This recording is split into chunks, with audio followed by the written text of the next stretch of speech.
Chapter 249. Among the third-generation disciples of the celestial sect of wonders, the disciples of the Jia sect were the ones who had misbehaved and did not abide by the rules of the celestial sect of wonders. In other words, if Xianqing accepted this task, the first to fall into his hands would most likely be his junior brothers.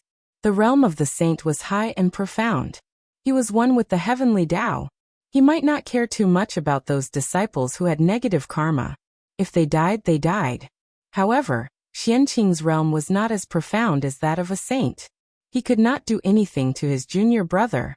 Moreover, even if he hardened his heart and dealt with a few of his junior brothers, what would others think? Wouldn't he be cutting himself off from Jia school? Moreover, the disciples of the celestial sect of wonders were not limited to the successors of the three sections. This included the successors of the Western sect and the 3,000 mortal guests of the Purple Cloud Palace. They were all considered successors of the celestial sect of wonders. If Xianqing touched their disciples, it would be terrible. Due to Xianqing's identity, the great mediums might say something on the surface. They might even praise Xianqing and thank him for cleaning up the mess for them. However, no one knew how they would plot against Xianqing in the dark.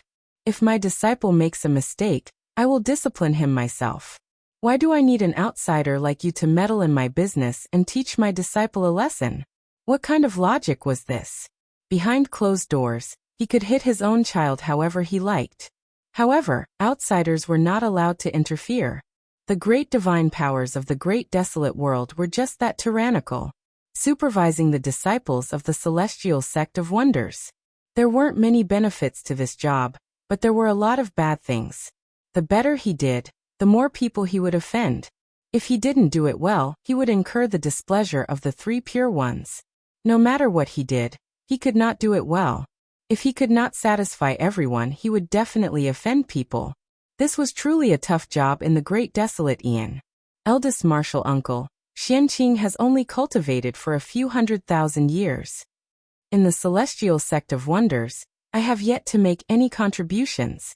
How can I bear such a heavy responsibility? I hope that martial uncle will consider carefully and choose another talent. There are many immortal true immortals in the Xian sect. Among them, there are many who surpass Xianqing in terms of cultivation, character and achievements. Among them, there must be someone who can fulfill uncle's conditions and take on this heavy responsibility. Xianqing bowed to the Grand Pure One and declined with his lack of qualifications. His goal was to return to the Three Immortal Island and be the ancestor of the itinerant immortals there, living a carefree life. And to sit in that position, not to mention offending people, just dealing with the karma that tainted one's body every day would take an unimaginable amount of time. It would completely lose the original intention of being free and unfettered. Xianqing was not stupid. He had a bright future ahead of him. How could he be interested in such a position of karma entanglement? Karma was what delayed cultivation the most. Xianqing's words were reasonable and convincing. However, what kind of person was the Grand Pure One? With a thought he could find out the past and future. How could Xianqing's thoughts be hidden from him? He smiled and said, "You're quite crafty. However, this position belongs to none other than you." Then, without giving Xianqing a chance to answer, he continued. The celestial sect of wonders only has 4 direct disciples. Poor Wei your master, your uncle master, and your uncle master Niwa. The rest, such as Zhuan-Ti, Dijun, Zenyuanzi, and Mingyi, are all external disciples of the celestial sect of wonders. What qualifications do they and their disciples have to bear this heavy responsibility? Doesn't this mean that there is no direct disciple of the celestial sect of wonders? Therefore, the person who supervises the disciples of the celestial sect of wonders must be a direct disciple of the celestial sect of wonders. However, your uncle Master Niwa has never established a sect, nor has she accepted any disciples. The only disciple is the leader of the human race. It's not suitable for her to interfere in the affairs of the celestial sect of wonders. After thinking about it, you're still the most suitable. You're the direct disciple of the celestial sect of wonders, and the first disciple of the third generation. Your cultivation has also reached the level of Daluo Jinxian. You're simply the chosen one. Although there were many disciples of the three pure ones, Xianqing was the only one who could win the hearts of the three at the same time. He was also the only one who had attained the Tao of Daluo Jingxian. In this way, who would be chosen if not him? Yes, Xianqing will obey Uncle Master's decree.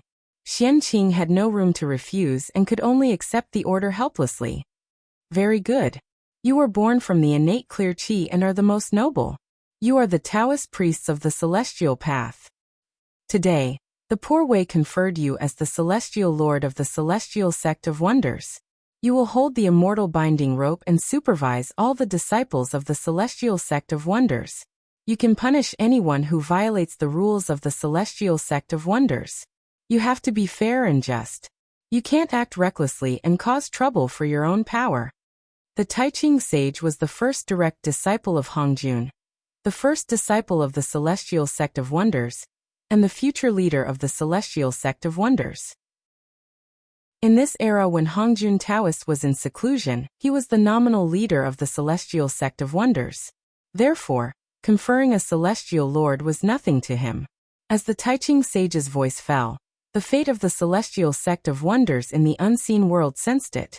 A streak of purple gas dropped down and turned into a karmic position of the heavens and earth, entering Xianqing's body.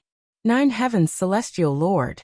This was the name of the karmic position of the heavens and earth, which was given to Xianqing by the fate of the celestial sect of wonders. From then on, he was the 9 Heavens Celestial Lord of the celestial sect of wonders, Daoist Xianqing. The 9 heavens were named after the same origin as the heaven realm. The celestial sovereign was the sovereign of the immortal Tao, the Daoyuo Taoist priests. This was the karmic rank of heaven and earth condensed by the fate of the Xian sect. The celestial sect of wonders, on the other hand, was the most powerful force in the untainted land. Even the combined forces of the shamans and demons might not be able to compete with it. After all, in name, the heavenly court also belonged to the celestial sect of wonders. Therefore, the moment the celestial prime karma rank was added, the 9 heaven celestial seal on Xianqing's body suddenly emitted a bright green light, and his aura rose steadily. It was the 9 heavens celestial seal that had received the help of the celestial sect's providence. It had broken through the limits of a superior grade connate spiritual treasure, and was upgraded to a supreme grade connate spiritual treasure. The change in the fate of the Xian sect immediately attracted the attention of the relevant great powers. Monitoring the disciples of the celestial sect of wonders? That's not a bad idea. However, I don't have any disciples, so this matter has nothing to do with me. Instead, it's the fellow Taoists who have a lot of disciples who are going to have a headache. In Emperor Nvua's palace, Niwa just smiled and stopped paying attention to the matter. In the end, this matter did not affect him. Daoyuo Jingxian. I didn't expect the disciples of the three pure ones to have already proven their Dao and become Daoyuo Jingxian. As for our disciples, the strongest one is only at the late stage of Tai. He hasn't even touched the threshold of Daoyuo Jingxian. The East is really a place full of outstanding talents and treasures. It's enviable. On Mount Meru, the two saints, Jie Yin and Zhuan focused their attention on Xianqing's cultivation, and couldn't help but say with some envy, compared to the East, the West was too barren. Apart from the two of them, the number of innate gods and demons that were born was less than 5. It was really sad. As for monitoring the disciples of the celestial sect of wonders, the two saints didn't care. The Western sect valued the cultivation of the mind the most. They needed to constantly accumulate merit to ensure that their minds would not be invaded by external demons. Therefore, the current successors of the Western sect were all people with profound merit. They would definitely not violate the precepts of the celestial sect of wonders. Chapter 250. The 9 Heavens Immortal Venerables. What is that eldest senior brother trying to do? Why did he have to create an immortal venerables and supervise the disciples of the celestial sect of wonders? What an eventful time. Even the celestial sect of wonders has been affected. It seems that it's better to let the disciples go out less during this calamity. Although many great mystical abilities of the celestial sect of wonders were puzzled by the Grand Pure One's actions, it did not stop them from coming up with a countermeasure. Xianqing, go ahead. Below Kunlun Mountain your opportunity has arrived. After the matter was settled, the Grand Pure One waved his hand and said to Xianqing, Opportunity? What opportunity? I often live in Kunlun Mountain and have no contact with the outside world. How can I have an opportunity? Although he was puzzled with the Grand Pure One's realm, he would not speak without thinking. If he said that there was an opportunity, there must be an opportunity. With that thought in mind, Xianqing bowed to the three of them. Master, Uncle Master, since that's the case, I'll take my leave first. With that, Xianqing turned around and left the Jade Void Palace. However, just as he took a few steps, he heard the Grandmaster of Heaven say, Xianqing, you should know that you are already Daoyuo Jingxian. The height you're at is different. Therefore, you have to think about the consequences of any decision you make. Don't regret it in the future. Remember, Daoyuo has no regrets. Xianqing stopped and turned around. He replied, Yes, Master. I'll remember it. Daoyuo had no regrets.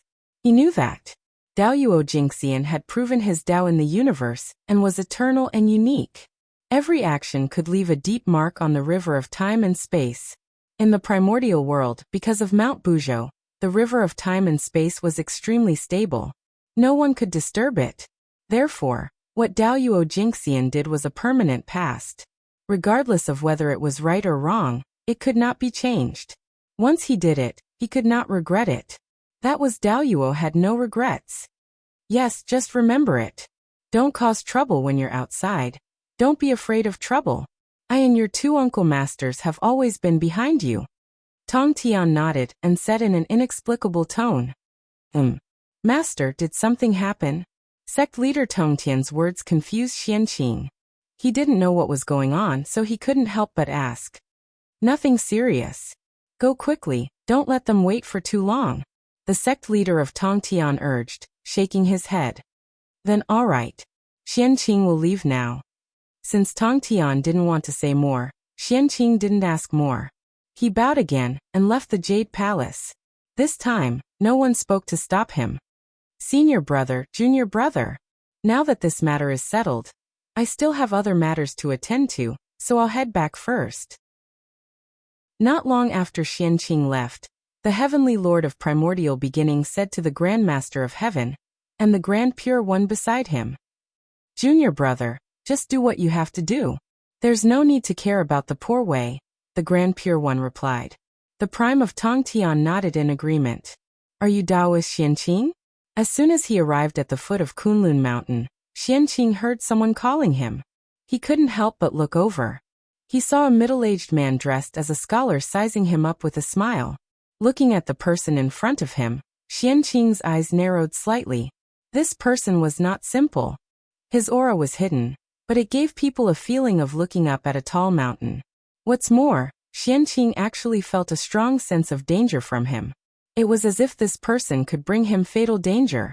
This person was Daoyuo Jingxian, the kind of Daoyuo who had reached the end of Daoyuo Jingxian's path, and was about to break through to the quasi-saint realm.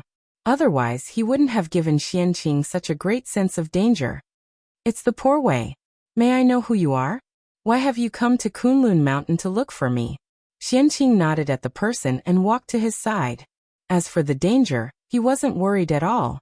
This was the foot of Kunlun Mountain, in front of the Three Saints Dojo. Unless Hongjun Taoist made a move, no one in the primordial world could hurt him at all. The path of wisdom. Who is this person? He's actually proficient in the path of wisdom. As he approached this person, Xianqing felt the aura of the path of wisdom from this person. This aura was very faint, so faint that it was difficult to detect. If he didn't often come into contact with Jiang Xiong and Jiang Hui, the siblings who were the incarnations of the treasure of wisdom, he was extremely sensitive to the aura of the path of wisdom and almost missed it. This person was actually Daoyuo Jingxian, who had attained the path of wisdom. It was really rare in the primordial world. Poor Wei, Baizhe of the Demon Clan, greets fellow Taoist Xianqing. Baizhe smiled politely and said, Demon God Baizhe, so it was him. No wonder he could attain the path of wisdom. Baizhe was known to know astronomy and geography. He could see through the past and see the future. Good words reach the feelings of all things. This beast was extremely intelligent. It was a Khanate godfiend born from the path of wisdom. It was the military advisor of the demon clan, and ranked first among the top 10 demons. Its cultivation level was the limit of Daluo Jinxian. Its status in the demon clan was second only to the quasi-saint. However, Xianqing and the demon clan didn't have any interaction. Why did Baizhe come to him? So it's demon god Baizhe. I'm sorry. I wonder why fellow Taoists came to Kunlun Mountain to look for Poor Wei? Poor Wei doesn't seem to be familiar with fellow Taoist, or even the entire demon clan. After being polite for a while, Xianqing asked directly. Haha, fellow Taoist, there's no need to be confused. We've never met before. This is the first time we've met. Today, Poor Wei came to Kunlun Mountain on the orders of My Majesty to congratulate fellow Taoist on attaining the path of Daluo Jinxian. As he spoke, Baizhe took out a jade pot, and was about to hand it to Xianqing. Perhaps Baizhe didn't understand why Dijun would be so concerned about a person he had never met before. He specially sent him to bring a pot of Songguang holy water to congratulate him. But the moment he saw Xianqing, Baizhe understood everything. The person in front of him was surrounded by immortal light, and emitted an aura that was no different from the origin of the heaven realm. The Khanate clear qi even seeped out of his body, and turned into auspicious clouds that covered a radius of 10,000 miles. All kinds of phenomena were indicating Xianqing's identity. He was a Khanate godfiend born from the Khanate clear qi. With Baizhe's intelligence, when he recognized Xianqing's identity, he naturally guessed Dijun's plan. As Baizhe explained, all the heavenly secrets that had been hidden were revealed to Xianqing at this moment, allowing him to understand the cause and effect of the matter. No wonder I couldn't deduce anything previously. It turns out that it involves the heavenly court. When the Grand Pure One said that his opportunity had arrived, Xianqing had secretly deduced it. However, as far as his divine sense could see, the heavenly secrets were a vast expanse, and nothing could be divined. Now he understood everything. The heavenly court had the Khanate cardinal treasure, the chaos bell, several powerful experts, and thousands of Daluo Jinxian. How could Xianqing, a Daluo Jinxian, deduce it? Chapter 251. No wonder Master's tone was wrong and said a lot of inexplicable words. It turns out that he was afraid that I would be tempted to join the heavenly court and get involved in trouble. Master still doesn't understand me. The ancestor of itinerant immortals, being free and unfettered is my pursuit. Although the heavenly court is good, it is not a place for a free and unfettered person. Otherwise, with my background of the same origin as the heavenly realm, it would not be a problem for me to become the lord of the heavenly court. After understanding everything, Xianqing pretended to be enlightened and said to Baizhe, Your Majesty? So it's Uncle Master. I dare not refuse a gift from an elder. Since it was given by Uncle Master, Poor Wei will shamelessly accept it. As he spoke, Xianqing took the jade pot from Baizhe and said, I hope fellow Taoists can thank Uncle Master on behalf of Poor Wei. When the matter in Kunlun is over, Poor Wei will definitely go to the heavenly court and personally thank you. It's okay, fellow Taoist, you're too polite. Baizhe waved his hand and said goodbye. The heavenly court is busy, and there are many secular matters waiting for Poor Wei to deal with. Since the gift has been given, Poor Wei will take his leave first. Poor Wei will wait for fellow Taoists' arrival in the heavenly court. After speaking, Baizhe did not wait for Xianqing to persuade him to stay. He bowed and left Kunlun Mountain. A pot of triple light holy water, Dijun is quite generous. After watching Baizhe leave, Xianqing shook the jade pot in his hand and said with a smile, Dijun did not lack triple light holy water, and neither did he. Moreover, he had a chaos spring that could continuously produce chaos spirit spring that was more precious than triple light holy water. Yuanshi Tianzuan had just returned to the Jade Clear Hall. Before he sat down, he saw Guang Qingzi running in anxiously. Bastard! Why are you in such a panic? Do you still have the demeanor of an immortal? Yuanshi Tianzuan's face immediately darkened, and he scolded Guang Qingzi unhappily. Master, please forgive me, I know my mistake.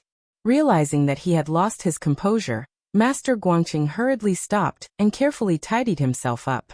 After regaining his former composure, he walked slowly to the heavenly lord of the origin and bowed to him. Disciple Guangqingzi greets Master.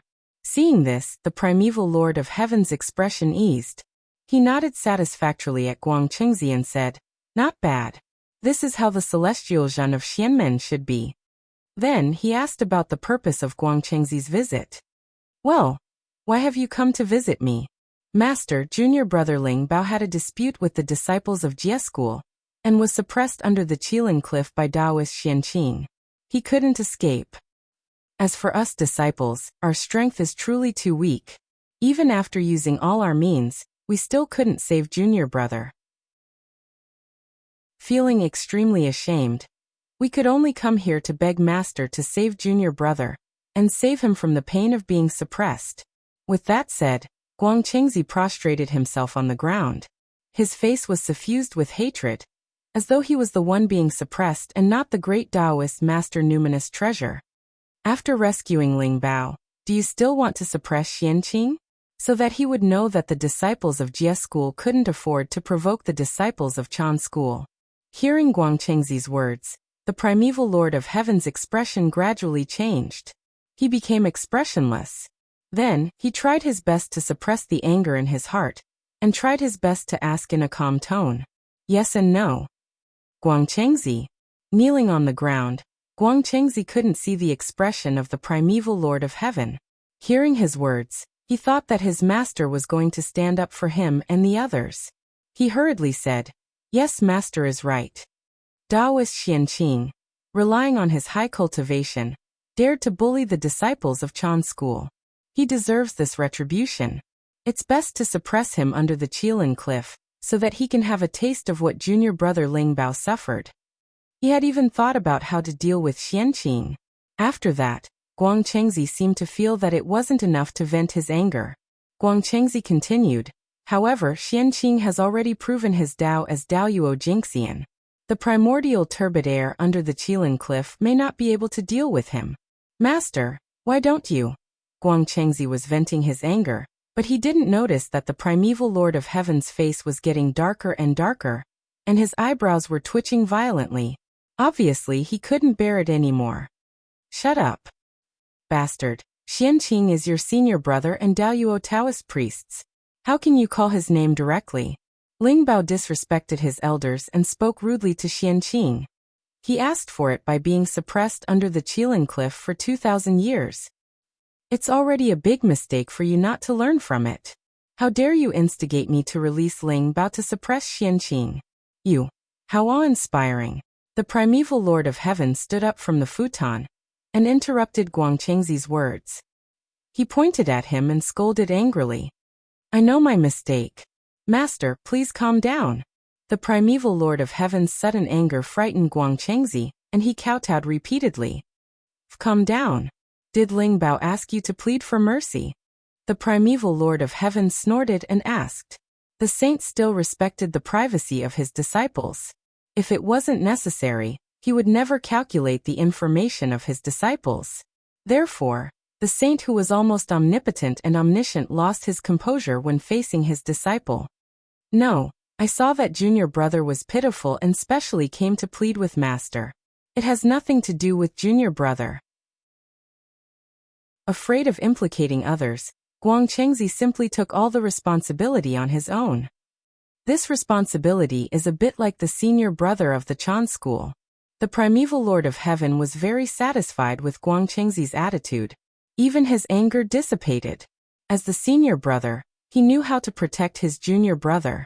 Anyone who saw him would praise him. If Guangqingzi pushed all the responsibility to his junior brother, it would be really disappointing. However, satisfaction was satisfaction, punishment was still punishment. "Since you want to be a good person, I'll fulfill your wish. Pass my decree." Ling Bao spoke rudely and used weapons rashly. He committed a huge mistake. Therefore, he was suppressed under the Qilin cliff, and could not appear for 10,000 years. Immortals, please take this as a warning. Good fellow, he directly added 8,000 years to the great Taoist master Ling Bao's sentence. It happened to be the deadline set by Xianqing in the beginning. After announcing the punishment of the great Taoist master Ling Bao, the primeval Lord of Heaven continued. Guangchengzi has no respect for his elders. He locked him in the wind thunder rock and suffered 1,000 years of thunder punishment. The other disciples don't think about cultivation. They only know how to argue all day and cause trouble. Therefore, I'll punish you to face the wall for 1,000 years. The other disciples of the Chan school who were waiting outside the hall could not help but look bitter when they heard that. They looked at each other and bowed towards the Jade Pure Hall. Yes, master. After saying that, everyone returned to their cave abodes and faced the wall. Master, I'm going. In the Jade Pure Hall, Guangchengzi bowed and turned to leave. He went to the Wind Thunder Rock to be punished. Chapter 252. The Wind Thunder Rock was the place where the Khanate wind and thunder powers converged. It was a great land of creation in the primordial world. Although one had to be tortured by the 9 heavens astral wind and the Khanate divine thunder every day, there were opportunities in the trials.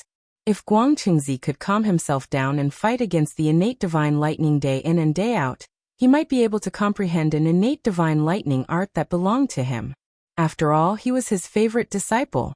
How could the primordial Lord of Heaven punish him so severely for such a small matter? It was just an excuse to give Guangchengzi an opportunity. However, whether Guangchengzi could seize this opportunity depended on his own ability.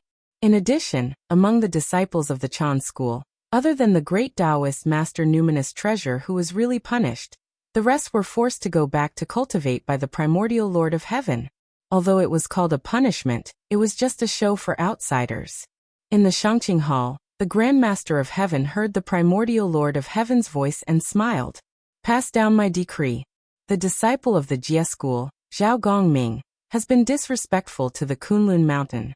Today he will be punished to go to the Valley of 10,000 Formations and be punished by the 10,000 Formations. He will not be able to come out for 10,000 years. No matter what the primordial Lord of Heaven's purpose was, it was true that the great Taoist master Numinous Treasure had been suppressed under the Qilin Cliff for 10,000 years. He had already shown his attitude, so the Grand Master of Heaven had to express his attitude. The Valley of 10,000 Formations was originally a nameless valley on the Kunlun mountain. However, the disciples of the Jie school kept setting up Khanate array formations here to test their power. Gradually, the Khanate array formations densely covered the place and gathered many Khanate Dao. It produced an inexplicable change and evolved into a large array Dao holy land in the primordial world. There were many Khanate array formations here, so it was called the Valley of 10,000 Formations. These Khanate array formations were either perfect or incomplete. They could deduce yin and yang, the 5 elements, wind, rain, thunder, and lightning. There were many mighty forces in the world that had incredible power. Zhao Gongming went here. There, he would be tortured by the power of the array formations day and night. It would be unbearable. However, if he could comprehend something here and sense the true meaning of the great Tao, it would be countless benefits for him to attain Dao Daluo Jingxian in the future. Opportunity and risk coexisted. Whether or not one could grasp it all depended on oneself. If the primordial Lord of Heaven could use the excuse of being punished to send his disciples to seek opportunities, so could the Grand Master of Heaven. Kunlun Mountain Dao Teaching Peak. This was the place where Tong Tian preached. There was a purple bell at the peak of the mountain. It was a superior grade Khanate spiritual treasure called the Immortal Gathering Bell. Tong Tian had obtained this bell from the treasure-snatching rock. Xianqing did not know its specific power. He only knew that once the bell rang, it would spread throughout the entire Kunlun mountain. At that time, the disciples of Jie school, who were scattered all over Kunlun, would rush over when they heard the bell and listen to the saints preaching. Thus, this bell was named the Immortal Assembling Bell. After Bai Zhe left, Xianqing rushed over and gently rang the congregating immortals' bell. Junior brothers, quickly come to Dao Teaching Peak to see me. Swish, swish, swish. The disciples of Jie school flew out from all over Kunlun. Apart from the disciples who were restricted from going out previously, all of them rushed over. The ones who rushed over first were naturally the 4 true disciples of the Grand Master of Heaven. Taoist Duobao, the goddess of golden spirit, the goddess of Wudong, and the goddess of turtle spirit. Behind them, a group of outer sect disciples led by the 3 sky fairies, Long Ears, and Ding Guang immortals rushed over. Senior brother, all the junior brothers are here. May I know what instructions senior brother has for summoning us here? When everyone arrived, Daoist Duobao stood up and asked Xianqing on behalf of everyone. Today, in the Jade Void Palace, I was ordered by eldest martial uncle to be the celestial lord of the Xian sect to monitor the conduct of the disciples of the Xian sect. In the future, if there are any disciples of the Xian sect who violate the precepts of the Xian sect and go against the heavens, once discovered, they will either reflect on their mistakes in seclusion or turn into ashes. Therefore, I hope that all of you will wholeheartedly pursue the Tao in the future. Be careful with your words and actions, and strive to be the role models of the Xian sect. Don't cause trouble. Don't violate the precepts of the Xian sect to avoid damaging Master's reputation. It will also save me a lot of trouble. Junior brothers, have you heard me clearly? Sitting at the head of the table, Xianqing glanced at everyone below and said slowly, "We understand. From now on, we will cultivate wholeheartedly and strive to attain the Daoyuo Dao fruit as soon as possible." Everyone nodded and said in unison, "Yes, it's good that you understand. Remember what you said today. If one day you offend me, don't blame me for being merciless." In order to prevent everyone from not taking this matter to heart, Xianqing added sternly, "Let's put the ugly words first. In the future, if someone from Jia school really offended him, he would have a reason. One had to know that the higher one's cultivation realm, the more one could not casually make promises. One might not remember them, but the heavenly Tao would definitely help them remember them one by one. At that moment, they made a promise under the witness of the Daoyuo Jingxian, Xianqing, in the place where the saint taught the Tao. Regardless of whether they would remember it in the future, the heavenly Tao would definitely remember it. When someone was really punished by Xianqing in the future, it could not be blamed on Xianqing. It could only be said that karma was entangled. That person deserved this tribulation. We don't dare. We don't dare. In the future, if we violate the precepts of the Xian sect and cause Master's reputation to be damaged, there is no need for eldest senior brother to do anything. We will no longer have the face to exist in the primordial world, and end our own lives. Seeing Xianqing's stern tone, everyone hurriedly promised, and even swore a poison oath. Junior brothers, you're being too serious. It's not that I'm strict. I'm just afraid that you'll be rash and form karma and attract calamity. Endure it for a while and calm down. Take a step back and the world will be vast. We are all disciples of the saints. Our futures are limitless. When we reach the Daoyuo Jingxian in the future, we will be immortal and can be carefree. Now, enduring a period of hardship in exchange for a carefree life in the future is completely worth it. Therefore, before the Daoyuo, I hope that junior brothers will focus on cultivating. Don't be distracted by external matters. Upon hearing that, Xianqing felt that he had gone overboard and comforted them gently. Thank you for your trouble, eldest senior brother. Hearing that, everyone was deeply touched. They stood up and bowed to Xianqing. Junior brothers, you're too polite. He reached out and waved his hand to help everyone up, preventing them from bowing. Xianqing turned to Duobao and said, Junior brother, you have always been responsible for handling matters in the sect. There's no need to trouble the two masters with this matter. I'll have to trouble you to monitor the character of the disciples, junior brother. Senior brother, you have to monitor the entire Xian sect. I really can't care too much. Monitoring the Xian sect was already enough to offend people. It was better to be separated. Yes. Duobao took a step forward and replied. The current Duobao had just been born not long ago. He was still a simple and honest young man. In addition, half of his current abilities were taught by Xianqing.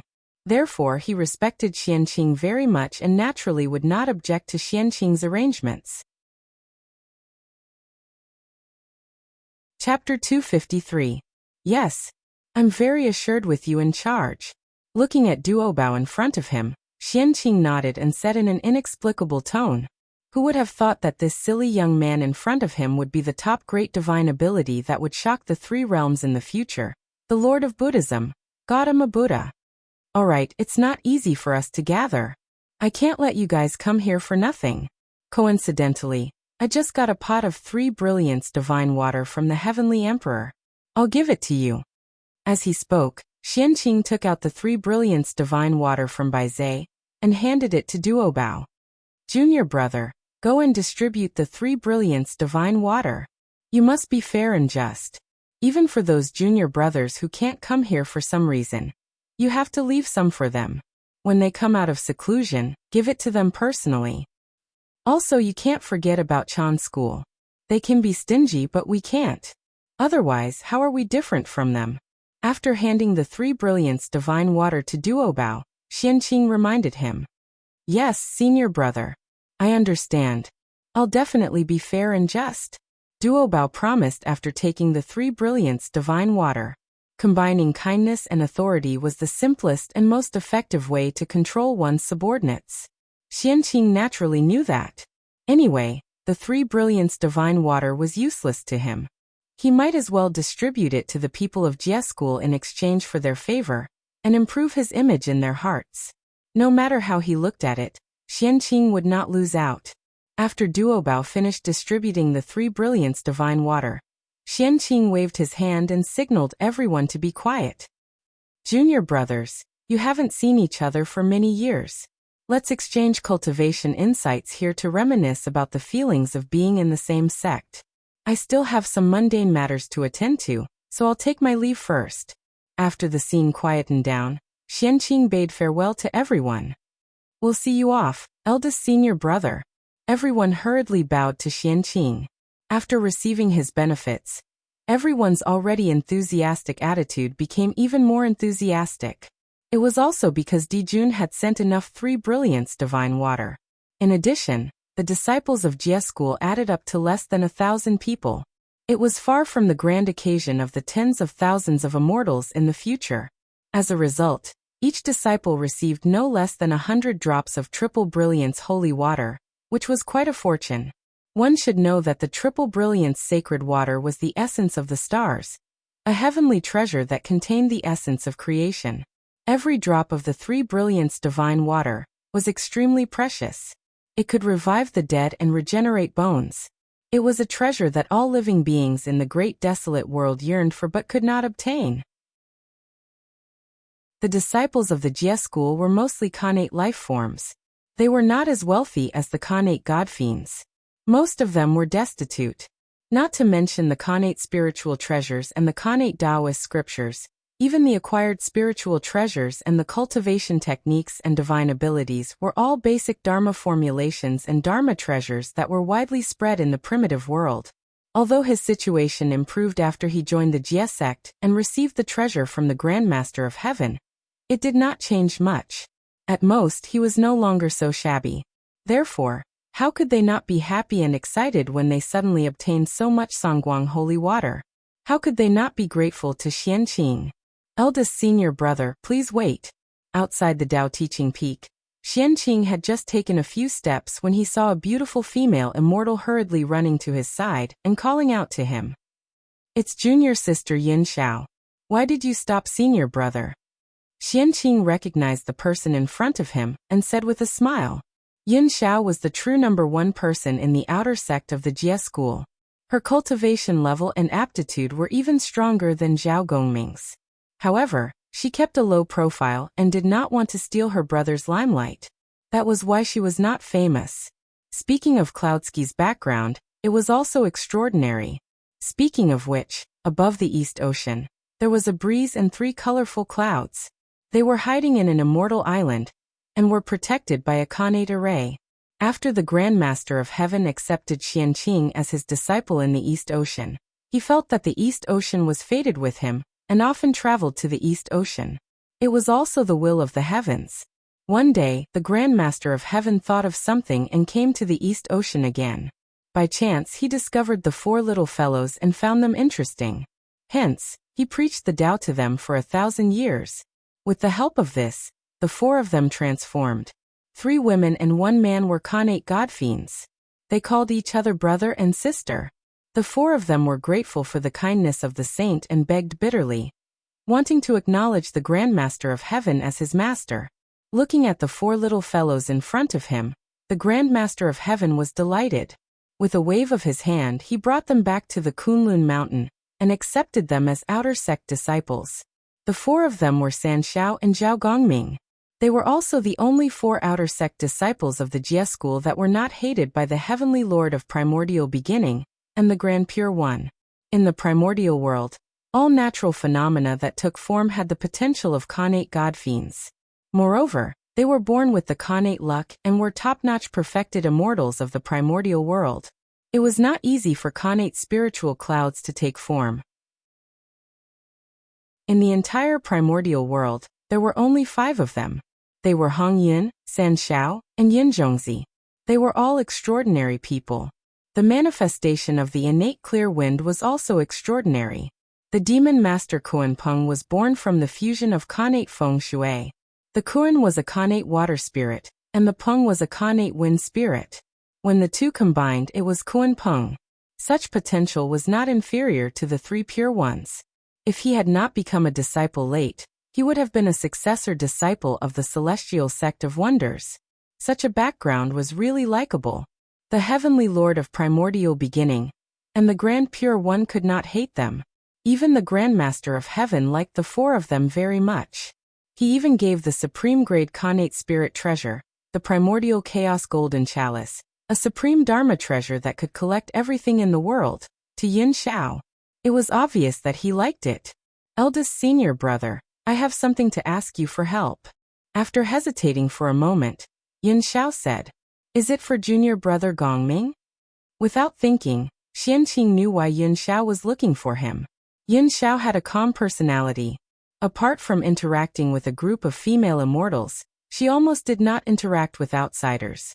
She was not familiar with Xianqing. Xianqing could not think of any other reason to look for him today apart from pleading for Zhao Gongming. That's right. I wonder what mistake my eldest brother made that master wants to punish him by sending him to the 10,000 Array Valley? Yin Xiao nodded and asked in confusion. Zhao Gongming wanted to kill the great Taoist master numinous treasure. This was a scandal that concerned the reputation of Kunlun. How could the disciples of Jie school have the face to say it? Therefore, no matter how Yin Xiao asked everyone, they either stammered, went into seclusion, or talked about other things. In short, they did not tell Yin Xiao the truth. Helpless, Yin Xiao could only bite the bullet and look for Xianqing to seek an answer from him. Even if she wanted to plead for mercy, she had to know what mistake Zhao Gongming had made before she could think of a solution. I shouldn't have told anyone about this, but this is the first time junior sister has asked me for help. I can't refuse, so I might as well tell you. If I hadn't gone in time, the great Taoist master numinous treasure would have died under the Kunwa sword. After thinking for a while, Xianqing tried his best to summarize the matter in one sentence. Ah, is big brother crazy? How dare he kill the senior brother of Chan school? This matter was too sensational. When Yin Xiao heard it, she could not help but be shocked. Chapter 254. If the great Taoist master Lingbao died, the relationship between the 3 pure ones would be ruined. Zhao Gongming's sin would be huge. Junior sister, junior brother Gongming almost made a huge mistake. Master and uncle master are already merciful for keeping him alive. Don't ask for too much. Moreover, although the 10,000 Formation Valley is dangerous, it won't endanger your life. Junior brother Gongming will at most suffer a little there. Compared to the mistake he made, it's nothing. It's good to let him remember. Moreover, danger and opportunity coexist in the 10,000 Formation Valley. If junior brother Gongming can comprehend something, it will benefit him for the rest of his life. Whether this is a punishment or a reward is still uncertain. Master's realm is high. His actions must have a deeper meaning. He won't harm junior brother Gongming. Junior sister, don't worry. Afraid that Yin Xiao would recklessly go to the Grandmaster of Heaven to plead for mercy and anger him, Xianqing repeatedly advised. Thank you for clearing my doubts, senior brother. Yin Xiao understands. Yin Xiao was not a fool. After hearing Xianqing say so much, she naturally knew the severity of the matter. How would she dare to plead for Zhao Gongming? Yes, junior sister has always been steady. Senior brother, you don't need to remind me of anything. If all the junior brothers were like junior sister, then it would be a lot easier to worry about. Pfft. Senior brother, you must be joking. Yin Xiao is not as good as you say. Yin Xiao covered her mouth and chuckled. Junior sister, if there's nothing else, I'll take my leave first. I have urgent matters to attend to. Xianqing shook his head and did not say anything else. Instead, he said goodbye. He really had something important to do. If he could succeed, it would be enough to affect the future generations. It was related to countless lives and could be said to be immeasurable. Ah. Yin Xiao was rude. I almost delayed senior brother's important matter. Senior brother, you don't have to mind me. Go ahead. Yin Xiao seemed to have understood something and said embarrassedly. It's fine. Since you're fine, I'll take my leave first. By the way, if you have any questions about your cultivation in the future, you can ask me at the Xianqing Palace. No matter what, I'm still the Daluo Jingxian. I can still guide you in your cultivation. Xianqing gently shook his head and said, Thank you, senior apprentice brother. In the future, we will have to bring our junior brothers and sisters to the profound clear palace to disturb senior martial brother. I hope senior martial brother won't find us annoying. Yin Xiao was smart. Of course, she did not think that Xianqing was talking to her alone. Without a doubt, Xianqing wanted to use her to inform all the disciples of Jie School.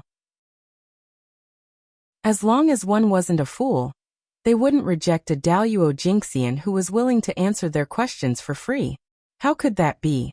Senior brother is more than happy to see you all here. I won't be annoyed.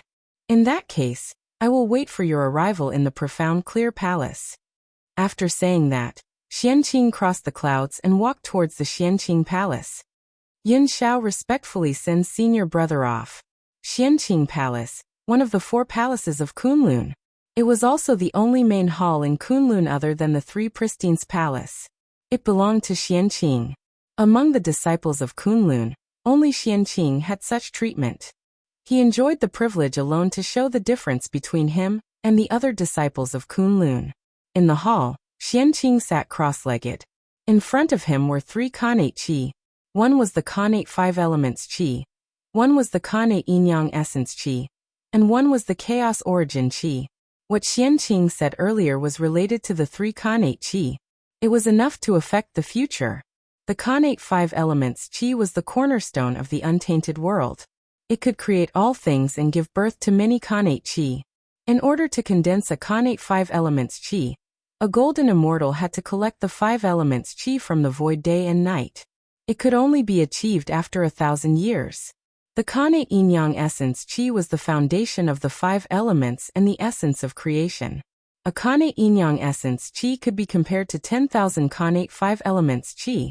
It required a Tai Jingxian to condense the Yin-Yang Essence Qi from the world day and night. It would take 1,000 years to create it. The Chaos Origin Qi was the beginning of Yin and Yang, the foundation of all things, and the source of all Khanate Qi in the untainted world. A Chaos Origin Qi could be compared to 10,000 Khanate Yin-Yang Essence Qi, and 100 million Khanate 5 Elements Qi. In order to form a strand of primal Chaos Origin Qi, in addition to the natural derivation of heaven and earth, it required a Zenith Heaven Golden Immortal to gather primal Chaos Qi from the primal chaos outside the world, and condense it for 1,000 years before it could take form. It was extremely precious. Among the 3 Khanate Qi, the Khanate 5 Elements Qi was the most common. As long as one put effort into it, there were many of them in the untainted world. There was no need for a golden immortal to spend time and effort to condense them. The Khanate Yin-Yang Essence Qi was rare in the untainted world. However, it was just an ordinary thing in the blessed grotto heavens. It was not rare. Only the Chaos Origin Qi was not rare at the beginning of the untainted world. However, it had been almost used up by the heaven and earth. It was the rarest and almost impossible to find. Only Mount Kunlun, the second most sacred place in the untainted world, would produce a few Chaos Origin Qi every year. If it were somewhere else, Daluo Jingxian would have to go to the chaos outside the world to condense it. Boom. Looking at the Khanate Qi in front of him, Xianqing suddenly moved.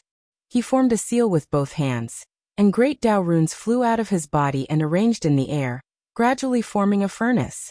The furnace seemed real and illusory, and purple light flowed around it.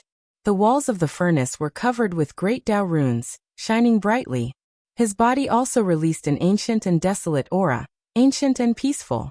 That was the aura of the great Tao. This furnace was like a carrier of the great Tao. As soon as it appeared, it emitted a supreme power. The laws of heaven and earth creaked under the pressure, as if they could collapse the world. It was extremely terrifying. This was the heaven and earth furnace. No, it should be called the great Tao furnace now. In the chaos outside the world, the heaven and earth furnace had corroborated with the great Tao, resulting in a shocking transformation. It had completely advanced into a true supreme great Tao furnace. Under the great Tao, there was nothing it could not refine. The supreme great Tao derived supreme great Tao was so domineering. Refine. Xianqing pointed at the connate 5 elements qi, and sent it into the great Tao furnace. Rumble. The great Tao furnace suddenly operated, and the void shook inexplicably. The power of 10,000 Daos fell, turning into a raging Tao fire that burned toward the great Tao furnace, and began to refine the connate 5 elements qi. There was no skill in this refining method. It only used a powerful force to continuously condense the connate 5 elements qi, transforming it from a gaseous state to a solid state. The connate 5 elements qi was not powerful. Even an ordinary immortal fire could refine it. Not to mention this kind of Tao fire that was ignited with the power of 10,000 Daos. Its power was comparable to the top primordial true fire and heavenly fire. In just a moment, the connate 5 elements qi was refined into a ball and turned into a round pill. Chapter 255. Good pill. Reaching out to take the 5 elements divine pill, Xianqing looked at it for a moment and couldn't help but praise. This pill was born with 5 colors and was surrounded by a 5-colored halo.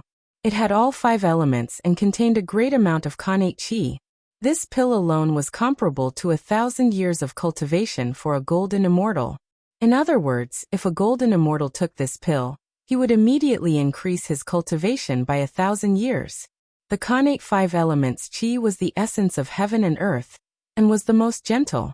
Immortal pills refined with it as the main ingredient would not explode even if a cultivator below the golden immortal realm took it. Instead, it would settle in the body of the user and continuously release energy until the energy was exhausted. Moreover, this pill was born of the connate 5 elements and could be said to be of the same origin as heaven and earth. In the primordial world, immortals, gods, demons, and sorcerers were not restricted. Any living being could consume it without any side effects. Although this connate 5 elements divine pill wasn't precious, it was quite magical and was not bad. From now on, this pill will be called the creation pill. The connate 5 elements creation pill. After a while, Xianqing's mind moved and he gave the 5 elements divine pill a name. The 5 elements gathered and creation was born. This pill was refined with the connate 5 elements qi, and it was most appropriate to call it the creation pill. Putting the connate 5 elements creation pill aside, Xianqing looked at the connate yin-yang essence. Go. With an order, the great Tao furnace shook and released a great suction force, sucking in the connate yin-yang essence. Rumble. The great Tao furnace operated again, and the Tao fire burned even more fiercely. The refining power surged out, and a huge power leaked out, burning the void until it distorted. Not long after, the great Tao furnace returned to calmness, and the Tao fire gradually subsided. A divine pill surrounded by yin-yang qi slowly rose from the great Tao furnace, releasing black and white divine light. It looked extraordinary. This pill was black and white, surrounded by yin-yang qi. It was the essence of heaven and earth, the essence of the sun and moon, and could create a small kiliocosm. This pill could increase a Tai Jinxian's cultivation by 1,000 years. Any living being of any realm could take it. It had the same nature as the innate 5 elements fortune pill, but it was of a higher level. This pill is also a good fortune pill. It can be called a pre-celestial yin-yang good fortune pill. It contains the power of good fortune, and the wonders of yin and yang. After looking at the innate yin-yang nature elixir for a while, Xianqing decided on its name and placed it beside the innate 5 elements nature elixir. Then he turned his gaze to the last strand of Khanate Qi, innate ancestor, primal chaos origin Qi. This was the true treasure of the untainted land, the treasure that even Daoyuo Jingxian needed. Boom! The furnace of the Great Path was trembling wildly. The runes of the Great Path on the furnace walls lit up one after another. Terrifying power spread out. Even the rules were twisting as if they could not withstand it. Under this power, the primal chaos origin energy shrunk continuously, gradually condensing into a small ball and turning into a gray chaos divine pill. No, this should be called a chaos Dao core.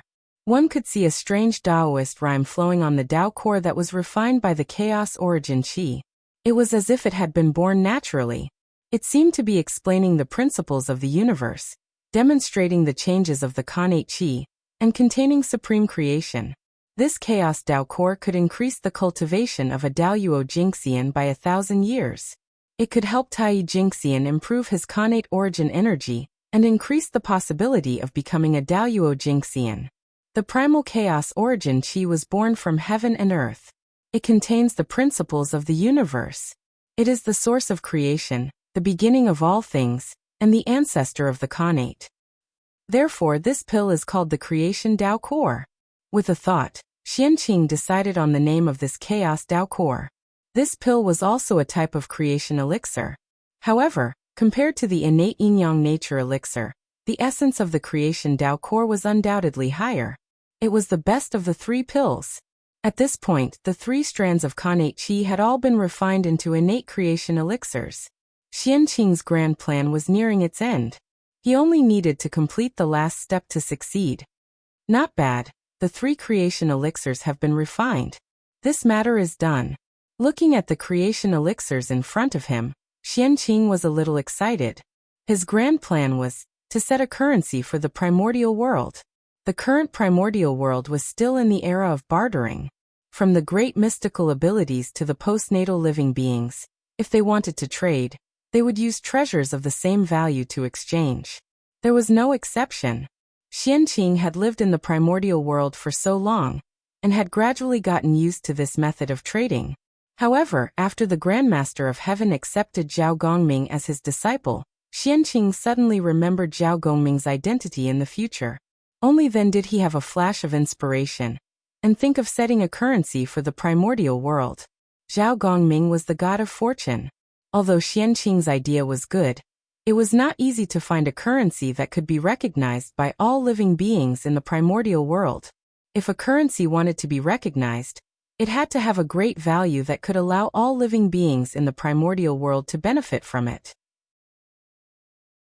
Or the person who issued it had a great influence and could obtain the unanimous approval of all living beings in the primordial world. Only then could he turn something rotten into something magical, and make an ordinary item have extraordinary meaning. In the primordial world, there was only one person who could have such influence, Dao Ancestor Hongjun. The Dao Ancestor had a noble status and lived in seclusion in the Purple Cloud Palace. If there was no major event in the primordial world, he would not appear.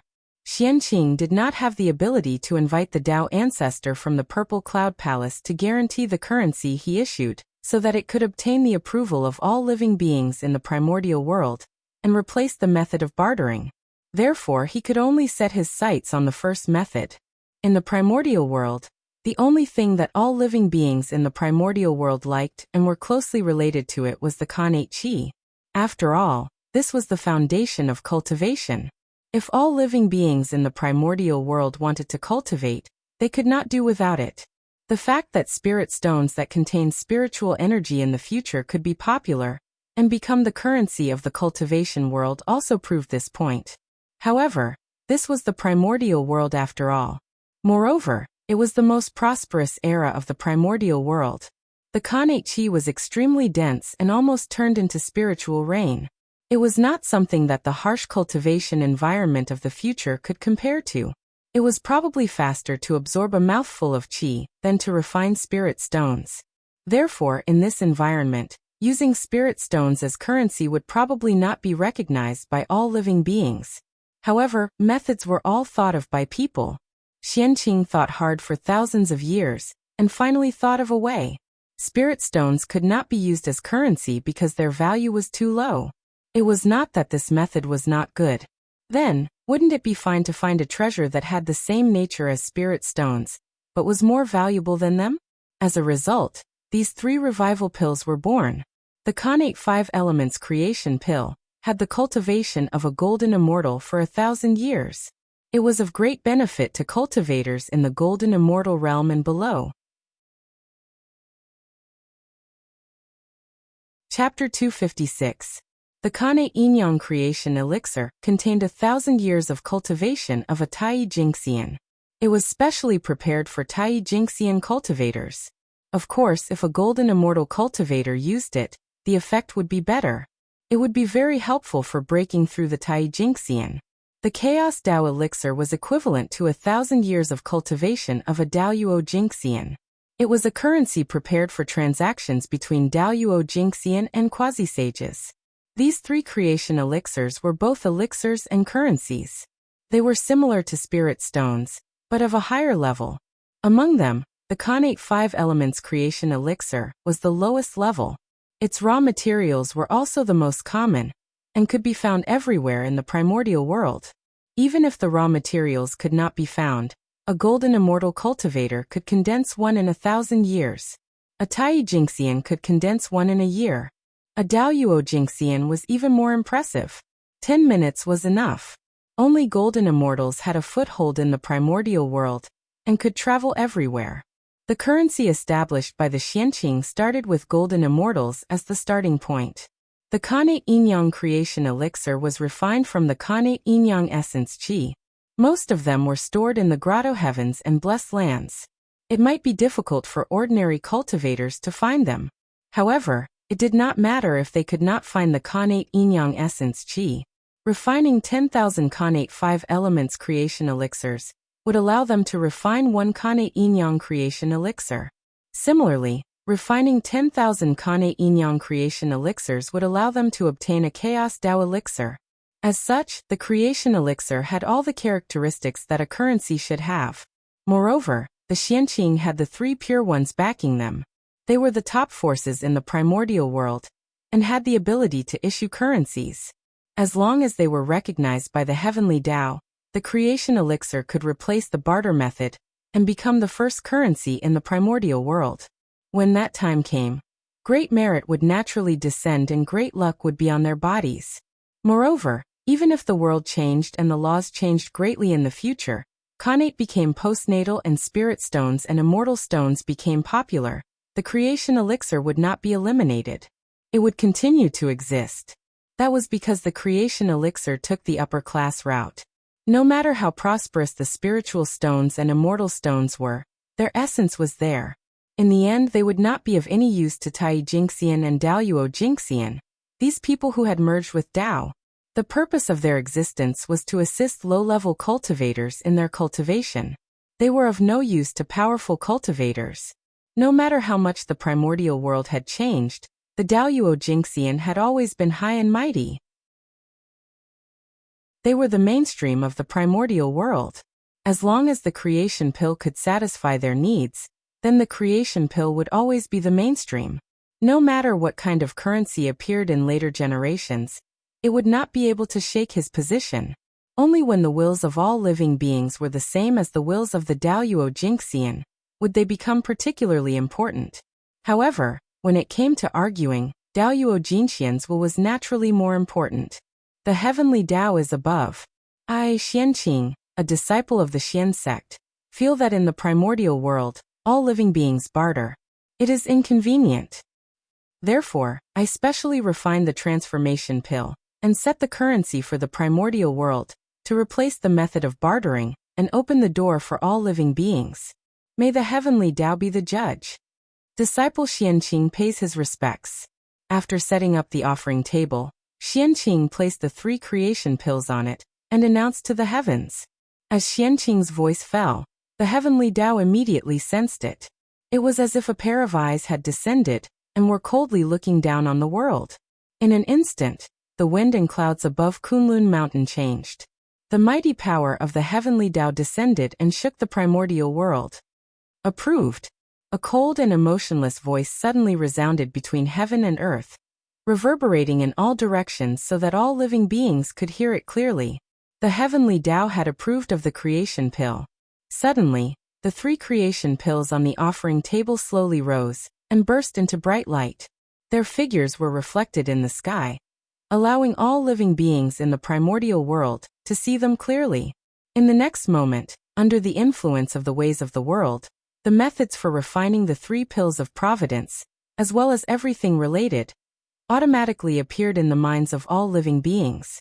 As a result, they naturally grasped the method of refining the pills. This was a gift from the heavenly Tao. It was the first time that money had appeared in the primordial world. All living beings did not know much about it. It was inevitable that the Tao of money would die prematurely. The heavenly Tao had personally enlightened all living beings and opened up the Tao of money for them. Of course, this benefit was only for this one time. It was only for living beings that were alive now. In the future, living beings that were born would not receive this treatment. If they wanted to refine the creation pill, they would need to rely on the guidance of their predecessors. Praise the 9 heavens immortal. We will remember the immortal's kindness in our hearts. After understanding the key to the creation pill, all living beings bowed in the direction of Kunlun Mountain. They even called out Xianqing's honorific name in unison to express their admiration for him. Money? Creation pill. This Taoist Xianqing is really a great talent. As expected of the chief disciple of the 3rd generation of the Xian sect, it seems that another great medium is about to be born. After finding out the reason for this matter from the heavenly Tao, a group of great mediums sighed. Every time the heavenly Tao made a move, the first to be alarmed were usually these great medium. This time was no exception. Everywhere in the eldritch world was in shock. On the contrary, Kunlun Mountain, which was the source of the incident, was exceptionally quiet. When the 3 pure ones heard about this, they only smiled and did not pay much attention to it. Since the saints did not speak, many disciples did not dare to speak either. Kunlun Mountain fell into silence just like that. Rumble. Above the sky, a golden light appeared first. Then it became bigger and bigger. It seemed to cover the sky and the sun as it surged toward Xianqing. This was the Xianhuang merit qi. The birth of money was a great contribution to the evolution of the heavenly Tao and the changes of the eldritch world. Therefore, it should be rewarded. In the blink of an eye, the merit golden light arrived above Kunlun Mountain. It split into 2 in the air. 70% entered Xianqing's body, and 30% merged into the creation pill. Buzz, buzz, buzz. As the merit entered the body, the 3 creation pills underwent a wonderful change. They trembled in the air. The power of the heavenly Tao descended and enveloped the creation pills. In the void, countless Khanate Qi suddenly surged out of nowhere. It was boundless and drowned the creation pills. This change lasted for a long time. 100 years later, the Khanate Qi no longer surged out of the void. The changes of the creation pills also gradually disappeared. After another 100 years, the Khanate Qi in the surroundings was completely absorbed by the creation pills. The power of the heavenly Tao also quietly retreated. The creation pills reappeared in front of Xianqing. No, it should not be called the creation pills anymore. This was because the creation pills had disappeared from where the 3 creation pills were previously. They were replaced by a 7-colored jade bottle. If Xianqing was not wrong, the 7-colored light should be the Khanate Yin-Yang 5 elements qi. The creation bottle was a middle-grade Khanate merit spiritual treasure. Holding the jade bottle in his hand, Xianqing naturally understood its origin. This was a Khanate spiritual treasure formed by the 3 creation pills combined with the merit qi and the Khanate qi with the help of the heavenly Tao. Other than being able to produce the creation pills on its own, it had no other use. Chapter 257. He, Xianqing, was Fengzichen. He had the chaos bead and the tree of world. Not to mention the qi of origin, he didn't even lack the Khanate origin. Therefore, the fate bottle seemed a little redundant to him. However, the fate bottle was a Khanate merit spiritual treasure after all. It had the ability to suppress fate. In addition, it was the origin treasure of the way of currency. When the fate pill became popular in the eldritch world, it might be able to take another step forward. It would become a superior grade connate spiritual treasure, or even a supreme grade connate spiritual treasure, and give birth to a connate origin. In this way, the fate bottle would no longer be redundant. It would be a true auxiliary treasure that could help people break through the Daoyuo Jinxian. It was rare in the world. The current fate bottle could produce 1 Chaos Dao pill, 10,000 connate Yin-Yang fate pills, and 100 million connate 5 elements fate pills every 1,000 years. It was equivalent to 3 Daoyuo Jinxian. It was not bad. I'll keep it. It was better than nothing. Even if he couldn't use it, it was not bad to give the fate pills produced by the fate bottle to others as a favor. Putting away the bottle of fortune, Xianqing pondered for a moment. Suddenly, he stretched out his hand and grabbed at the void. A terrifying aura burst out, and the strength of a perfected golden immortal was fully displayed.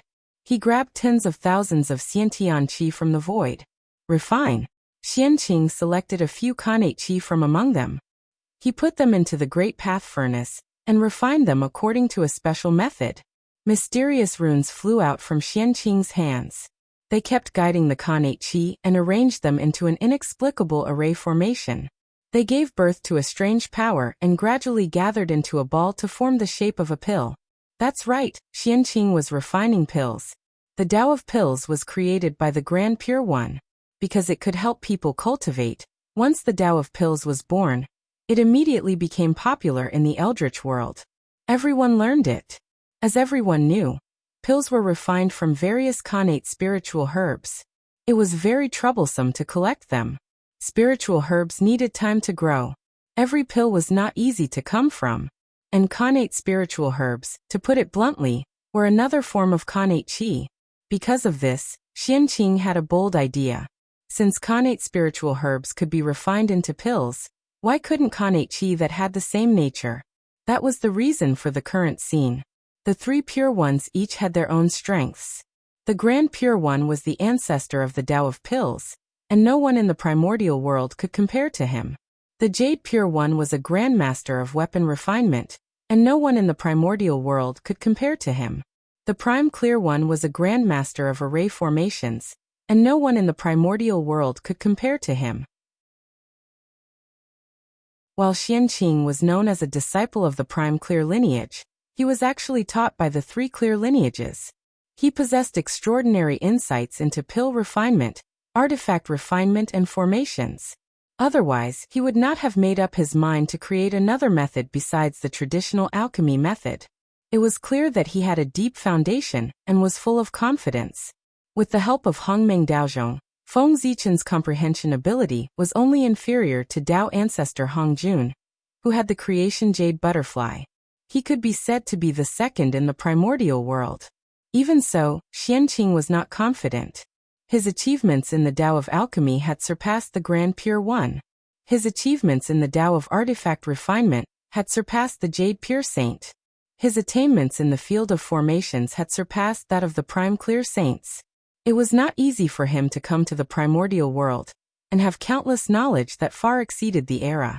Wouldn't it be a pity if he could not become the first in the Tao that he cultivated? Therefore, Xianqing painstakingly studied the 3 Taos under such a state of mind. He gathered the strengths of the 3 sects and finally opened up a method to refine pills with connate spirit qi, the Tao of qi pills. Since he could not surpass the 3 clear lineages, he would create another Tao on their foundation. It could be considered another kind of transcendence.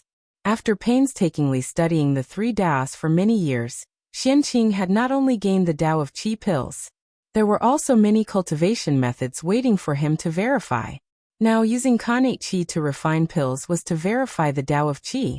Xianqing's goal was to become the ancestor of the itinerant immortals of the primordial world, and obtain the support of the supreme karma rank.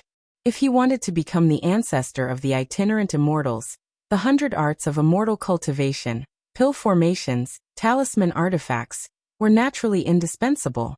Xianqing was working hard for this. After a tremor, a golden pill flew out of the great Tao furnace.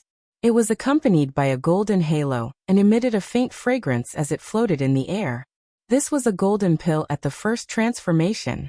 This was a golden pill refined with Khanate Chi, using a large array to refine the essence of Khanate Chi, then using the method of refining weapons to form it, and finally using the method of refining pills to form it.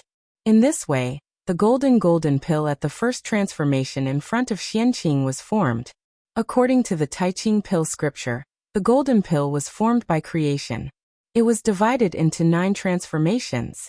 The first transformation was the lowest, and the creation was limited. It was used by celestial immortals. The golden pill had 9 transformations and endless creation.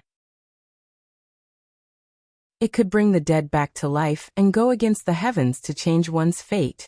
There were very few people in the primordial world who could refine the golden pill at the 9 transformations. Therefore, the golden pill at the 9 transformations was extremely precious. It was the pill used by Daoyuo Jingxian. The golden pill refined by Xianqing was only at the first transformation.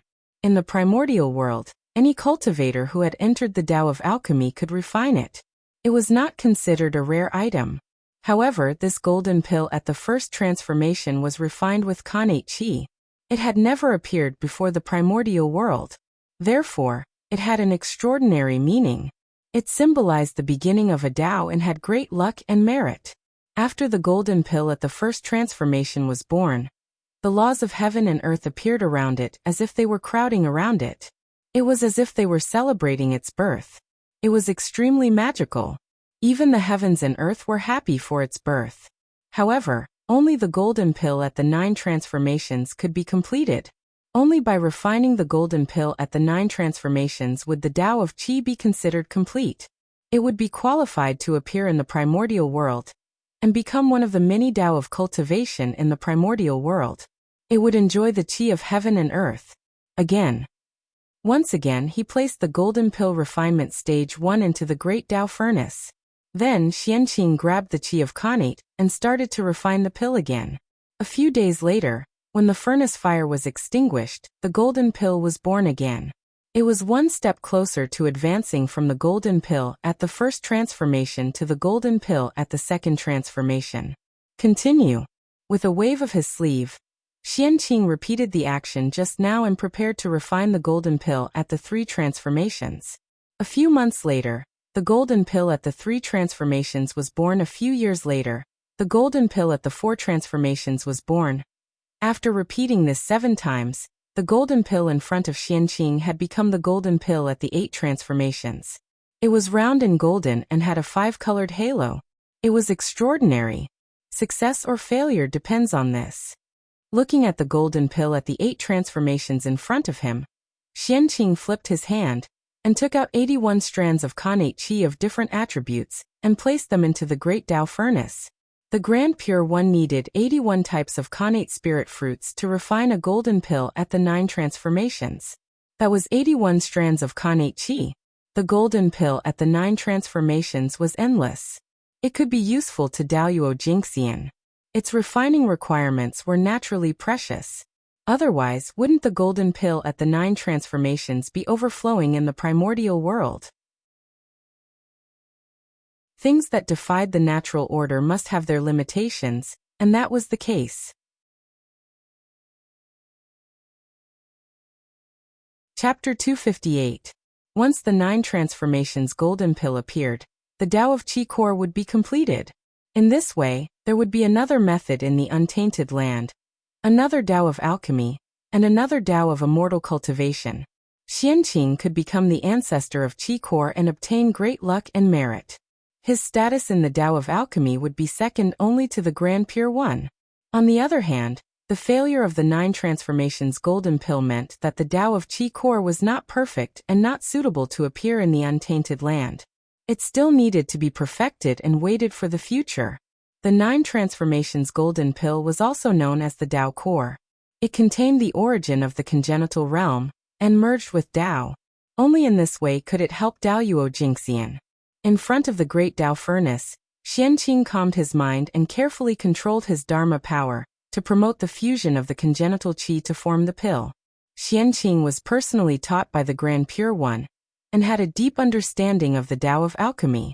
Refining the 9-transformation golden pill was extremely difficult for others, but for him, it was just a matter of time and effort.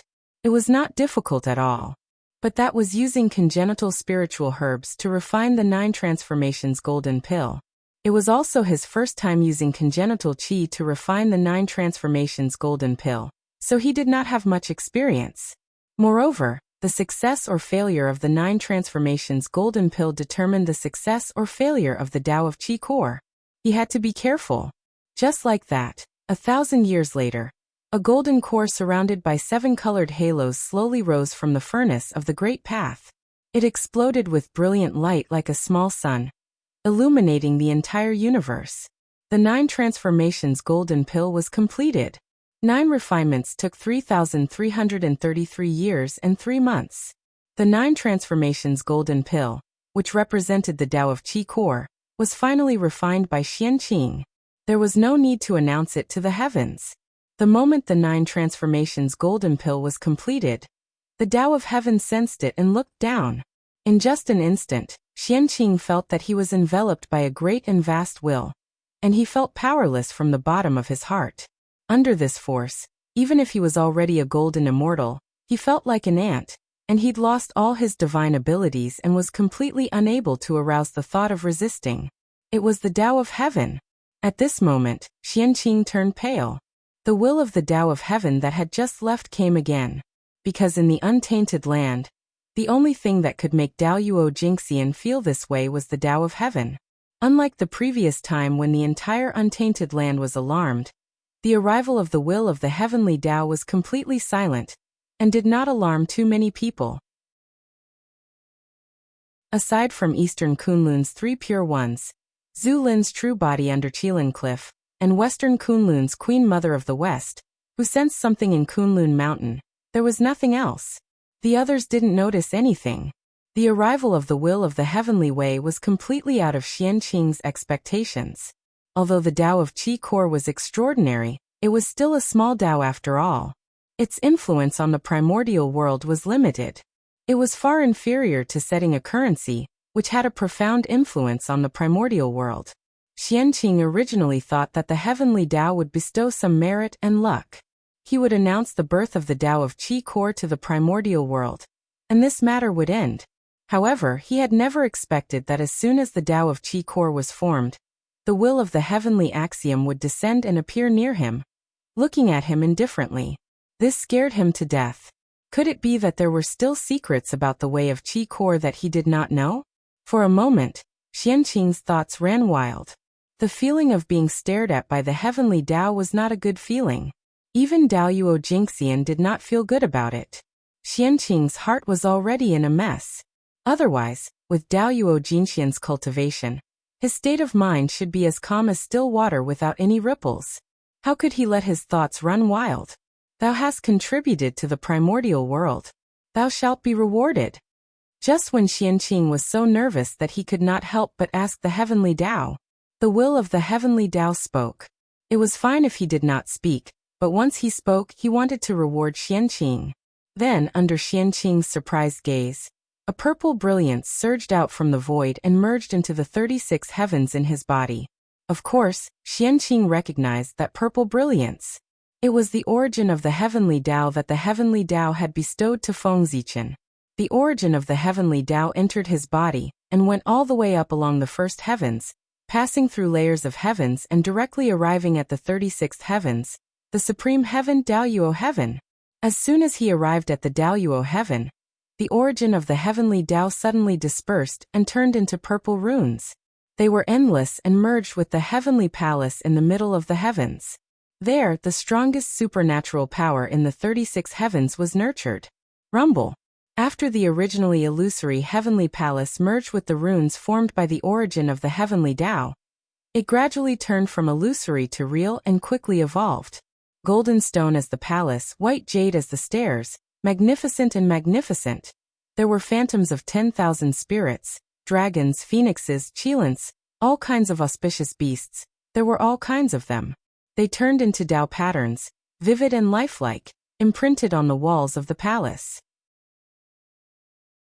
There were rules manifested, surrounding the main hall, crowding him in the center, deducing the principles of the operation of heaven and earth, and endless Tao runes filled the air. This heavenly palace seemed to be at the top of the universe, high and mighty, looking down on everything. At the same time, it seemed to have become the center of heaven and earth, accepting the worship of all living beings in the primordial world. Above the tall and towering palace gate, there were 3 big words written with innate divine runes: Miluo Palace. This heavenly palace was called Miluo Palace. It was at the highest position of the 36 heavens, located in the Daluo heaven. It was eternal and all-encompassing. It was the supreme heaven that ruled over everything. In the myths of later generations, the Daluo heaven was the supreme heaven, and it was the residence of the Daluo Jingxian. And the Daluo Miluo Palace, if Xianqing remembered correctly, was the residence of the celestial emperor. It was the place where he ruled the 6 heavens, and it was also the most honorable place in the primordial universe. What does this mean? Is it appointing me as the celestial emperor? Looking at the Miluo Palace in his body, Xianqing couldn't help but make a bold guess. The incarnation of the origin of heaven, the top innate god fiend in the primordial world, and the celestial lord of Xianmen, the first of the 3rd generation disciples. He could also sit on the throne of the celestial emperor.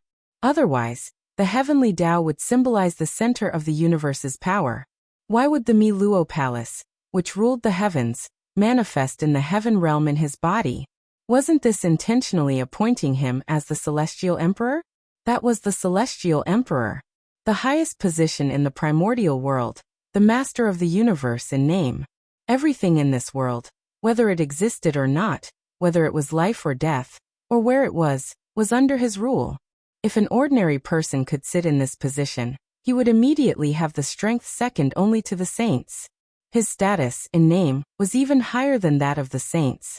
In later generations, Haotian was called the celestial emperor, but he was actually a puppet. His position was really awkward. But when Tathagata saw him, he also had to bow and not dare to be disrespectful. When the 3 pure ones saw him, they also had to call him His Majesty to show respect. The celestial emperor was the master of the primordial world. His face was the face of the world. Disrespect to him was disrespect to the world. There would be a calamity, and no one was an exception. It was also because the power of the celestial emperor was too great, that even the saints were afraid of him. That was why the 4 royals and 6 royals appeared one after another, taking away the power of the celestial emperor step by step. Chapter 259. Although Di Jun and Hao Tian were both celestial emperors, their natures were completely different. Di Jun had the strength that a celestial emperor should have, but because of the existence of Panga's descendants, his position as the lord of the heavens and earth seemed to be a little unjustified. Hao Tian was the complete opposite of Di Jun. He who had the strong support of Tao ancestor Hongjun rightfully sat on the position of celestial emperor. However, Hao Tian did not have the strength to match the position of celestial emperor, causing him to gradually be controlled by the saints in the future, and become a puppet in name only. In the primordial world, strength was the most important. External forces were ultimately external forces, not as practical as one's own strength. Hao Tian's future situation was a true portrayal of virtue not matching the position. At this moment in Xianqing's heart, he was already thinking about how to feign civility with the saints after he ascended the position of celestial emperor. Step by step, he would gradually get rid of the saints' control and become a true celestial emperor. At that time, the celestial emperor was him. The great emperor of Ziwei was him. The North Star emperor was also him. The 4 royals occupied 2 and the 6 royals occupied 3. In this primordial world, who could shake his position and interfere with his rule? Even Tao ancestor Hongjun could not. However, Xianqing was obviously thinking too much. How could the position of celestial emperor be so easy? Di Jun had the merit of the sun star shining on the primordial world, which was why he could ascend the throne of celestial emperor. Hao Tian was not worthy of the position. After becoming celestial emperor, he had to enter the world to experience tribulations to accumulate merit. In the primordial world, he had experienced a total of 132 million tribulations. Each tribulation should have taken 129,600 years. In total, he had spent about 157 billion years before he achieved success and regained the position of the celestial emperor. He was limitless and immeasurable. From this, it could be seen how difficult it was to ascend to the position of celestial emperor. Xianqing's identity as a disciple of the celestial sect of wonders was far from enough. To forcefully ascend to the position of celestial emperor, Hao Tian's fate was a lesson. A purple light flashed, allowing Xianqing to understand the function of Miluo Palace. The highest achievement of the 36 heavens, the supreme Miluo Palace.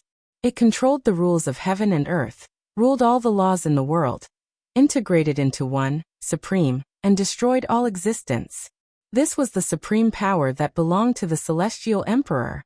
At the initial stage, one could combine all the divine abilities in the world and combine them into one, erupting with unparalleled power. At the middle stage, one could control the laws of heaven and earth. When they attacked, it was as if heaven and earth were pressing down, destroying everything. In the later stages, he could command everything in the primordial world, regardless of whether it was people, objects, spells, or Tao. As long as it existed, it could be controlled. Its power was incomparable, its divine might inconceivable. That was why it was called a supreme great divine ability. What a waste of joy! Xianqing was a little disappointed after learning about the function of Miluo Palace. Although this mystical ability was powerful and could be ranked in the top 10 in the primordial world, it was still far inferior to the position of Heavenly Emperor. The position of Celestial Emperor was a treasure that allowed one to ascend to the heavens in a single bound. It was also the most precious treasure in the primordial world. But fortunately, with encompassing Net Palace here, once the future Heavenly Emperor loses his position, we can rely on this palace to fight for it. After thinking about it, Xianqing comforted himself. In the primordial world, besides strength, status was also extremely important. Don't you see that those who occupy high positions all have extremely honorable backgrounds? The Magi did not respect the heavens and the earth. They only respected Pengu. Even Tao ancestor Hongjun was not in their eyes. Even so, the witch race still dominated the primordial world. Tao ancestor Hongjun did not dare to kill them. What was the reason? It was because they had the status of Pengu's descendants. Relying on this status, the primordial world would naturally protect them and not let them encounter the calamity of death.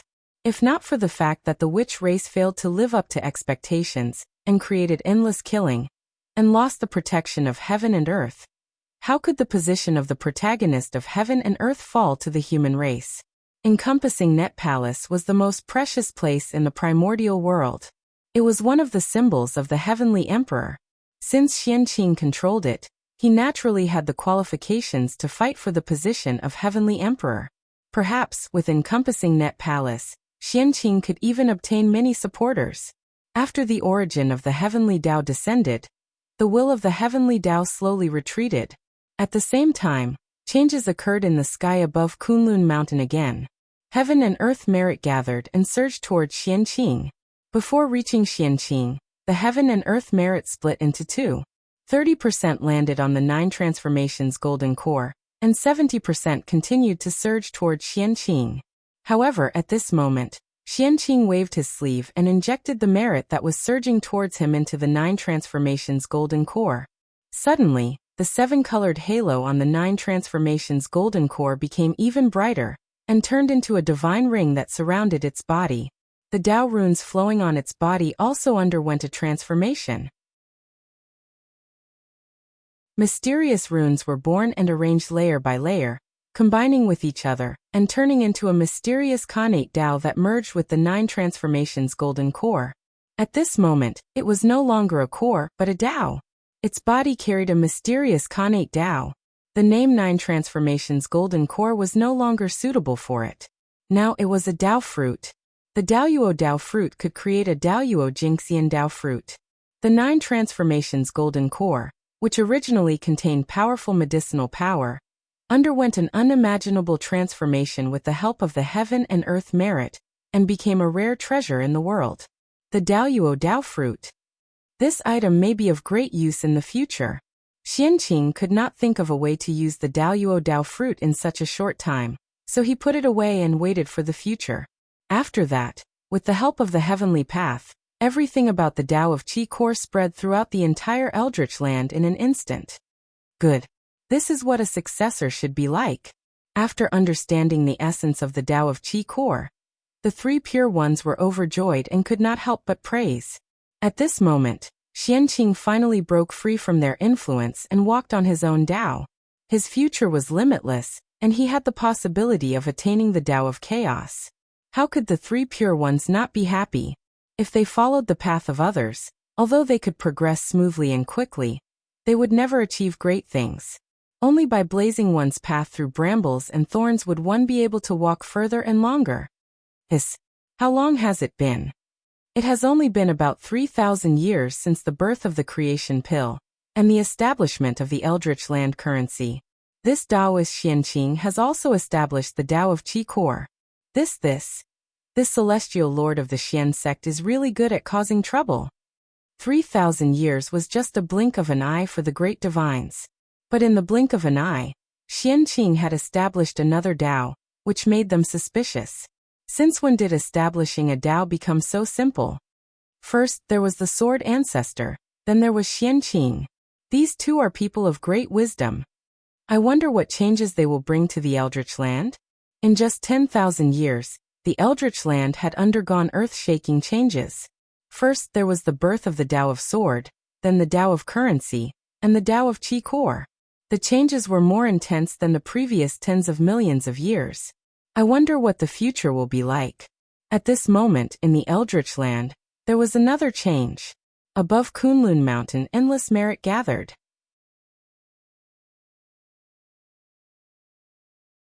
Chapter 260. How could this be? What is Taoist Xianqing doing? Why is there no end to it? Looking at the merits above Kunlun Mountain, the great mediums were helpless. In the blink of an eye, the Xianhuang merit had descended 3 times. Could it be that the primordial heavenly path belonged to him? What's going on? Looking at the Xianhuang merit that was surging towards him, Xianqing was a little confused. He did not know where these merits came from. Originally, Xianqing had planned to leave the Xianqing Palace and go to the Jade Void Palace to visit the 3 pure ones and share his joy with them. But who knew that before he could move, boundless merit would suddenly descend from the sky, causing him to be a little surprised for a moment. This merit came out of nowhere, and it really made him a little confused. The great sage is merciful. Great sorrow and great wish. Save the suffering and save the suffering, infinite and boundless. Praise the 9 heavens immortals. The great sage is merciful. Great sorrow and great wish. Save the suffering and save the suffering and save the suffering, infinite and boundless. Praise the 9 heavens immortals. The great sage is merciful. Great sorrow and great wish. Save the suffering and save the suffering and save the suffering, infinite and boundless. Praise the 9 heavens immortals. Just as Xianqing was puzzled, the praises of all spirits suddenly sounded in his ears. One after another, it was incomparably grand. It was inexplicably moving and shook his heart. What's going on? Why is there the wish of all spirits coming? The sudden turn of events made Xianqing confused and shocked. Other than the Tao of Currency and the Tao of Qi core, he did not do anything else. It was true that these 2 Taos could obtain merit, but it was a little exaggerated to say that they could attract the gratitude of all spirits. Only the gratitude of all spirits from the bottom of their hearts could stimulate the power that was enough to shake everything in his heart. Obviously, the Tao of Qi core and the Tao of Currency did not have this ability. No matter what Xianqing thought, the merit aura was still surging. It covered the sky and covered the earth, covering everything. Virtuous Qi was everywhere, and nothing could be seen. Otherwise, with the strength of Daoyuo Jingxian and the strength of many great mediums, how could they not see what was going on? Rumble. More and more Xianhuang merits were accumulated. In the blink of an eye, it exceeded the capacity of Xianqing's body. It gushed out of his body and formed a golden cloud above Kunlun Mountain that covered an area of 1,000 miles. Moreover, as the number of merits increased, the auspicious cloud continued to expand, attracting the attention of countless people. Just like that, the golden auspicious clouds above Kunlun Mountain turned into a radius of 10,000 miles. The virtuous qi in the sky gradually stopped, and the heavens regained their clarity. After careful calculation, the Xianhuang merit points that Xianqing obtained this time were no less than the merit points that he obtained when he created the Xiantian sword Dao. That also meant that without him knowing, he had done something that was of great merit to all living beings, and had an endless and far-reaching impact on the future of the primordial world. Otherwise, the heavenly Dao wouldn't have given him so much merit, and he wouldn't have obtained the power of all spirits. Spirit race. The moment Tianji became clear, Xianqing learned about the origin of the black-yellow merit. It was the race with the largest population and the least sense of existence in the untainted land. The spirit race. The spirit race was the general name of the primordial world's plants.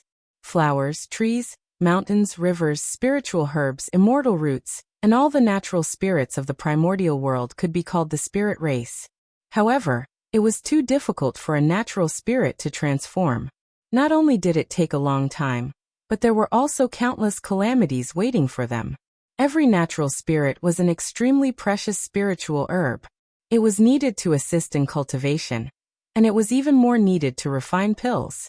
As such, their fate could be imagined. Moreover, the higher the grade of the connate spirit root, the more difficult it was to transform. It was almost impossible for a top-grade connate spirit root to transform. All these reasons combined made the number of experts of the spirit race extremely small. There were very few Daoyuo Jinxian. There were almost none of them with top-grade combat strength. Oh, it wasn't that there weren't any.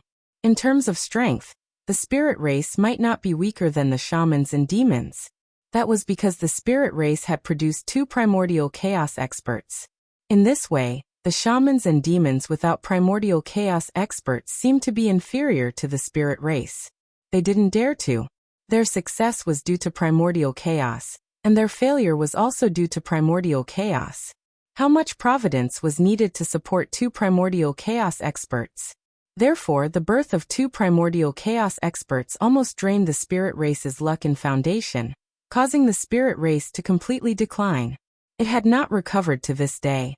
In the primordial world, the spirit race had ended up in such a miserable state. It might be related to this. Unfortunately, the origins of these 2 primordial chaos experts were complicated.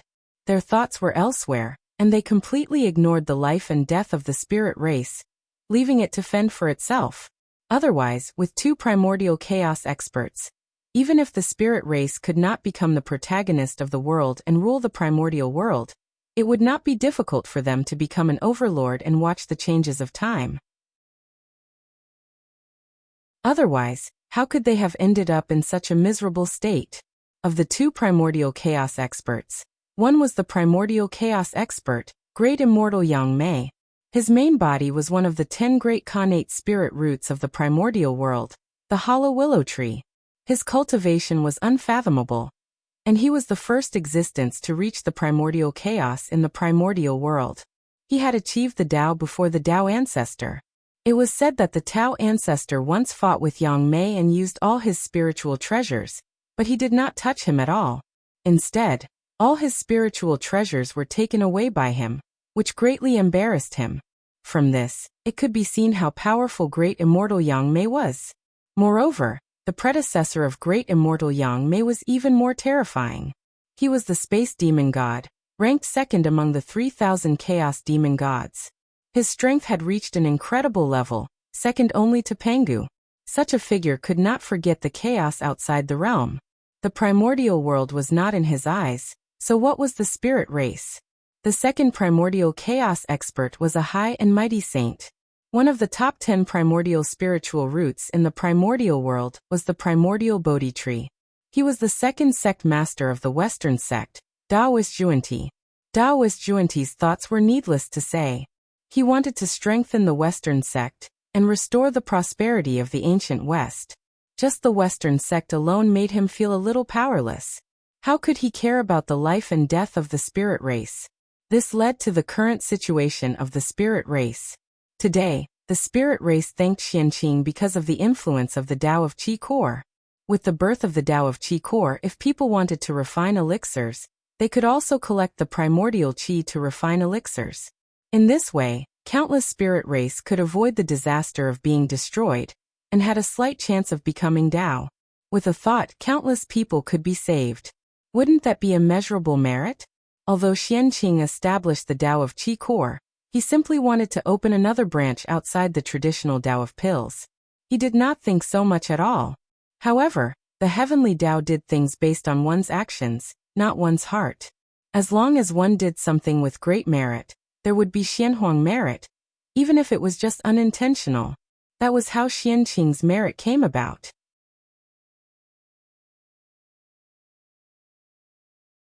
Chapter 261. Spiritual Venerable? Under the wishes of the Ling clan, Xianqing found that there was a new karmic rank on him, Spiritual Venerable, the Venerable of the Ling clan. With the Spiritual Venerable karmic rank, Xianqing's body immediately had a wonderful change. In his perception, the world was different. Everything had come alive and was releasing their emotions to their heart's content. Their happiness, anger, sorrow, and joy, and everything they had experienced in the past were all sensed by Xianqing. Even the things that happened here in the past were spied by Xianqing from the memories of all things. Listen to the sound of everything. This was a gift from the Ling clan. And it was also a supreme magic that only belonged to the Spiritual Venerable. What does the way of heaven mean? Does it want me to control all kinds of creatures with this karmic rank, so that I can become the great emperor of the Eastern Pole? After experiencing the changes in his body, Xianqing thought with some doubts. The great emperor of the Eastern Pole, one of the 6 royals, was the lord of all kinds. He ruled all kinds of creatures, and was one of the most honorable beings in the world. Of course, as one of the 6 royals, the power of the great emperor of the Eastern Pole was naturally not so simple. He was also one of the rulers of the underworld, and a great saint who saved people from suffering. He had supreme power. However, these had nothing to do with Xianqing now. What he cared about was the meaning of the Spiritual Venerable karmic rank. Although the great emperor of the Eastern Pole had great power and many authorities, but the Lord of all races was the foundation of his existence. And the authority of a Spiritual Venerable was part of his authority. Therefore, when the great emperor of the Eastern Pole was born, Xianqing, the Spiritual Venerable, was bound to be restrained by him. Either he was subordinate to him, or he gave up the Spiritual Venerable karmic rank. There was no third choice. However, Xianqing really didn't like to be subordinate to others. Xianqing was even more unwilling to give up what he got.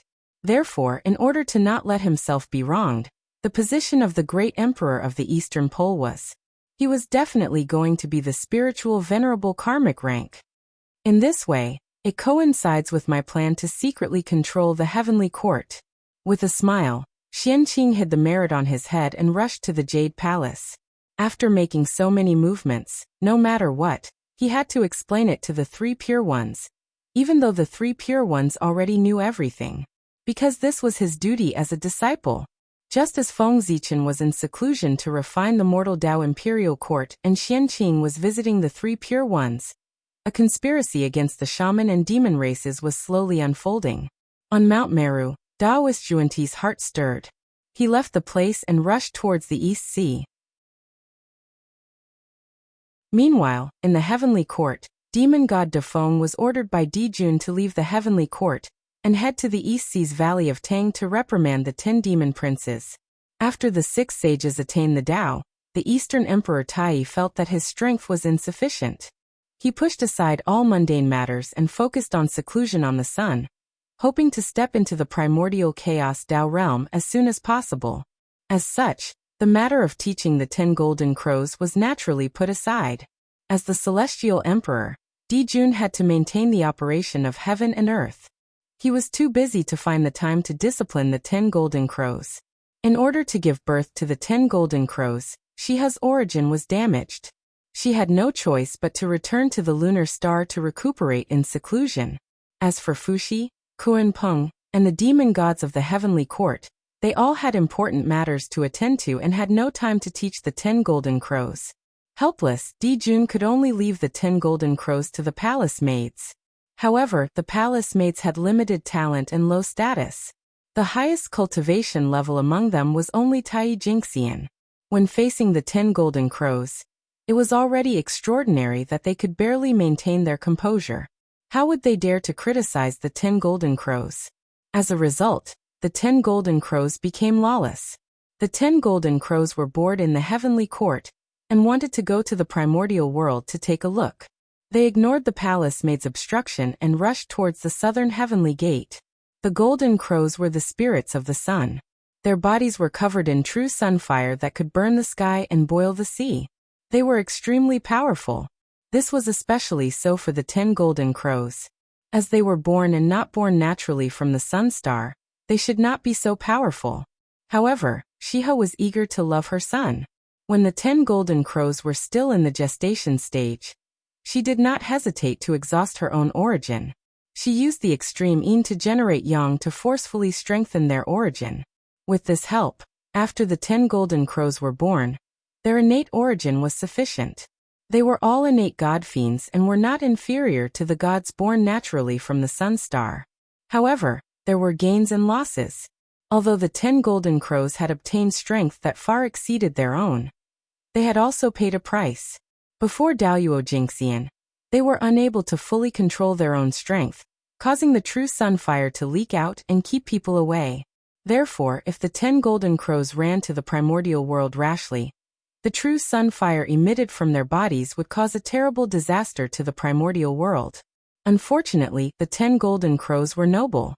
Even if the heavenly soldiers and heavenly generals had the strength to take them down, who would dare to do so? Fortunately, when the 10 golden crows were about to rush out of the southern heavenly gate, Kuan Peng returned to the heavenly court because of Feng Zichen and bumped into them. The heavenly generals did not dare to attack the 10 golden crows, but Kuan Peng did not have such scruples. He immediately took them down and brought them to Dijun for him to deal with. Dijun was very angry about the 10 golden crows' actions. He immediately locked the 10 golden crows in the Tang Valley. They were not allowed to come out until their cultivation was Daoyuo Jinxian's. Demon god Defeng went out of the southern heavenly gate. After confirming the direction, he flew straight to the East Sea. However, just as he was about to reach the East Sea, a 7-colored light suddenly appeared in the void and enveloped him. But strangely, Defeng did not seem to notice the abnormality around him. He continued to rush to the Tang Valley without looking back. This 7-colored light was naturally formed by Daoist Juanti. Otherwise, with the strength of demon god Defeng and Daoyuo Jingxian, how could he not notice the abnormality? Only a saint could do something like that. The Tang Valley, the legendary place where the sun rises. Of course, this was only a legend in the future. Since ancient times, the sun star had always been high above the 9 heavens. It had never changed. Naturally, there would not be a place where the sun rises and sets. The so-called place where the sun rises was just a misunderstanding caused by the 10 golden crows playing here. They were seen by others and spread false rumors over countless years. Open. Outside the Tang Valley, Defeng took out the token given to him by Dijun and drew in the void. Suddenly, the void was like the surface of the water, undulating. Innate formation patterns appeared and entangled with each other, gradually forming a passage. This formation was called the Hulua Formation. It was specially set up by Dijun to prevent the 10 golden crows from sneaking out. Walking along the passageway, the first thing that greeted them was a towering mulberry tree that blocked out the sun. This was the largest branch of the innate Fusang tree, one of the 10 great innate spiritual roots of the primordial world. It was cut down by Dijun and placed in the Tang Valley for the 10 golden crows to rest.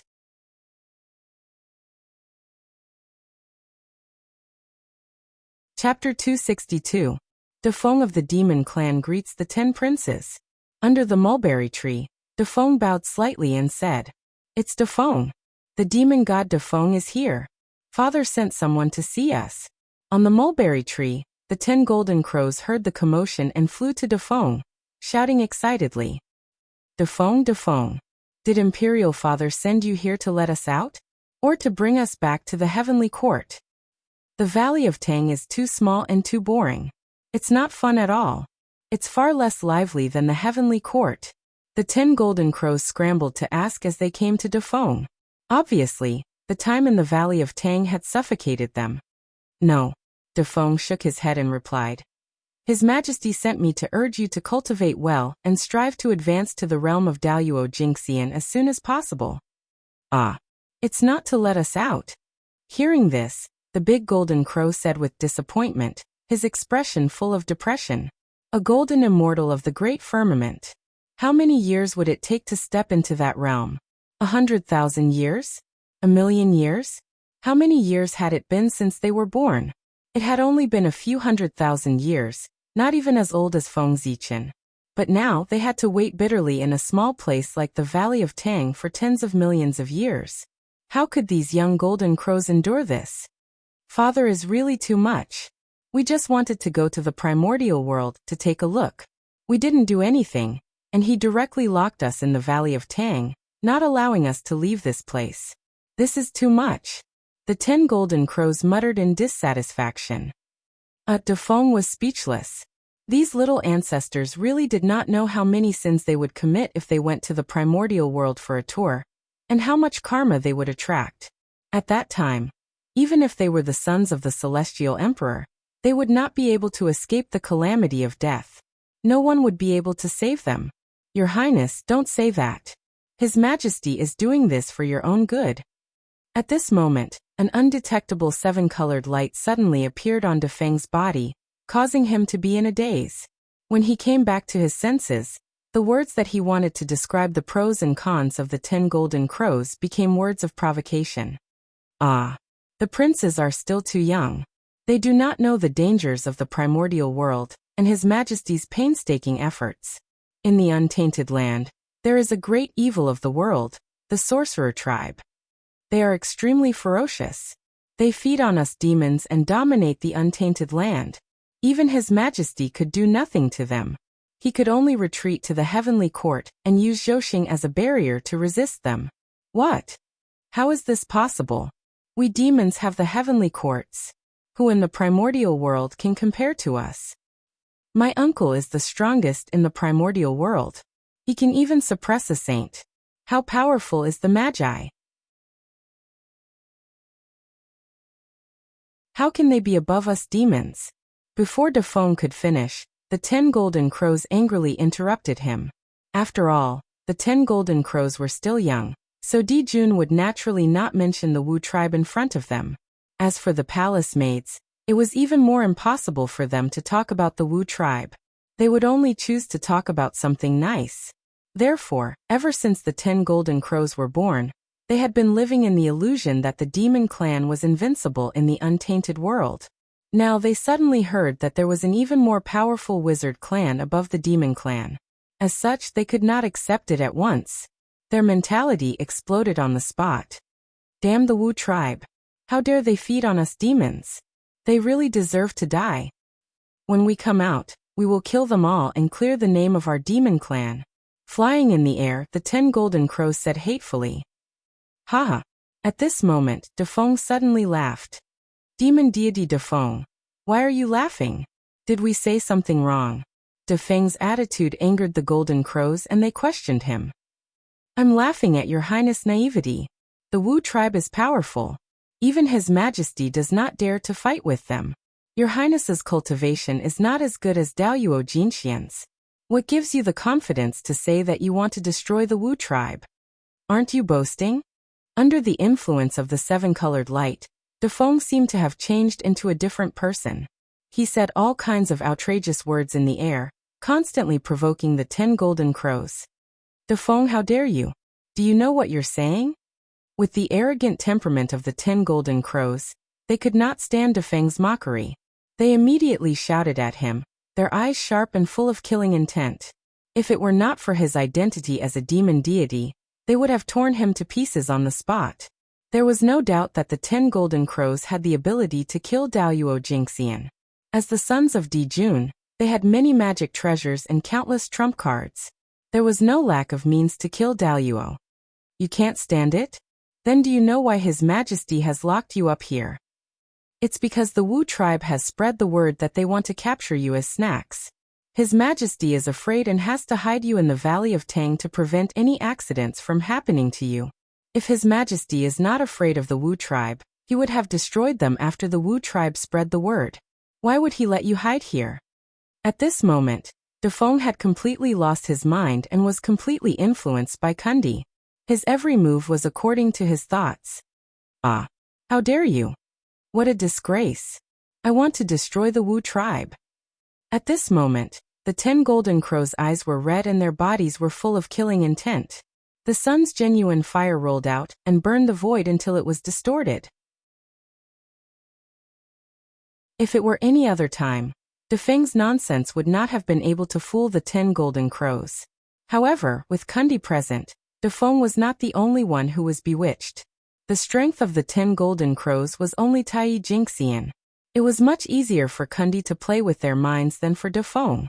Let's go out and have a look. Let's see what the Wu tribe is capable of. How dare they treat us as snacks? The more they thought about it, the angrier they became.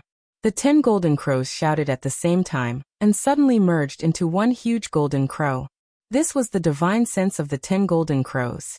As they were of the same origin, they could merge into one and temporarily raise their strength to a higher level. In other words, this huge golden crow had the strength of Daoyuo Jingxian. Caw. With a long caw, the golden crow moved and suddenly came in front of Defeng.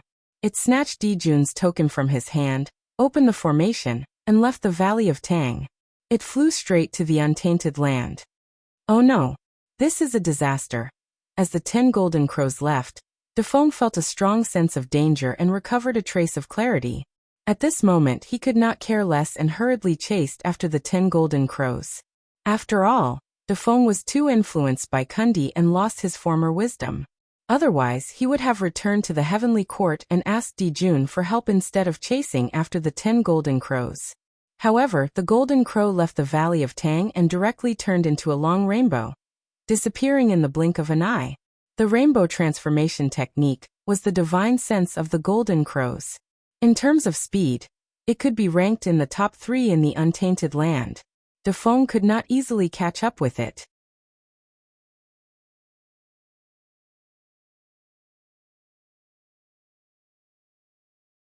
Chapter 263.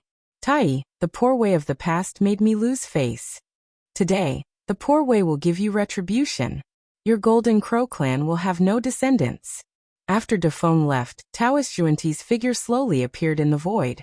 When he received Xuanti to become a saint, it should have been the most glorious moment of his life. However, they were humiliated by Donghuang Tai and achieved his supreme reputation. He was completely reduced to the background. At that time, Taoist Xuanti secretly swore to give Donghuang Tai retribution. Now retribution had come. In this world, what was more painful than the tragic death of one's family and the destruction of one's life's efforts? Kill the golden crows and destroy the demon race. This was what Xuanti did. Above the East Sea, a golden rainbow flew away. Wherever it passed, the seawater evaporated, and the aquatic creatures turned into ashes. It was unknown how many people it had killed. However, the golden rainbow was too fast. When the mighty figures of the East Sea looked over, it had already disappeared. In the human clan's ancestral hall, Feng Zichen, who was refining the human Dao imperial court, suddenly had an ominous premonition. It became more and more intense, waking him up. What happened? From this premonition, Feng Zichen vaguely sensed that something big was going to happen in the primordial world. Its influence was far beyond imagination. Yes, it's the golden crows. The 10 golden crows are traveling in the primordial world. Is the great shaman demon war about to begin? Separating a strand of divine thought, Feng Zichen looked outside. What he saw was a golden rainbow flying over. With his eyesight, how could he not recognize the origin of the golden rainbow? It was the 10 golden crows, the sons of the celestial emperor. The 10 of them are really Dijun's good sons. Looking at the 10 golden crows flying over, Feng Zichen sighed.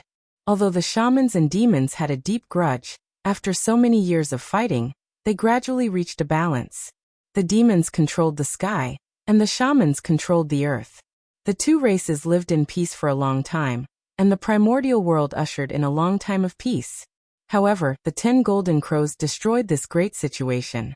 This completely ignited the hatred between the shamans and demons, leading to an unprecedented war between the two races.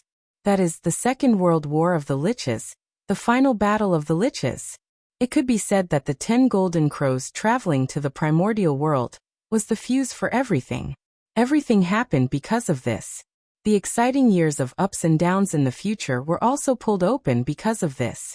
At this moment, looking at the 10 golden crows, Feng Zichen could not help but feel as if he was witnessing history, and his heart was indescribably excited. Not good humans. Suddenly, Feng Zichen thought of something and could not help but cry out. He no longer cared about refining the royal court, and left the ancestral shrine with a flash. Wherever the golden crow passed, the power of the grand sun true fire would be unleashed and wreak havoc, causing the earth to be scorched and the rivers to dry up. What would happen if they were to pass by the human race? Although the East Sea was protected by Nuwa's enchantment, there was no need to worry about the grand sun primordial fire.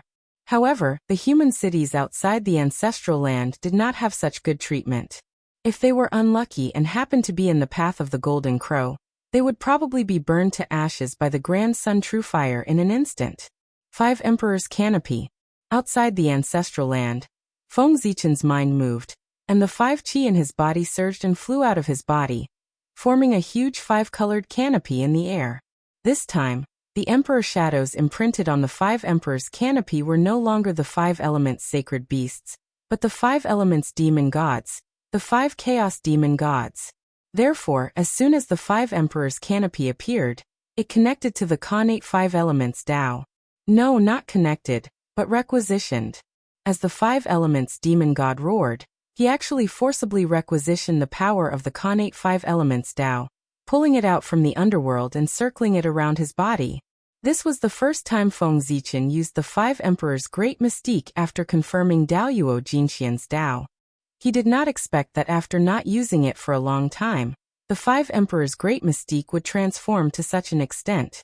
It would not be an exaggeration to call it a great Dao mystique. At this moment, the 5 Emperor's canopy was the Dao, the connate 5 elements Dao. Under the powerful power of the 5 elements demon god, it temporarily replaced the existence of the connate 5 elements Tao. It was clearly in front of Feng Zichen, but it was omnipresent. This was the magic of the connate Tao. It was compatible with the origin of heaven and earth, and it was omnipresent in the primordial world. The moment the 5 Emperor's canopy replaced the connate 5 elements Tao, almost at the same time, the figures of the 5 Emperor's canopy appeared in the sky above all the cities and tribes of the human race. Streams of 5 elemental qi descended, protecting them within. In the sky above the East Sea, 10 golden crows passed by with long golden tails. Specks of golden light floated down from the sky and fell to the ground. That was the true sunfire. Every speck could burn a Tai Jinxian to death. It was extremely terrifying. Fortunately, the East Sea was protected by the barrier set up by Nuwa. Before the true sunfire could fall, it was destroyed by Nuwa's barrier in midair. Otherwise, the human race would have suffered great losses. The other territories of the human race were protected by the 5 Emperor's canopy, so they did not need to worry about the true sunfire. All the humans outside listen to my order. From now on, rush back to the ancestral land. No mistakes. Seeing the 10 golden crows leave, Feng Zichen gave the order. Next would be the fall of the golden crows and the war between the liches and the demons. That was a war that would affect the entire primordial world. If they stayed outside, wouldn't they be courting death? The 10 golden crows flew all the way, completely ignoring the lives of the people on the way. Their rationality was blinded by anger, and there was only one thought in their mind. Kill all the sorcerer tribe. Kill. Kill. Kill. Aha! How satisfying. How can the sorcerer tribe compete with us demons? With such strength, how dare they say that they are going to treat us as snacks? How ridiculous. In a certain sorcerer tribe, the 10 golden crows looked at the sorcerer tribe struggling in the true sunfire and laughed wildly. Their words were full of contempt. However, they, who had been bewitched by Kundi, did not know that they had the power of a golden immortal of the great all-embracing heaven, while the Wu tribe below them was just a group of primordial unity golden immortals. Bullying the weak, Daoyuo Jingxian killed Tai Jingxian. What was there to be proud of? Seeing that the sorcerer tribe was so weak, the 10 golden crows became more confident. They continued to fly forward, looking for new sorcerer tribes and repeating their actions. In this way, the 10 golden crows relied on the power of Daoyuo Jingxian to run amok and destroy more than a dozen sorcerer tribes. The 10 golden crows' wild actions naturally attracted the attention of the sorcerer tribe experts. Hey, how dare you bully my people, feathered beast? Take my staff. Just as the 10 golden crows were looking for the sorcerer tribes, a huge peach staff suddenly appeared in the void and struck towards them. It was the great sorcerer of the Huta tribe, Quafu. How dare you, barbarian? How dare you humiliate me like this? Hearing the words feathered beast, the 10 golden crows' eyes instantly turned red. Terrifying killing intent filled the air, and the true sunfire swept out to meet the peach staff.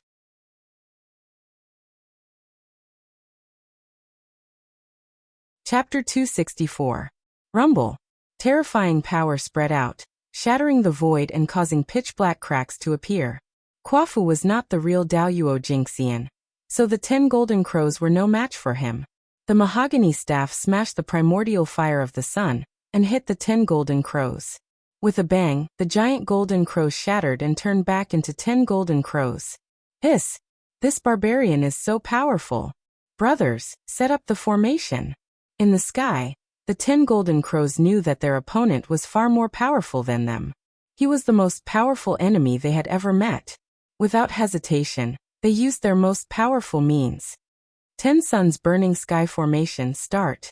With a roar, the 10 golden crows flapped their wings and formed an inexplicable formation in the sky. They attracted the power of the sun and enveloped Quafu. The 10 suns burning sky formation was a congenital formation created by Dijun and Fushi for the 10 golden crows. Once the formation was activated, it could attract the power of the sun to burn the sky and boil the sea, destroying the world. Even if Daoyuo Jingxian fell into the formation, he would be in danger of being burned if he could not escape in time. However, Quafu was different. As a grand wizard and a descendant of Pangu, Daoyuo Jingxian was no match for him. You are courting death. You are the son of the celestial emperor, the elves of the sun and born gods. Instead of benefiting the untainted land, you have killed hundreds of millions of creatures here. You deserve to die. Quafu shook his body and showed his true form of a grand wizard. Standing on the ground, his power was endless. No matter how fierce the primordial fire of the sun was, it could not hurt him at all. However, the 10 suns burning sky formation was really powerful. Although it could not hurt Quafu, it trapped him firmly in the formation. He could not break free and hurt the 10 golden crows. You have committed such a big crime. Everyone in the untainted land has the right to kill you. Your father's face has been completely disgraced by you. Trapped in the formation, Quafu used all his means but could not break free. He could not help but curse the 10 golden crows in the sky. Barbarian of the wizard tribe, you. At this moment, the 10 golden crows understood that they had made a huge mistake. Therefore, he was speechless in the face of Quafu's accusation. Brothers, kill him. Let's join forces to kill this barbarian of the shaman race before returning to the heavenly court to ask for Father's forgiveness. With Imperial Father's ability, he will definitely be able to solve this problem for us. Now that things had come to this, there was no point in regretting. Now, even if the 10 gold crows wanted to leave, Quafu would not agree. He would definitely kill them here to avenge the dead Wu tribesmen. Alright, let's kill him first. This shaman barbarian's words are so unpleasant to hear. Killing him will help us vent our anger. Having made up their minds, the 10 golden crows opened their mouths and spat out their innate origin, activating the 10 suns burning sky formation with all their might. This caused the formation's operation to speed up, causing it to undergo many changes. Boom, boom, boom. inside the matrix, the primordial fire of the sun surged even more violently. The horrifying power spread out, igniting the void and turning it into a destructive storm, burning toward Kwafu. In that instant, nothing existed anymore, everything burned into nothingness. Haha, good timing. While laughing, Kwafu stomped the ground hard. Instantly, the mountains and rivers within hundreds of millions of miles trembled together. Magnificent and heavy power gathered together, forming a yellow light curtain around Kwafu, blocking the raging primordial fire of the sun. The 10 gold crows were not surprised that the primordial fire of the sun could not hurt Kwafu. After all, he was Daoyuo Jinxian. It would be strange if they could kill him so easily. Kill. A golden mirror appeared in the middle of the formation, shining like the sun. Driven by the 10 golden crows, it shot out beams of divine light of the sun toward Kwafu. This was the divine sun mirror, an ultimate primordial spiritual treasure bred by the sun star. It had always been kept by Di Jun. It was not until the 10 gold crows were born that he took it out and gave it to the 10 gold crows to protect themselves. Kwafu was not afraid. He swung his peachwood staff and swept it forward. Tremendous power poured out, extinguishing the divine sunlight that was surging toward him. Then Kwafu stuck the peachwood staff into the ground. With a flash of green light, the peachwood staff grew in the wind. In the blink of an eye, it turned into a towering peach tree, supporting the whole matrix. Its roots danced and took root in the primordial fire of the sun, absorbing its power and weakening the matrix. Unfortunately, although Kwafu's idea was good, the 10 suns burning sky matrix was supported by the sun star, and its power was endless. No matter how much power the peachwood staff absorbed, it could not shake its foundation. For a moment, the two sides were in a stalemate. Brother, this blockhead is so strong. His power is connected to the ley lines of the earth. Standing on the ground, he is invincible. If this continues, I'm afraid we'll be exhausted to death by him. Kwafu was Daoyuo Jinxian, so he had the confidence to continue. But the 10 gold crows were not. When their power was exhausted, they would not be able to maintain the matrix. When the matrix was exhausted, their death would come. Therefore, seeing the situation in a stalemate, the gold crows could not help but panic. We can't go on like this. Since the barbarian is connected to the ground, let's drag him into the air. Let's see if he dies. Suddenly, the youngest gold crow suggested. Okay, that's a good idea. Little Tin, you are so smart. When the other 9 gold crows heard that, they all thought that it was a good idea and praised the youngest gold crow. Then, they used their strength together to drive the 10 suns burning sky matrix. They swept up tens of thousands of feet of flames and flew up with Kwafu, trying to drag him into the air. However, trapping Kwafu was already the limit of the 10 suns burning sky matrix. It was impossible to lift him up. Moreover, the body of a wizard contained a large amount of connate turbid chi. It was extremely heavy and could not be moved easily. Therefore, the 10 gold crows used all their strength and their faces turned red. But they could not drag Kwafu at all. Ha! You little birds want to pull me up? Ridiculous! Do you really think you are Dijuntai? You've completely disgraced your father and uncle. At this moment, Kwafu also felt that something was wrong. His words were extremely sharp, and he was very different from his honest appearance before. Obviously, Kwafu also fell into the trap. Compared to the demon race, it was easier to control the wizard race. At this moment, the 10 gold crows were about to go crazy. The true sun fire on their bodies whooshed out, and they wanted to swallow Kwafu alive. How dare you, wizard race! Don't you dare hurt our prince! Seeing that it was almost time, Zhuanti finally let Defeng find this place. Prince, don't worry. I'm coming. Seeing that the situation was critical, Defeng did not have time to chat. He hurriedly used his magic and blew a gust of wind toward Kwafu in the matrix. Great Gale was an innate god born from the innate wind origin. In the Tao of Wind, Great Gale had extraordinary achievements.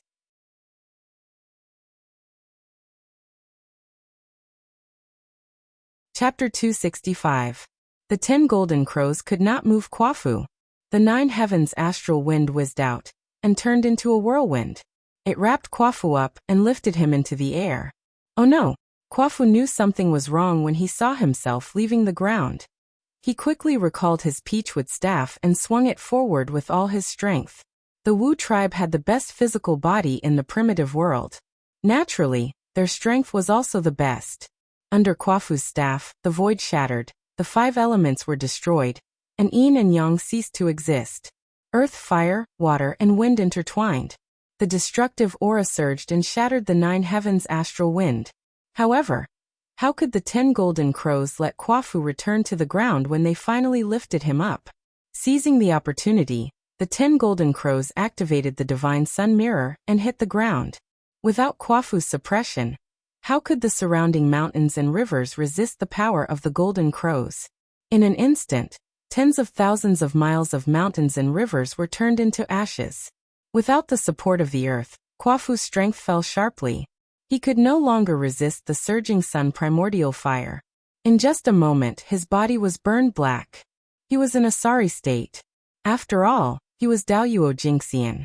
How could he die so easily? The sun primordial fire only damaged Kwafu's physical body. It could not hurt him at all.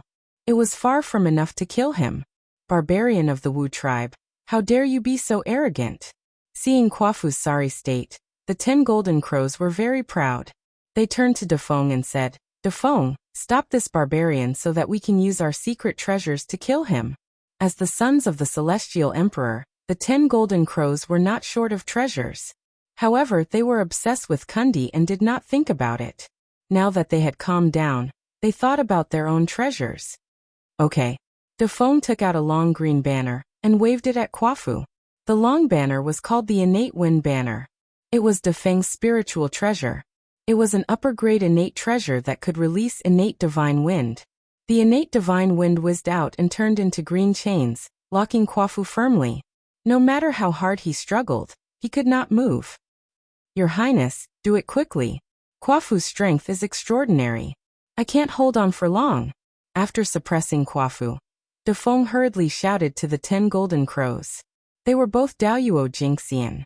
Without the help of the 10 sun-burning sky formation, it was hard to say who would be the one suppressing the other. Hego Dai. Sneering, the golden crow took out a silver needle and stabbed it toward Kwafu. Above the silver needle, the Khanate Taiyin origin chi flowed.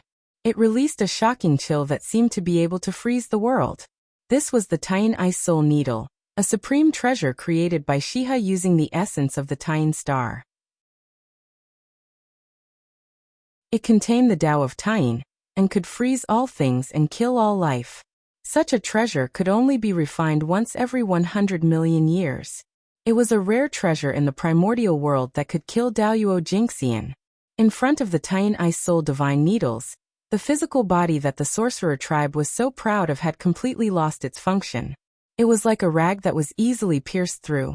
In an instant, Kwafu's expression froze. His body stiffened, and he was frozen into an ice sculpture. A terrifying Khanate chill spread out and wiped out all life in his body.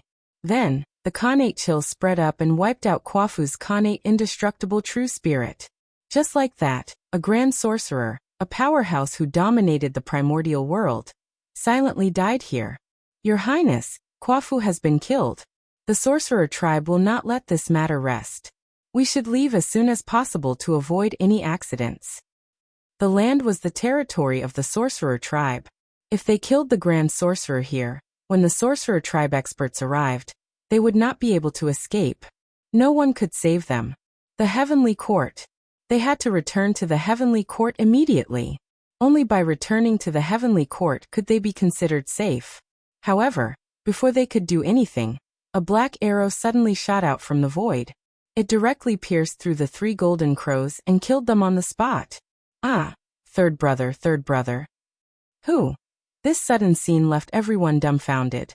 After a while, the golden crows finally reacted to what had happened and roared with their eyes wide open. On the other side, Defeng's face turned pale. The 3 golden crows were dead. The son of the celestial emperor was dead in front of him. This was a big deal. Hoi, you deserve to die. The golden crows could not recognize the origin of the black arrow, but Defeng, who had dealt with the sorcerer tribe for many years, could recognize the origin of this object. That arrow was the Xianming arrow. It was the personal treasure of the Grand Sorcerer, Hou-Yi. The identity of the person was self-evident. He was one of the strongest sorcerer tribe, Hou-Yi. Since the establishment of the demon tribe, Hou-Yi's hands were stained with the blood of countless demon tribe members. Even several demon gods had died in his hands. He was the strongest among the Daoyuo. He was the top Daoyuo Jingxian below the sage-to-be. Hou-Yi's name was enough to make countless demon tribe tremble in fear. Puff! Another black arrow appeared and pierced through the 4 golden crows, taking away their lives. This was Hou-Yi's response to Defeng. So what if you are the son of the Celestial Emperor? How dare you kill the Grand Sorcerer of the Sorcerer tribe? Ah! Bastard! Defeng felt like he was going crazy. In front of him, another son of the Celestial Emperor had died. What was Hou-Yi doing? Was he forcing the demon tribe to wage a full-scale war against the sorcerer tribe? Now that things had come to this, Defeng knew that even if he returned to the heavenly court, Dijun would not let him go. It was better to fight to the death and fight for a chance of survival for the little golden crows. He could ask for Dijun's forgiveness and resurrect him in the future. Hou-Yi, I'll fight you to the death. With a decision in his heart, Defeng burned everything he had in exchange for unparalleled power and charged toward Hou-Yi. Hou-Yi was a figure on the level of one of the 10 great demon gods. He was far from what Defeng could compare to. If he wanted to save someone from his hands, he could only fight with his life. Your Highness, return to the heavenly court quickly. His Majesty is there. He will definitely protect you. While charging toward Hou-Yi, Defeng did not forget to remind him. However, before he could finish speaking, another 2 golden crows were shot to death by Hou-Yi. Go! With a roar of grief and indignation, Defeng woke up the little golden crows who were in a daze. Go quickly! Run to the heavenly court! At this moment, the golden crows finally knew fear. The tragic deaths of their 4 brothers made them angry, but at the same time, they also felt a strong sense of fear. Since they were going to die, what about them? With a shudder, the golden crows hurriedly flapped their wings and flew quickly toward the heavenly court. Run quickly! Run to the heavenly court and let Father avenge them. At this moment, this was the only thought left in the golden crows' minds. Emph! You still want to escape? You must be dreaming. You killed the Grand Sorcerer of the Sorcerer tribe, destroyed the untainted land, and killed hundreds of millions of living beings. All of these sins can only be repaid with your lives. Seeing that the golden crows were about to escape, Hou-Yi said coldly.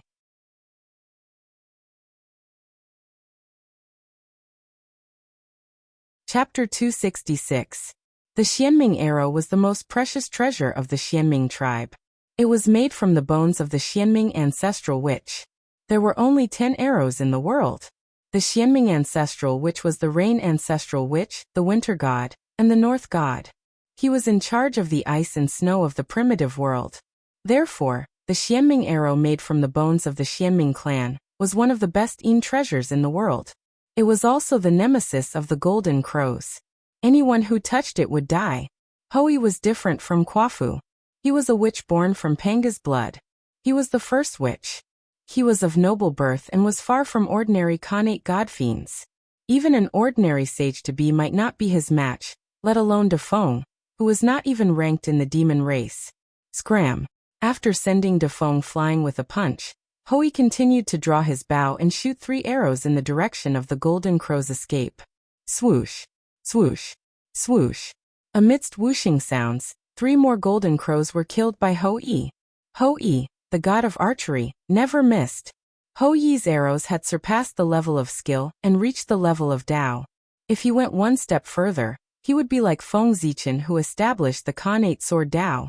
He could imprint the Dao of archery into the origin of heaven and earth, turning the acquired Dao into the Khanate Dao.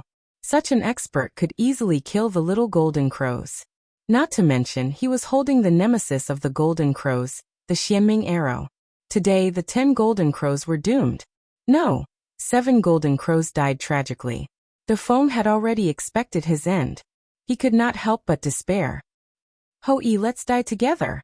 After a while, Seeing Hou-Yi aiming his bow at the remaining golden crows, Dafeng gritted his teeth and rushed to Hou-Yi's side. He exploded. It's useless. Hou-Yi stood in the center of the explosion and did not move. He allowed the power of Dafeng's explosion to hit his body. At this moment, the powerful physical body of the sorcerer tribe was fully displayed on his body. Grand Witch Kwafu, I've avenged you. With that thought in mind, Hou-Yi loosened his grip on the bow. Suddenly, 3 black arrows shot out. Their targets were the remaining 3 golden crows. My son. In the numinous sky hall, Dijun suddenly screamed and vomited a mouthful of blood. Then, under the panicked gazes of the demons in the hall, he suddenly disappeared. The 10 golden crows had accidents one after another. The secrets of heaven that had been concealed by Zhuan-Ti could no longer be hidden from Dijun's perception, and were detected by him. That was why the current scene was happening. The Xianming arrow was extremely fast. A black light flashed by and the 2 golden crows died on the spot. Second brother. On the other side, the golden crow couldn't help but cry out sorrowfully when he saw that another of his 2 remaining younger brothers had been killed. At the same time, he also noticed that there was a black arrow coming from behind him and his 10th brother. Little brother, you have to survive. Imperial father, please take care of Imperial mother. After taking one last look at the sun star, the golden crow ignited its origin and drove the sun god mirror. It was like a small sun as it collided with the Xianming arrow that was shot towards the golden crows, blocking the fatal blow for him. You have to survive. With that last sentence, the golden crow completely disappeared from the world, leaving nothing behind. Big brother. This scene made the golden crow's eyes almost pop out of their sockets. He wanted to immediately turn back and fight Hou-Yi, but he couldn't. The golden crow used his life in exchange for a chance to escape. He couldn't let the golden crow's sacrifice be in vain. He had to survive and escape back to the heavenly court to avenge his brothers. Resisting the urge to turn back, the 10 golden crows used all their strength to activate the rainbow transformation technique, and flew back to the heavenly court. He was afraid that once he turned back, he couldn't help but fight Hou-Yi to the death. This golden crow is quite decisive. However, he still has to die. Hou-Yi called back the Xianming arrow, drew the longbow, and shot an arrow. Let's see who can save you this time, Hou-Yi said as he put down the Hou-Yi bow. My life is over. Under this arrow, the 10 golden crows only felt that no matter where they were, they couldn't dodge this arrow. There was really no escape and no way to avoid it. The shadow of death uncontrollably crept into their hearts. And just as the Xianming arrow was about to hit the 10 golden crows, a golden figure suddenly appeared in front of the 10 golden crows and grabbed the Xianming arrow. At the critical moment, Dijun finally arrived. In the end, the 10 golden crows weren't fated to die.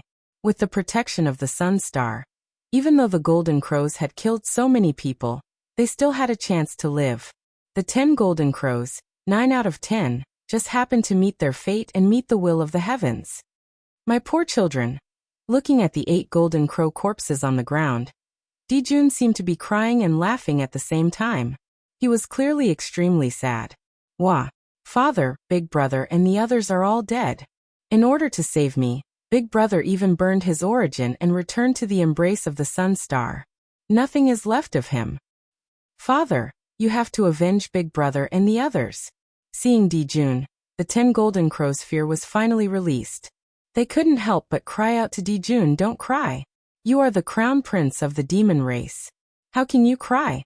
Looking at the remaining 10 golden crows, Dijun said sternly. It was all because he spoiled the golden crows too much that today's disaster was caused. In Dijun's heart, he really regretted it. Good, very good. Grand Magus of the wizard race, archer god of the primordial world. You are really very good. With a wave of his sleeve, Dijun sent the 10 golden crows back to the heavenly court. He turned his head and said to Hou-Yi. At the same time, he exerted a little strength in his hand and crushed the Xianming arrow into pieces. I don't deserve such praise from your majesty. I am just eliminating evil for the primordial world. Since Dijun appeared, Hou-Yi's body couldn't help but tense up. It was as if he had met the great Tao, and a great sense of fear arose in his heart. However, The pride of the wizard race didn't allow him to bow down to the enemy. Even if he died, he would die standing. Therefore he sneered at Dijun. Your Majesty didn't teach your son well. So that the Emperor's son created chaos in the primordial world, and killed hundreds of millions of creatures. I wonder how your Majesty is going to explain to the living beings in the primordial world. I killed a great evil in the primordial world, and saved the people from the fire. I wonder how your Majesty is going to reward me. As the Lord of Heaven and Earth, Dijun naturally had to be responsible for all living beings in the world. There was nothing wrong with Hou-Yi asking him this question. Humph, you have a sharp tongue. With a cold smile, Dijun didn't answer Hou-Yi's question. Because Hou-Yi was right. It was all the Golden Crow's fault. Killing the Golden Crows was not only not wrong, but also meritorious. If Dijun hadn't come here and affected the operation of heaven and earth, merit would have fallen into Hou-Yi's body at this moment as a reward. However, Hou-Yi killed Dijun's 9 sons. He couldn't wait to cut Hou-Yi alive. How could he reward him? How can I forgive you for killing my 9 sons? Pay with your life for my poor son. Dijun stretched out his hand and grabbed Hou-Yi.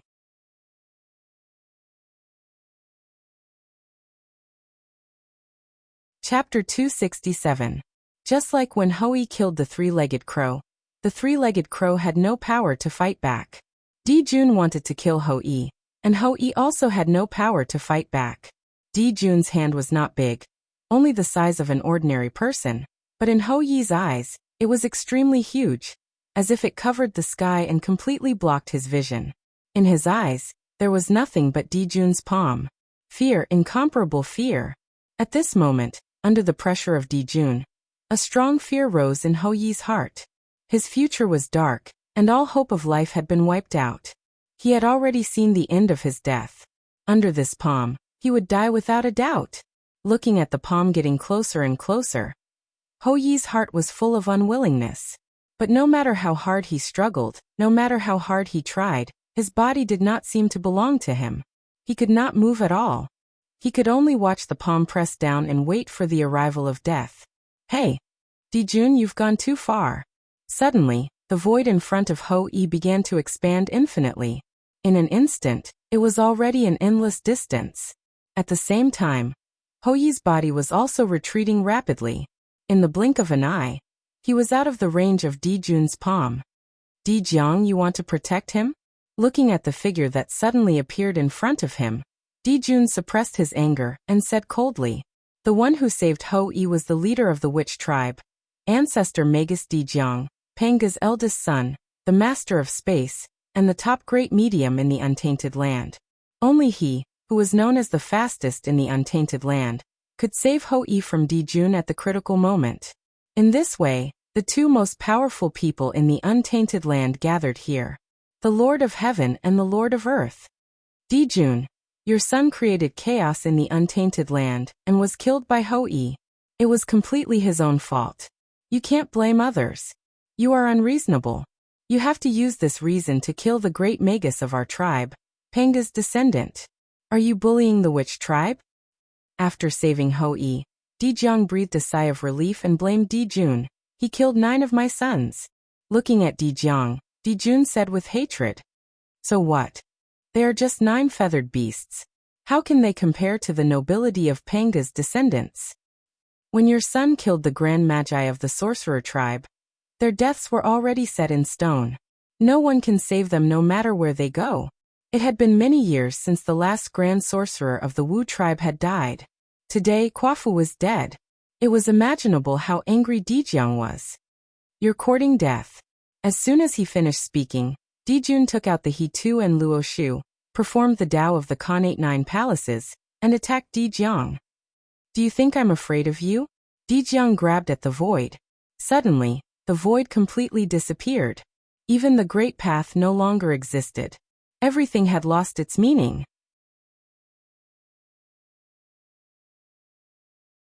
When space moved forward, time was born. Therefore, without time, space would at most stagnate. But without space, time lost its meaning. Space was the foundation of all existence. Without space, the untainted land would have no basis to exist. How would it be different from the chaos? As the master of space, Dijung's power could be imagined. It was just that the 12 ancestors of sorcerers were too famous, so his fame was overshadowed. As a result, he was not famous in the untainted land. He was far less famous than Dijun and Tai. But this did not affect Dijung's power at all.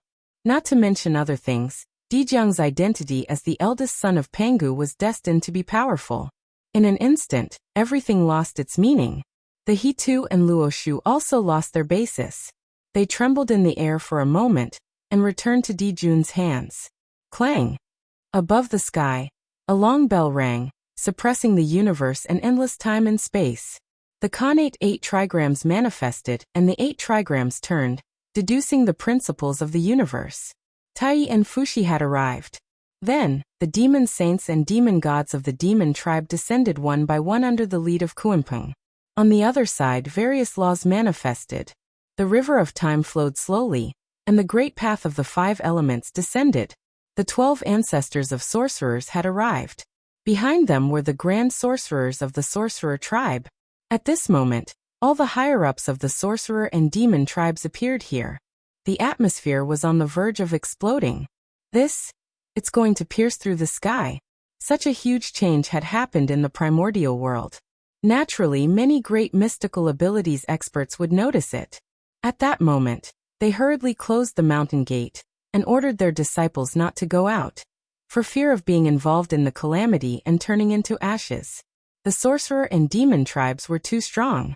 Once they fought, even the sage-to-be could not protect themselves. How could the powerful figures not be afraid?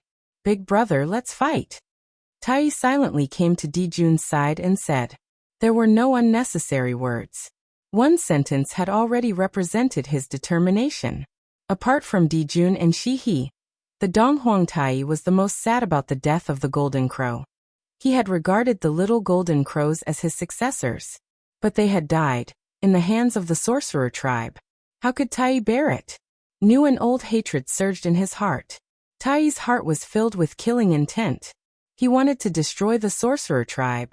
Go back. At this moment, Dijun calmed down and ordered everyone. What? Go back. Big brother Tai, who was about to attack, was stunned when he heard Dijun's words. I said go back. After that, ignoring the puzzled expressions of Tai and the others, Dijun waved his sleeves and turned to leave. Returning to the heavenly court, Dijun left without looking back.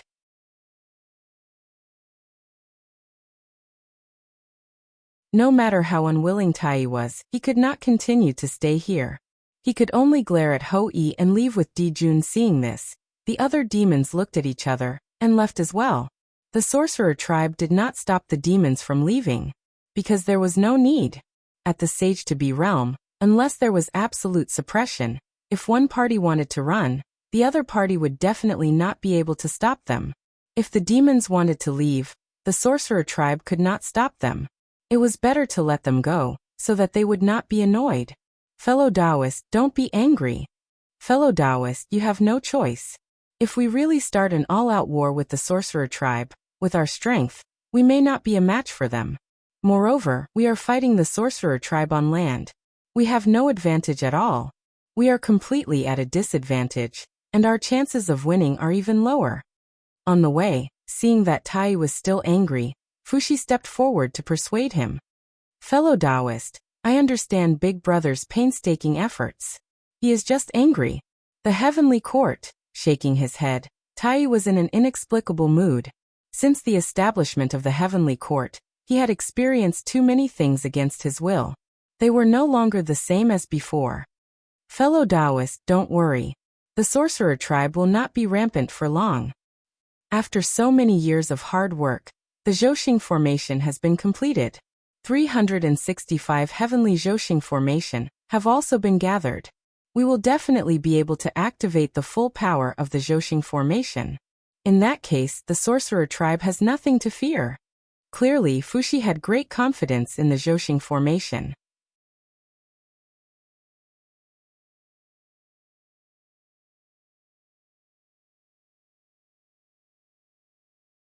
Chapter 268. The Zhouxing formation could be said to be Fushi's life's work. He had poured everything he had into it. Among the demons, no one could compare to him in the study of the Zhousing formation. This was because the Zhousing formation was deduced by him and Dijun through the combination of Zhousing. However, in terms of the Tao of deduction, Dijun could not compare to Fuxi. Therefore, the main body of the entire Zhousing formation was created by Fuxi. Dijun only played the role of filling in the gaps. Fuxi's ability to comprehend the Kanei 8 trigrams had something to do with this experience. Exploring the secrets of the Zhousing formation had allowed him to gain too much.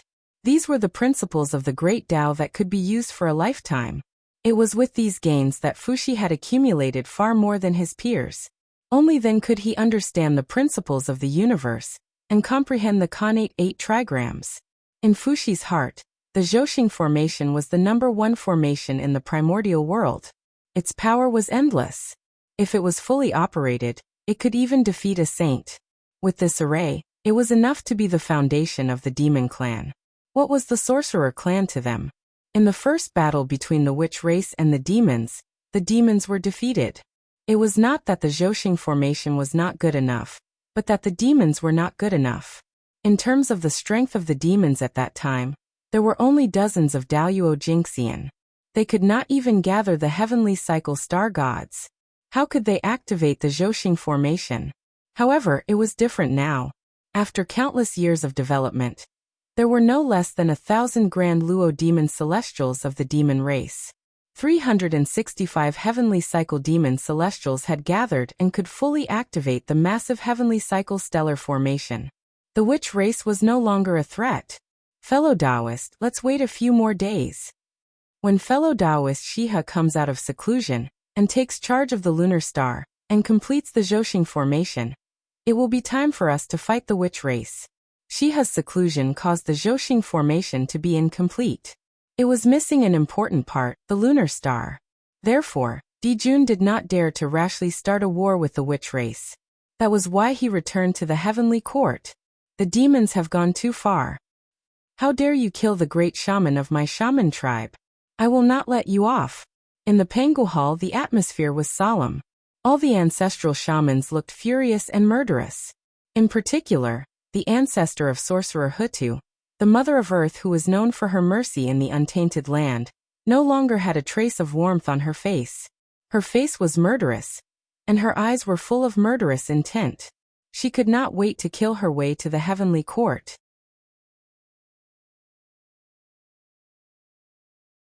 It was hard to imagine that the Lady of Earth, who was loved by the world, would have such a terrifying appearance. It was no wonder that Kwafu was the great shaman of the Hutu tribe, and a junior that Hutu valued very much. Now he was killed by the demon tribe. How could Hutu not be angry? That's right. We didn't go and find trouble with the demon clan. We were already merciful. That demon clan actually dared to provoke our shaman clan. They really don't know what's good for them. Inform the clansmen to prepare for war from today onwards. 1,000 years later, we will set off for the heavenly court. I'd like to see if the demons will abandon their foundation and avoid the battle. Dijiang nodded and said. His words were full of the matter of the golden crow burning Kwafu to death. He did not mention the matter of Hou-Yi shooting the golden crow at all. That's right. Seeing that Dijiang agreed, everyone said in unison. Then everyone got up and walked out of the hall. They wanted to return to the tribe and prepare for war. By the way, how's the geomancy map of the untainted land going? The geomancy map of the untainted land was a major event related to the inheritance of the shaman clan. If it could be completed before the war of shamans and demons, it would definitely increase the strength of the shaman clan. In this way, the chances of winning would be much higher when attacking the heavenly court. The rest of the places are almost completed. Only the western land was affected by the war of immortals and demons in the ancient times. The spiritual veins were all broken, causing the land to be more unstable. It is very different from before. If we want to draw the geomancy map of the western land of the untainted land, we need to calculate the earth veins again. It will take a lot of time. I'm afraid it will be difficult to complete it in a short time. After thinking for a while, Huda said. After all, too much time had passed. The untainted land had been through several wars and had changed greatly. It was far more difficult to draw the geomancy map than imagined. Then forget it. Let's wait until the war is over. The war between the liches and demons was imminent. Now there was no time to continue drawing the geomancy map of the untainted land. By the way, Hoi killed Dijun's 9 sons. Dijun will definitely not tolerate him.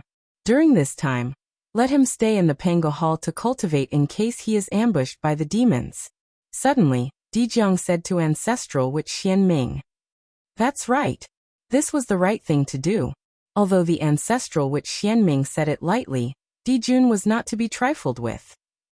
The world is going to change. Looking at the sky, Feng Zichen sighed. Although the liches and demons had left, the influence was not over. As if having a premonition that something big was going to happen, the sky darkened.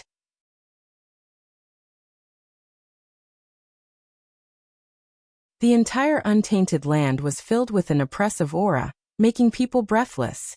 All tribes returned to the ancestral land quickly. No delay. Also, from today onwards, the ancestral land is sealed. No one can enter, but no one can leave. Feng Zichen waved his hand, and a purple light curtain appeared, enveloping the East Sea and preventing anyone from going out. Not only the human clan, but all over the untainted land. As long as there was a Daoyuo Jinxian in charge, similar things would happen. Everyone in the untainted land knew how powerful the liches and demons were. As long as they were not fools, they would understand that if the two clans fought, the consequences would be very serious. If they were not careful, they would be in danger of being exterminated. How could they not prepare early? Above the heavenly court, in the Lingxiao Hall. Kundi, you deserve to die. At this moment, how could Dijun not understand that his son had been schemed against by others? Otherwise, before the 10 golden crows were in trouble, he should have sensed it immediately, instead of after the accident. In the untainted land, only the 6 saints had the ability to hide from him. The 3 pure ones were arrogant and would not do such a dirty thing. Fuxi was one of the 3 emperors of the heavenly court, and Niwa had no reason to attack. In that case, the only ones who met the conditions were Zhu and Ti. Coincidentally, the 2 of them had a grudge against Tai. They had every reason to do so. After destroying the Magi, I will definitely destroy the Western sect. Dijun clenched his fists and swore secretly. Now, although he was not a match for the saint could not do anything to him. Otherwise, he would not have attacked the 10 golden crows. When Dijun defeated the Magi and unified the primordial world, at that time, he would be the true Lord of heaven and earth. He would gather supreme luck and become the 8th saint of the primordial world. Moreover, he would be the most powerful saint. He might not be weaker than the Tao ancestor. At that time, it would be easy to destroy the Western sect. As for the Western sect, it was the foundation of the saints who received the commission. Once destroyed, there would be no possibility of their great ambition being fulfilled. Under the backlash of the heavenly Tao, even if Zhuan-Ti did not die, his outcome would definitely be extremely miserable. Perhaps they would lose their saint positions because of this. It was not a secret in the primordial world that Zhuan-Ti's saint position was unstable. All the great mystical abilities knew about it. After all, when they made their great wish, the great mystical abilities were all watching. With everyone's wisdom, they only needed to think for a moment to understand what a great ambition was all about. Wasn't it just borrowing merit from the heavenly Tao? However, how could it be so easy to borrow something from the heavenly Tao? From the moment they received the quintessential commission and became saints, the Western sect had become their most fatal weakness. As long as they destroyed the Western sect, Zhuan-Ti would most likely lose his saint position under the backlash of the heavenly Tao. That was the conclusion that Dijun, Tai, Fuxi, and the others had come to in recent years after studying the saints. It had been so many years since Zishao preached the Tao. Everyone gradually figured out that the so-called saint might not be a realm, but a karmic position of heaven and earth.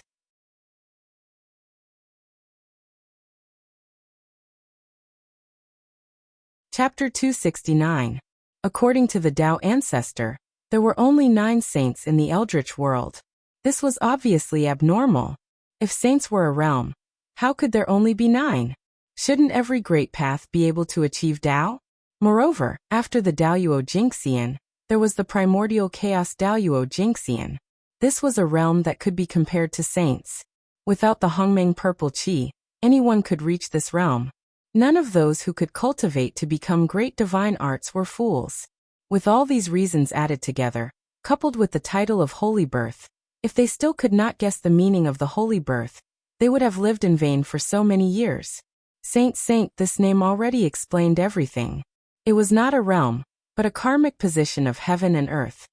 A karmic position that allowed one to entrust the heavenly way. After studying saint for so long, they did not find a way to become a saint. Instead, they found the weakness of Zhuan-Ti. What a pity! 1,000 years passed in the blink of an eye. On this day in the eldritch world, gongs and drums shook the sky. Countless sorcerers gathered and rushed toward Mount Buzhou under the lead of 1,000 great sorcerers. The heavenly court was there. 1,000 great sorcerers were 1,000 Daoyuo Jingxian. This showed how powerful the sorcerers were. Are they going to fight? The movement of the sorcerers attracted many people's attention. This was a battle that would determine the ownership of the eldritch world. The winner would dominate the entire eldritch world and become the main character of heaven and earth. This battle concerned every living being in the eldritch world. Anyone with some ability would pay attention. Set up the array.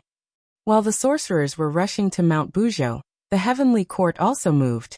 3,000 demon gods walked out of the heavenly court and personally sat on the stars.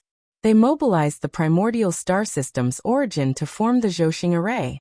Among the 3,000 demon gods, there were 360 demon gods who were the most powerful. They held the heavenly cycle star banner and bathed in the heavenly cycle starlight, suppressing the eldritch world's main star. They were the heavenly cycle demon gods who could correspond to Zhousing.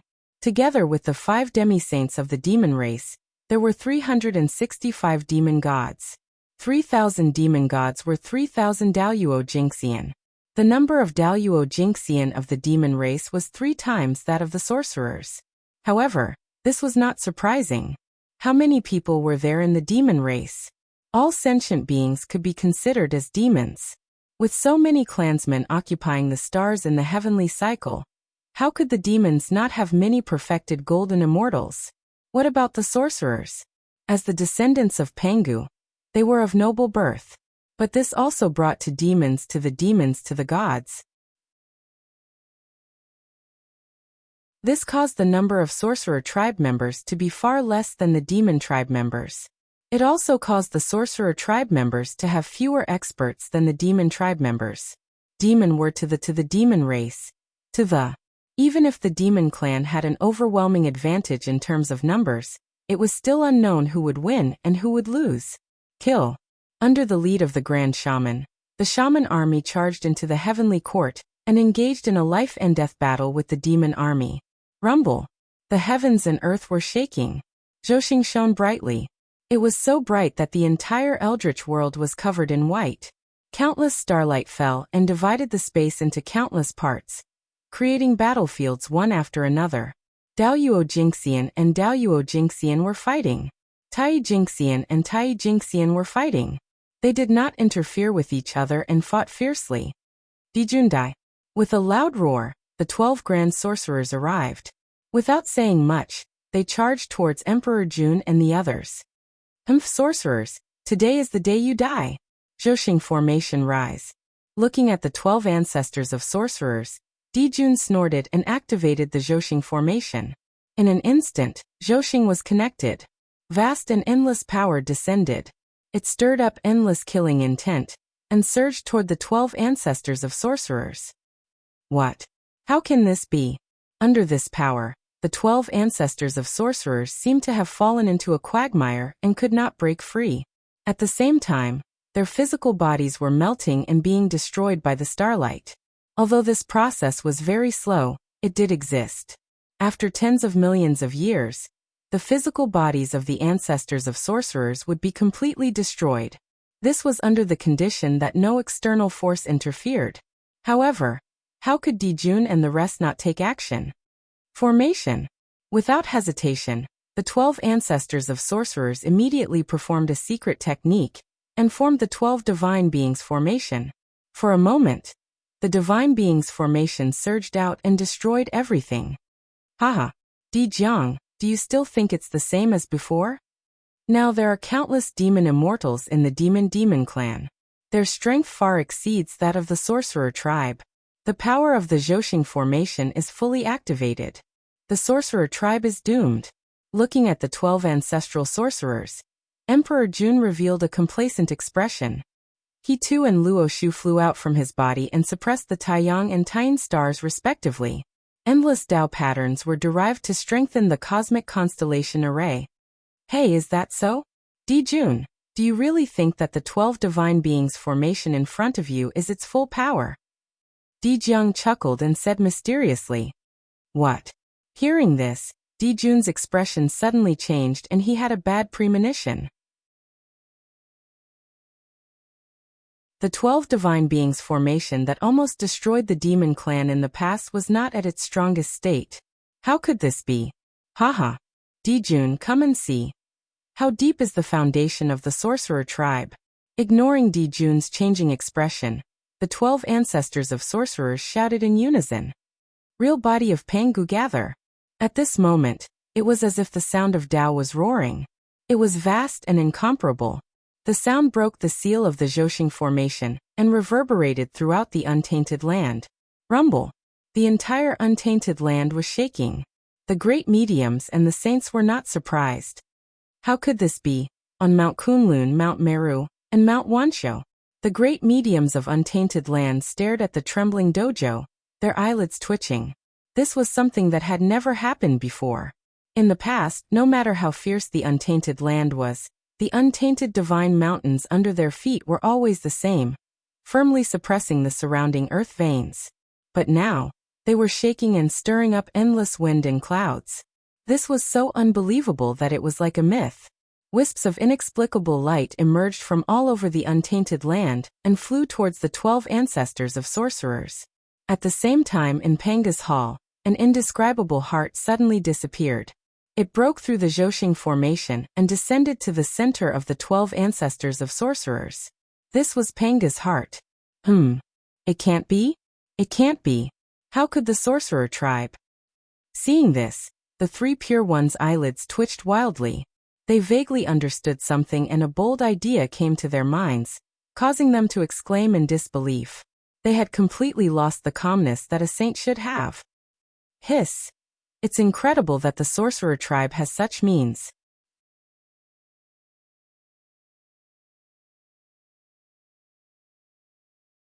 Chapter 270. The demon race is in danger. In the Purple Cloud Palace, Tao ancestor Hongjun was also shocked. He did not expect the wizard race to have such a trump card. With his strength, he did not need to see the result. He only needed to see the process to understand everything and see the trump card of the wizard race. In the eyes of all the living beings in the primordial world, an incomparably sacred and majestic Tao shadow suddenly appeared in the primordial world. The primordial world shook even more violently. At this moment, the entire world was cheering and filled with joy. All the living beings in the primordial world could clearly feel it. The Khanate Tao descended, and the laws of heaven and earth continued to appear. The origin of heaven and earth also descended. Everything appeared. In the primordial world, all kinds of phenomena appeared, welcoming a certain supreme existence. The origin of that Tao shadow was self-evident. It was the creator of the primordial world, the existence closest to the eternal great Tao in the world. The son of great Tao Pangu. The moment Panga's true body appeared, the 3 pure ones' expressions suddenly changed on Kunlun Mountain. That was because their primordial spirits were trembling continuously, as if they were about to leave their bodies and return to Panga's embrace to play the role of Panga's primordial spirit again. Panga's primordial spirit was the 3 pure ones, but the 3 pure ones were not Panga's primordial spirit. The moment they developed intelligence, they were new individuals, which also meant that Panga's primordial spirit had died. After hundreds of millions of years of bitter cultivation, they had obtained the realm of indestructibility. How could the 3 pure ones be willing to sacrifice themselves and recondense Panga's primordial spirit in exchange for Panga's return? At that moment, The three pure ones guarded their primordial spirits and mobilized all their strength to cut off their connection with Panga's true body. I am me, the one and only. I am not anyone's incarnation. Moral sacred words, suppress.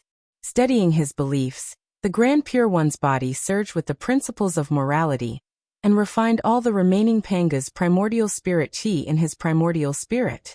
At the same time, the primeval golden scripture appeared on the body of the heavenly Lord of the primeval beginning. It narrated the truth of the great Tao and washed away the chi of Panga's primeval spirit in his primordial spirit. And on the Grand Master of Heaven's body, the numinous treasure Tao scripture appeared, deducing all kinds of things in the world and refining the power of Panga's primordial spirit in his primordial spirit. The Tao of Virtue, the golden scripture of the primordial spirit, and the numinous treasure Tao Sutra were not the innate clear spirit Tao bestowed upon the three pure ones by the heavenly Tao, nor were they the three Taos of Shi, Yuan, and Xian that Pangu inherited. Instead, it was the Tao that the three pure ones had comprehended themselves. It was the manifestation of all their Tao comprehensions, and it represented their highest achievement. It possessed boundless power. This was a Dharma that was free from Panga's influence. It was a Dharma that belonged to the three pure ones. Only this Dharma could help them cut off their connection with Pangu. As the connection between the three pure ones and Pangu was severed, the heaven-opening mark on their bodies, as well as the heaven-opening providence, dissipated quite a bit. There were gains and losses. They had lost a part of Panga's legacy in exchange for complete freedom. Only the three pure ones knew whether it was good or bad. This was the difference between the three pure ones and the 12 ancestors of sorcery. Although they also respected and admired Pangu, it was impossible for them to exchange their lives for Panga's life. The three pure ones lived for themselves. However, the 12 ancestors of sorcery were different. Pangu was their belief. The sorcerer tribe's worship of Pangu was unparalleled in the untainted land. For Pangu, they could give up everything. If they could revive Pangu by giving up their lives, they would not hesitate at all. The sorcerer tribe lived for themselves and also for Pangu.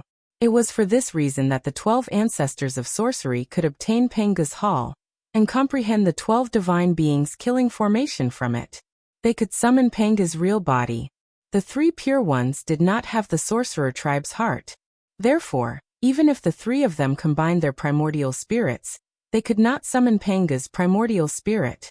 That was because Panga did not give them the right to do so. Looking at the majestic real body of Pangu in front of them, the demon clan could not help but swallow their saliva. They were so shocked that they could not speak. This was the creation god of the untainted land, the most powerful existence in the world. How could they fight this battle? A chill rose from their backs, making the demon clan feel cold from head to toe. A strong sense of despair emerged in their hearts, and they felt that they had lost all hope in the future. I am the celestial emperor, the master of all living beings in the world. So what if it's Pangu? I created the demon clan, established the heavenly court, maintained the order of the world, and found a chance for the innate living beings to transcend. I am limitless. Even if Pangu comes in person, I want to fight him. Right now, he is just a fake body formed by the ancestral sorcerer. What do I have to fear? Kill. After all, he was the overlord of the world. After a moment of absent-mindedness, Dijun recovered and strengthened his beliefs. He was fearless and looked straight at Panga's real body. Just as Dijun said, the greatest contribution of the establishment of the heavenly court was not to maintain the order of the world, but to find a chance for the innate living beings to transcend. The demon clan was a connate living being. No matter how many connate godfiends there were, they could not be endless. Of course, not all of the 3,000 demon gods of the demon clan were connate godfiends. Many of them were connate living beings. One had to know that the untainted land was the world of the connate godfiends. Under their control, how difficult was it for the connate living beings to attain the Tao? Before Dijun established the heavenly court, no connate living being had attained the Tao. Tao Yuo Jingxian had transcended. It was Dijun. He was the one who created the demon clan, established the heavenly court, and gathered supreme providence. It was as if he had split the world apart. He had snatched the opportunity to attain the Tao from the hands of the Khanate godfiends. It was because of this feat that the Khanate living beings swore to be loyal to Dijun. Only then could he sit firmly on the position of Celestial Emperor. Otherwise, did he really think that the position of Celestial Emperor was something that anyone could sit on? In the Khanate era, obtaining the recognition of the Khanate living beings had great merit and great providence. Only then could one condense the position of Celestial Emperor. I have long heard of the strength of the great Taoist priests. He is the best in the world and no one can compete with him. Today, Tai will have a good fight with him. If he wins, let the world know that the East Emperor is worthy of the title of #1 in the primordial world. Let the demon clan know that they still have an emperor who can save their lives, and let those who have different thoughts give up. Use a bloody battle to completely determine the situation of the primordial world. If I lose, I will have no regrets dying in the hands of the great Taoist priests. At this moment, Tai's fighting spirit was completely stimulated. It was unprecedentedly high. He wanted to compete with Panga's true body. Since the establishment of the demon clan, we have become the overlords of the world from nothing. Who knows how many calamities we have experienced, and how many difficulties we have overcome? How can we fall here? Men of the demon clan, kill. Kill to your heart's content. Kill to the heart's content, and show the power of the demon clan. We can't let the living beings of the primordial world look down on the demon clan. At this moment, Fushi's appearance had completely changed. His aura was incomparably fierce, and the scene of a mountain of corpses and a sea of blood was reflected behind him. There was no longer a trace of his previous gentle and amiable appearance.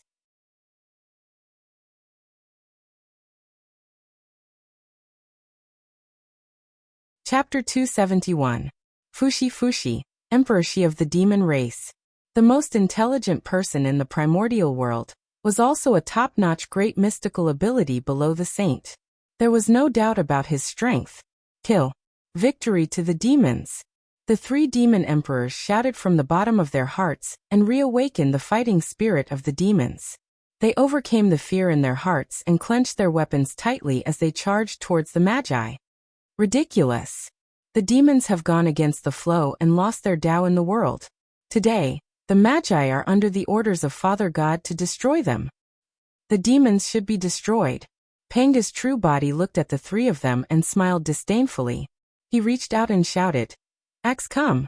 As soon as he finished speaking, the Taiji painting, Panga's banner, and the chaos bell in the hands of the Grand Pure One, the Heavenly Lord of Primordial Beginning, and the East Emperor Tai almost at the same time. Suddenly, they trembled and almost flew out of their hands towards Panga's true body to form the Panga's axe again. Oh no!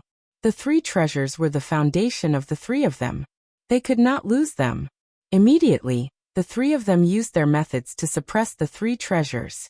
After all, they were treasures that were connected to their lives. In addition, Panga's axe was already in the past. The 3 of them did not spend much effort to suppress the 3 treasures. On the other hand, the East Emperor Tai could not use the East Emperor Bell when facing Panga's true body to prevent accidents. Seeing that he could not summon Panga's axe, Panga's true body snorted coldly. He formed a seal with one hand and sent out a bolt of divine lightning towards the 3 of them. That lightning was the Dutian divine lightning. It could split the world apart and was all-encompassing. It was the opportunity of creation, the source of destruction, and the source of all lightning techniques. It was the strongest lightning technique in the primordial world. Rumble. Wherever the Dutian divine lightning passed, everything changed. The laws were changing, and the world was being re-established. A mysterious world slowly spread out. It was magnificent and magnificent, enveloping Dijun and the other 2. In this world, Dijun and the other 2 felt that their Khanate origins were constantly flowing away, becoming nutrients for this world to grow. What mystical ability is this? So powerful, unimaginably strong. This supernatural power ignored any defense and directly attacked the innate source. In the untainted land, it was simply unheard of and unimaginable to the extreme. The innate source was the foundation of everything. If the innate source was gone, it meant death. Furthermore, Without the innate source energy, even if he did not lose his cultivation after his resurrection, his strength would plummet, and it would be difficult for him to recover to his peak state. Just like Tung Wang Kung, although he was still the Daoyuo Jingxian after his resurrection, he was getting worse and worse. Kill. Knowing the consequences of losing their innate origin source, Di Jun and the other two did not dare to hesitate. They immediately unleashed all of their strength and executed their strongest divine abilities to shatter the world in front of them. Boom. Under the full power of the three of them, the Dutian world suddenly shattered and turned into a huge tide of destruction that continued to sweep towards them. Zhouxing formation kill. Boundless starlight descended and transformed into a boundless river of stars. It was vast and mighty, and it annihilated the tide of destruction as it charged towards Panga's true body. Insignificant. Panga's true body grabbed at the void, and a vast light appeared and gathered into the shadow of a giant axe in his hand. He swung it down fiercely at the Zhouxing formation. In an instant, the world lost its meaning, and only a ray of light was left. It was incomparably dazzling and white, and nothing could be seen. Crack! After an unknown period of time, a loud shattering sound suddenly came from the world, breaking the long silence. Looking in the direction of the sound, a huge crack appeared in the starry sky. The Zhouxing formation that the demon race had placed high hopes on was split open by Panga's true body with a single swing of his axe. Break! Without giving the demon race time to react, Panga's true body swung his giant axe and swung it down again, destroying all the formation patterns in the sky. Without the connection of the formation patterns, the Zhouxing formation could no longer be maintained and broke apart. Instantly, the heavenly cycle star streamers shattered one after another, and the demon gods spat out blood. Even the Zhouxing formation dimmed significantly. The Zhouxing formation was extremely powerful, and its backlash was equally shocking. Fortunately, the demon gods were all at Daoyuo Jinxian's level of cultivation, so they did not die on the spot and were only injured. Otherwise, they would have been reduced to dust on the spot. Hiss! Panga's true body is actually so powerful? Although they knew that Panga's true body was definitely powerful, they did not expect him to break the Zhouxing formation that the demon race was so proud of with just 2 swings of his axe.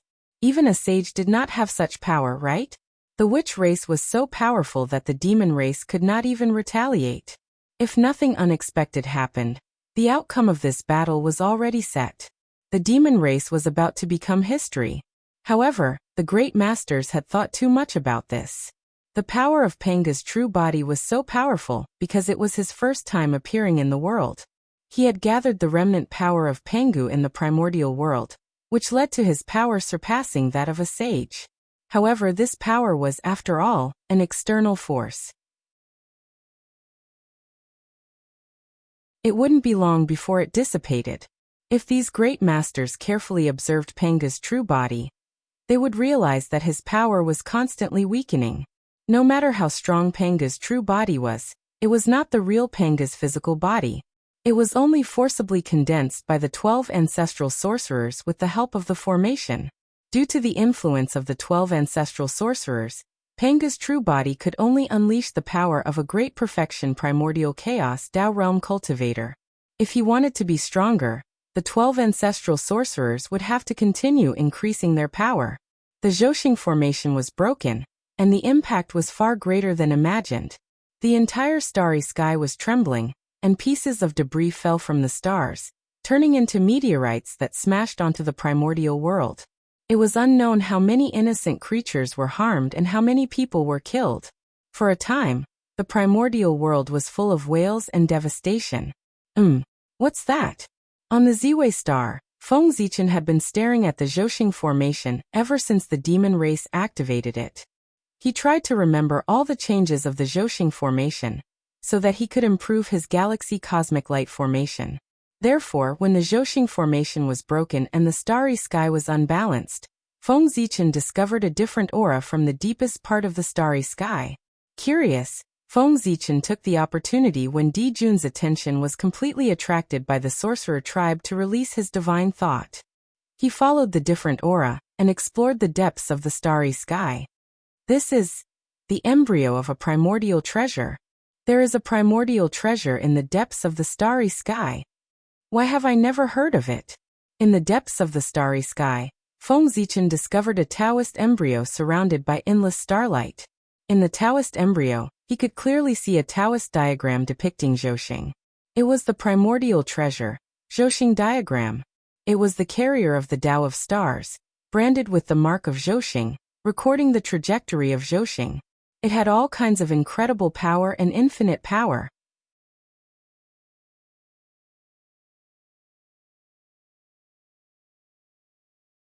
Chapter 272. The reason why the Zhouxing formation was not a match for the 12 divine beings killing formation was that it lacked the Zhouxing map as the main array. Although the He Tu and the Luo Shu were extraordinary and hid the secrets of the Khanate Nine Palaces, they were supreme treasures of the primordial world, and recorded the flow of the primordial world's water veins. They were not compatible with Zhouxing. Di Jun used the He Tu and the Luo Shu to preside over Zhouxing. How could he activate its full power? It was not surprising that the incomplete Zhouxing formation was destroyed when it fought against the complete Du Tian divine beings killing formation. That's right. Zhouxing is so important. It's normal for it to nurture a Khanate cardinal treasure. It's a big problem if it can't be nurtured. Zhouxing was the most important part of the primordial world. Only when the three lights were separated could there be the boundless space of the primordial world. Moreover, they corresponded to the Earth Spirit Cave one by one, releasing endless star essence and nurturing the countless living beings of the primordial world. It would not make sense if there was not a Khanate cardinal treasure suppressing such an important place. Tai was born with the Bell of Chaos. So the world thought that the Bell of Chaos was the supreme treasure that suppressed the boundless void. Little did they know that the Khanate cardinal treasure that truly suppressed Zhouxing had yet to be born, and was still in the process of being nurtured. It was the supreme treasure in front of Feng Zichen, the Zhouxing map. It seems that this Khanate cardinal treasure was most likely not successfully nurtured. Otherwise, it's impossible that I haven't heard of it. Feng Zichen came from the future. Although he had never seen any treasures, he had heard of many of them. He had even heard of most of the famous Khanate spirit treasures in the primordial world, let alone the rarer Khanate cardinal treasure. If such a cardinal treasure really existed in the future, it was impossible for him to not have heard of it. From this, it could be deduced that such a Khanate cardinal treasure did not exist in the future. With that thought in mind, Feng Zichen grabbed a wisp of the Zhouxing map's aura, and combined it with his memories from the future to use the Khanate 8 trigrams to deduce. The deduction method of the Khanate 8 trigrams was different from the deduction method that was passed down in the primordial world. It did not calculate through the heavenly Tao. Instead, he used the innate 8 phases to evolve the greater 1,000 universes and operate the laws of heaven and earth. He traversed through countless years and saw a trace of a secret from the mysterious and unknown future. I see. After a while, Feng Zichen finished his deduction and found out everything. In the near future, the great war between liches and demons would erupt.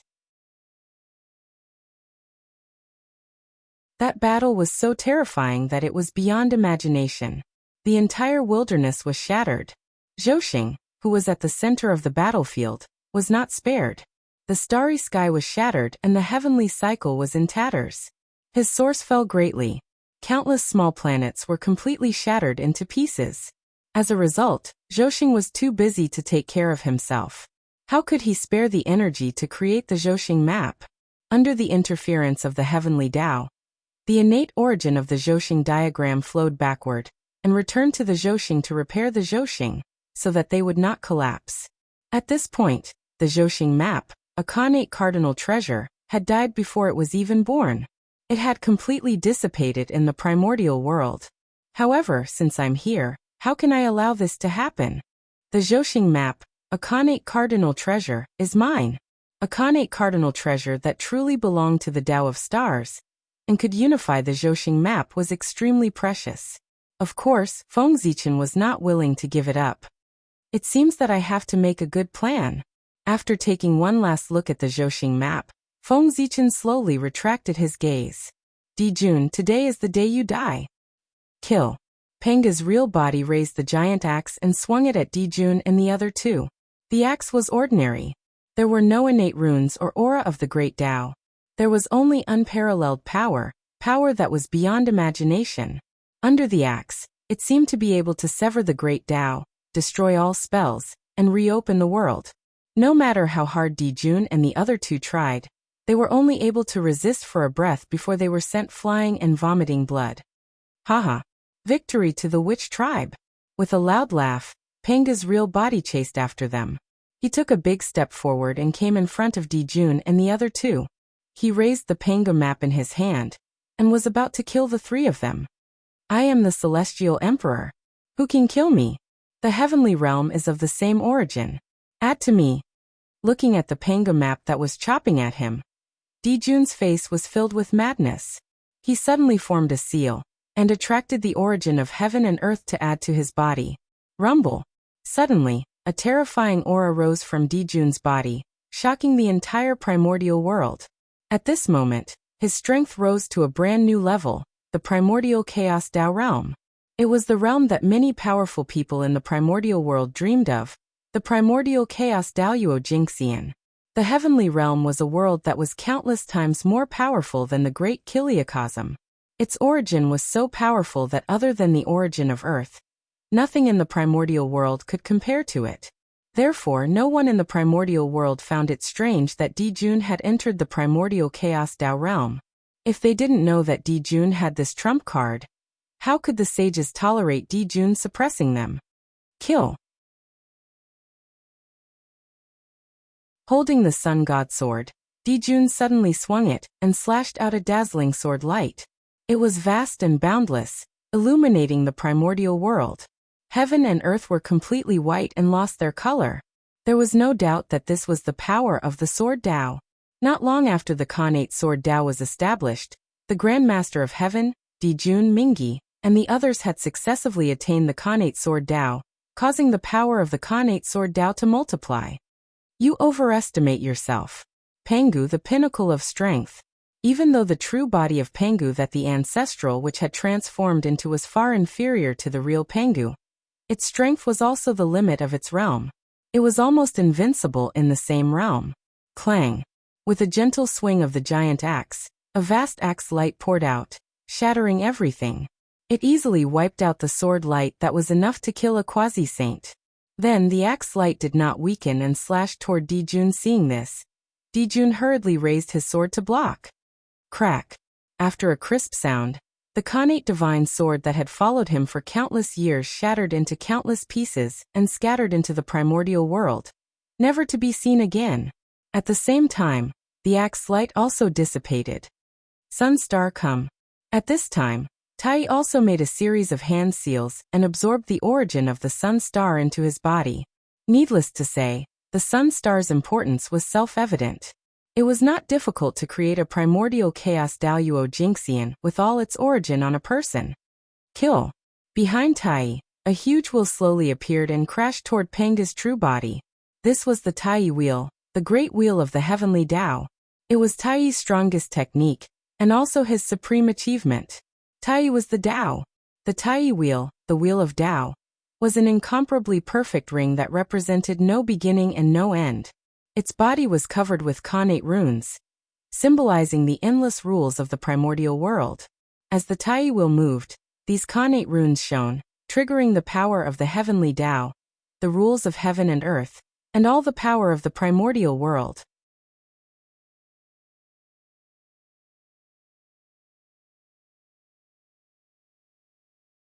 Chapter 273. This time, Panga's true body blocked the Tai wheel, but it was not as easy as before. Humph!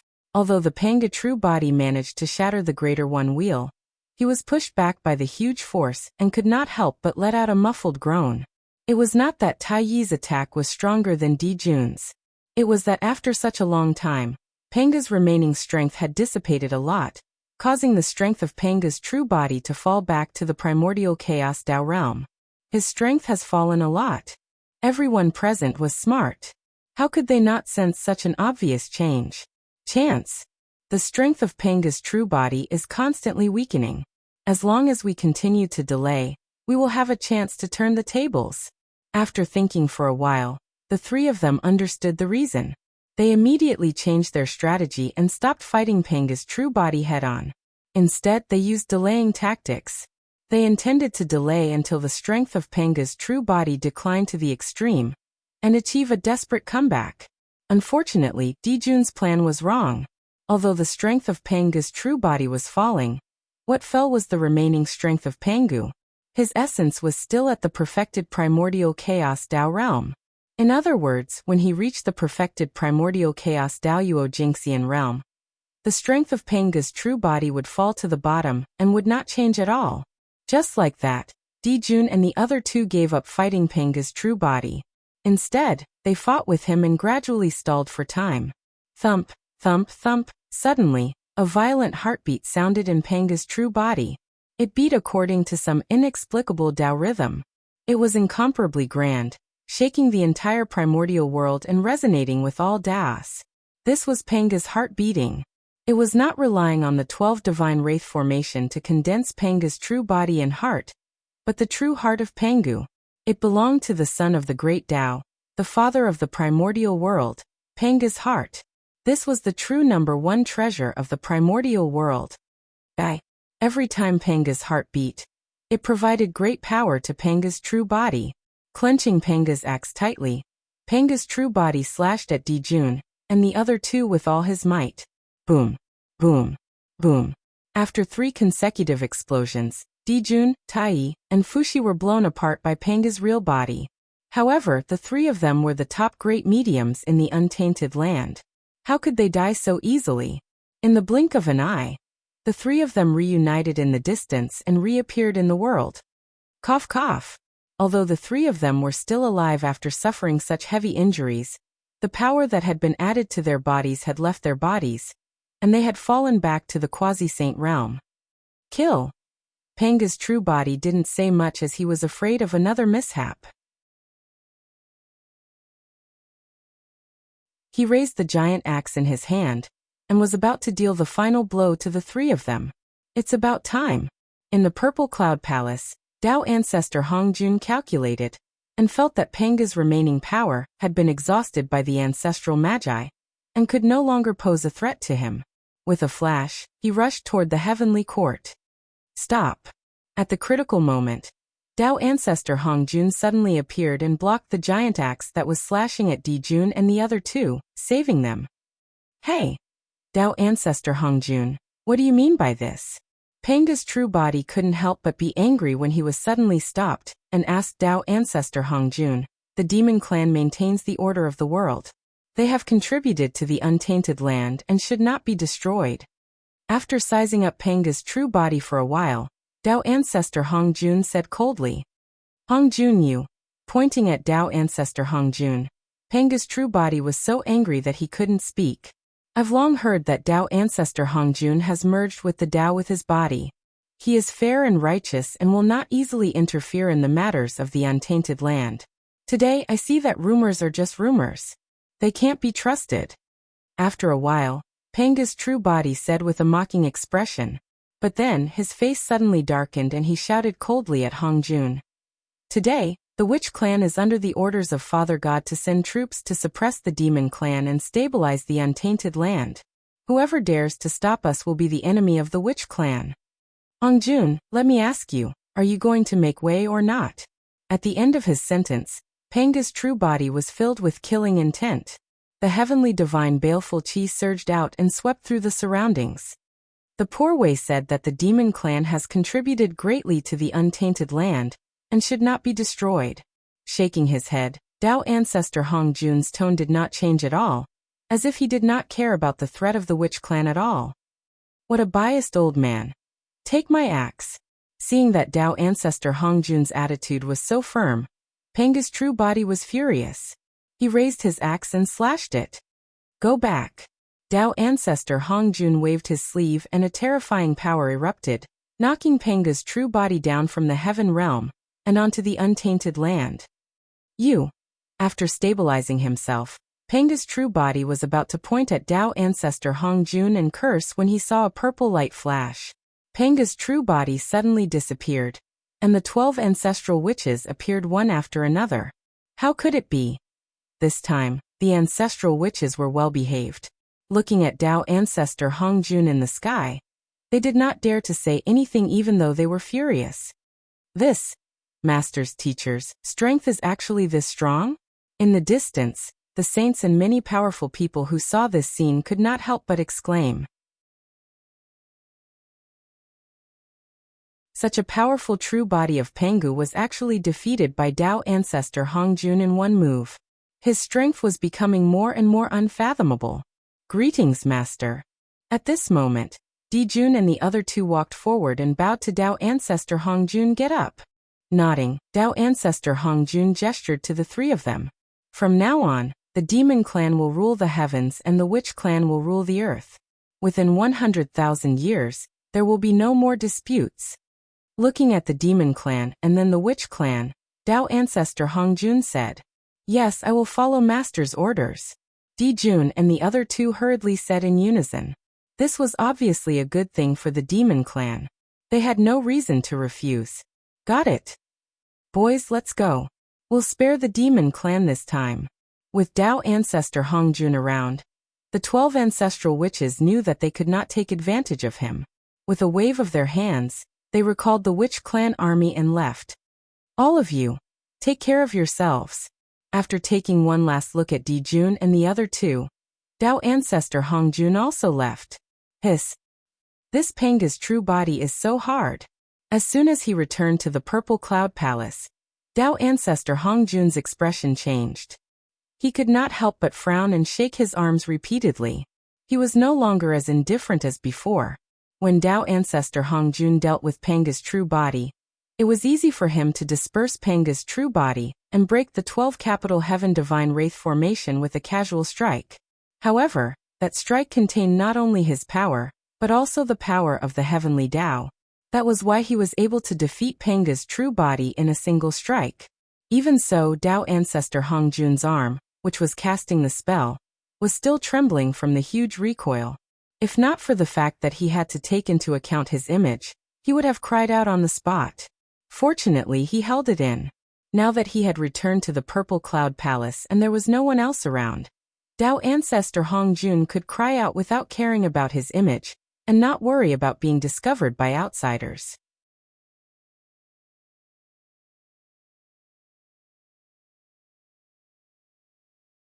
Chapter 274. But fortunately, his painstaking efforts were not in vain.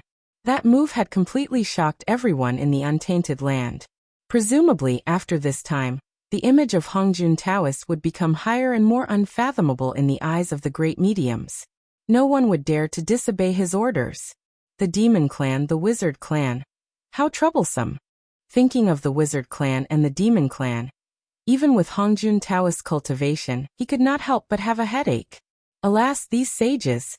Can't you just calm down and focus on your cultivation?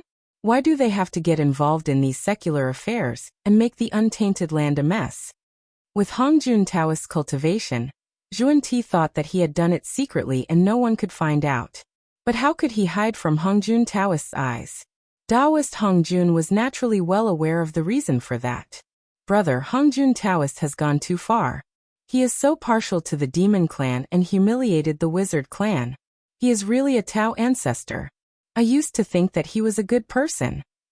In the Pango Hall, a group of ancestral sorcerers were cursing. A good person? How can Hong be a good person if he can live to this day? In the untainted land, there are good people. It's just that the real good people are all dead and have been slandered.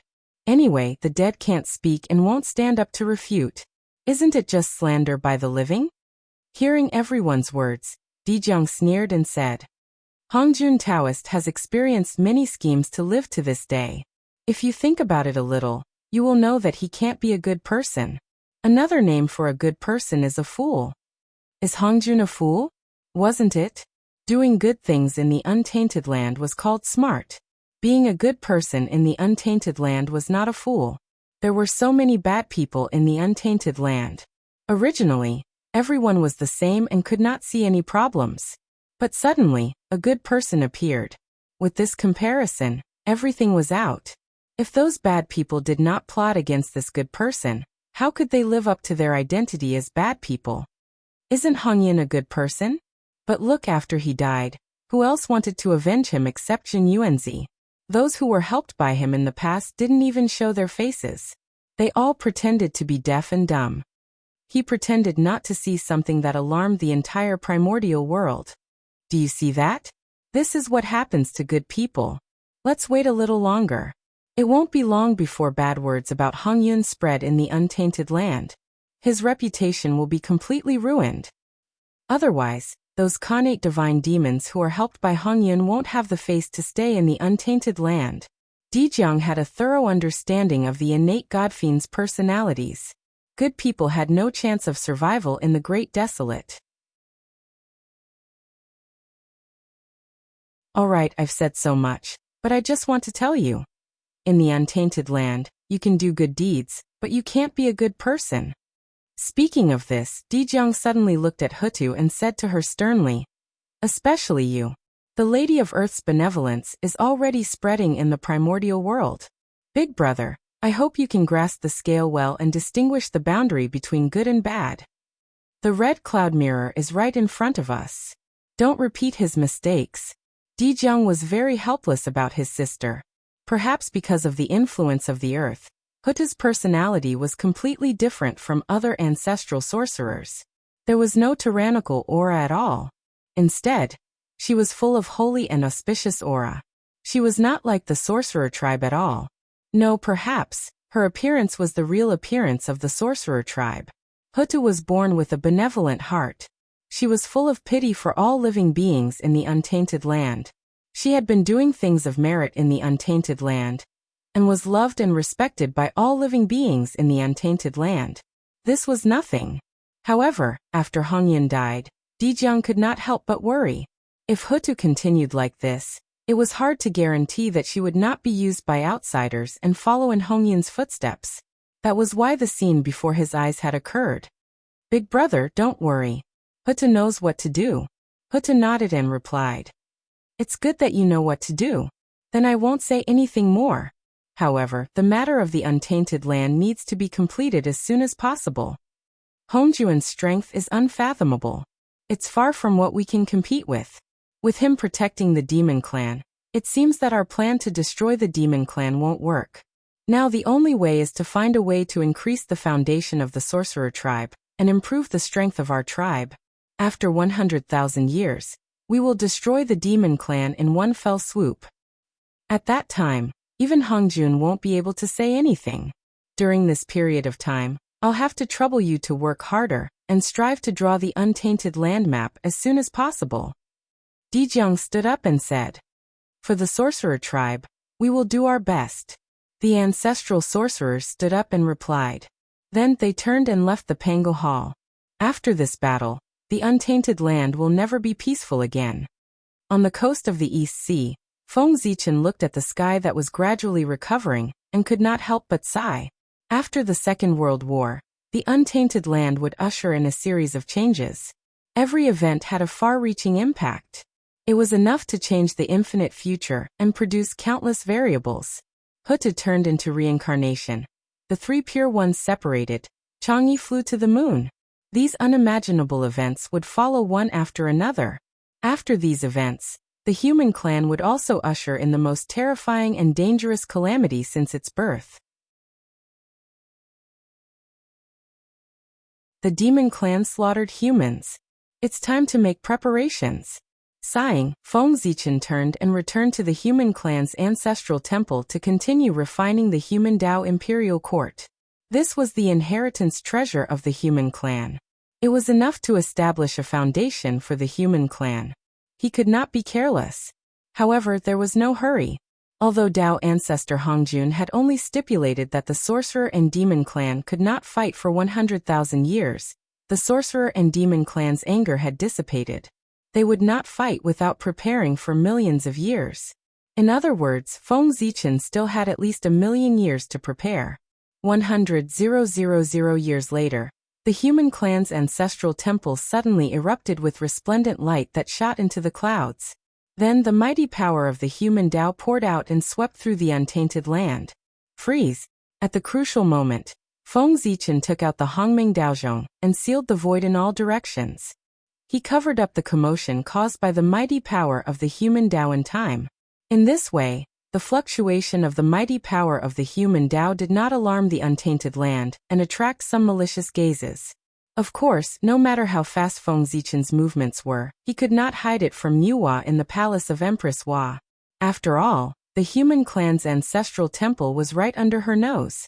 Within the ancestral temple, in the deepest part of the boundless void, there was a huge divine city floating there quietly. The aura of the human Tao flowed all over it, releasing endless light that illuminated the entire void. That was the human Tao imperial court. After hundreds of thousands of years of hard work, Feng Zichen had finally succeeded in refining it. The human Tao imperial court, 1 city, 2 halls, 3 palaces, 4 gates. It symbolized the meaning that Tao gave birth to 1, 1 gave birth to 2, 2 gave birth to 3, and 3 gave birth to all things.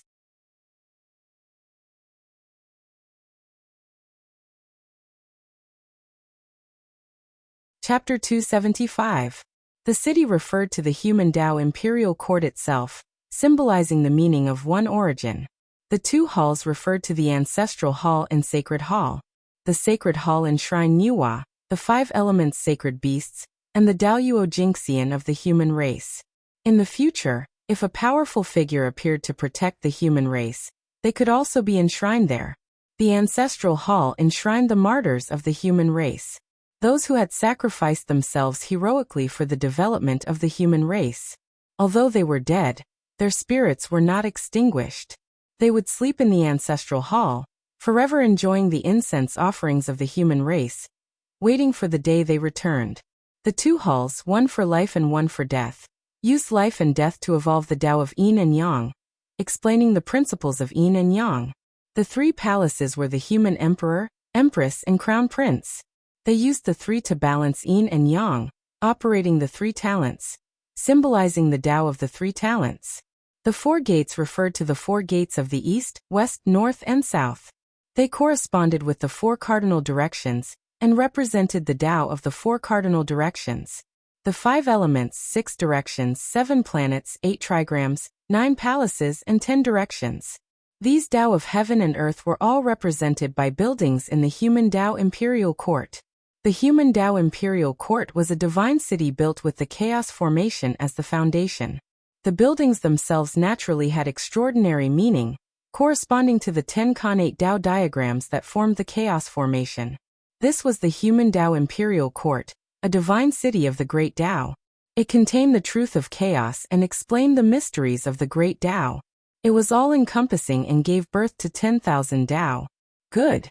Only such a supreme treasure can be passed down from generation to generation, and be the indestructible foundation of the human race. With this imperial court, no matter how harsh and difficult the environment the human race faces in the future, it can guarantee that the inheritance will not be lost. In Feng Zichen's eyes, the human Tao imperial court was not only a supreme treasure, but also the future of the human race, shouldering the heavy responsibility of strengthening the human race. Chaos bead come. Feng Zichen reached out, and the chaos bead automatically appeared in his hand, blooming with hazy light. Go. With a wave of his hand, Feng Zichen sent the chaos bead into the center of the human Tao imperial court. Immediately, chaos chi surged out, and the connate Tao diagrams spread out one by one, forming a divine diagram of the great Tao and merging with the human Tao imperial court. Boom. The imperial court of human Tao's power was completely activated. Its light grew even more resplendent. Innate formation runes appeared. It was the chaos formation that had activated the imperial court of human Tao's power. Roar, roar, roar. At this moment, tens of thousands of spirits appeared and roared endlessly towards the sky. Vast divine might rumbled out and fully displayed the might of the imperial court of human Tao. Imperial court, the center of power of the world. Looking at the human Tao imperial court before him, Feng Zichen suddenly thought of something. In the future, regardless of the size of the imperial court, they all had imperial seals to show their legitimacy. He, the number 1 imperial court of the human Tao, lacked this item. In addition, the imperial jade seal's function was not as simple as symbolizing orthodoxy. It was also a symbol of power, and had the ability to unify all forces. It could also suppress one's luck, making it the most suitable item to be used as a legacy treasure. With that in mind, Feng Zichen looked at the imperial court of human Dao again. For some reason, he felt like something was missing. It was no longer as perfect as before. That's true. Although the human Dao imperial court has been completed, it lacks something to suppress it. It can't gather all the forces. Even if I want to pass it down in the future, it will be extremely troublesome. Looks like I still have to refine this human Dao imperial jade seal. Thinking of the benefits of having an imperial jade seal, Feng Zichen was tempted and decided to refine one himself. In the future, the human race also had their own legacy treasure, the Kongtong seal. However, that was a supreme treasure nurtured by the era of the three emperors. It was still the era of the shamans and demons. Who knew how many years he would have to wait for it to appear? Therefore, to Feng Zichen, who was in a hurry to use it, the Kongtong seal was useless. Since I'm going to refine the human emperor's seal, I'll refine the best one. I'll make it a true supreme treasure of the human race, and lead the primordial world races. I'll inherit the fate of the human race and completely replace the Kongtong seal. Feng Zichen had his own pride. It was fine if he did not refine it, but if he did, his seal had to be the number one in the primordial world. It completely represented the orthodoxy of the human race and the inheritance of the human race. As for how to deal with the Kongtong seal when it appeared in the future, Feng Zichen felt that with the human emperor's seal, why would he need the Kongtong seal? Anyway, in the future, although the Kongtong seal was a supreme treasure of the human race, it had never been truly controlled by the human race. From the beginning to the end, there was only one owner of the Kongtong seal, and that was the Grand Pure One. Even if the three emperors were at their peak and gathered the destiny of the human race and controlled the rise and fall of the 10,000 races, they were only holding the Kongtong seal on behalf of the Grand Pure One. They were far from being its true owner. Thinking about it, as the symbol of the human emperor, the Kongtong seal had gone through the 3 emperors and 5 emperors. It had gathered the destiny of countless humans. It was not an exaggeration to say that it was the human race's race artifact. However, such an important treasure was not under the control of the human race. Wasn't that a joke? The human race had fought for countless years. Countless ancestors had sacrificed their heads and shed their blood for it. However, they had to give a share of the fruits of their labor to the Grand Pure One for him to enjoy. Not only that, after sharing the fruits of their labor, they had to be grateful to him. How could he tolerate this? Since that was the case, there was no need for the Kongtong seal.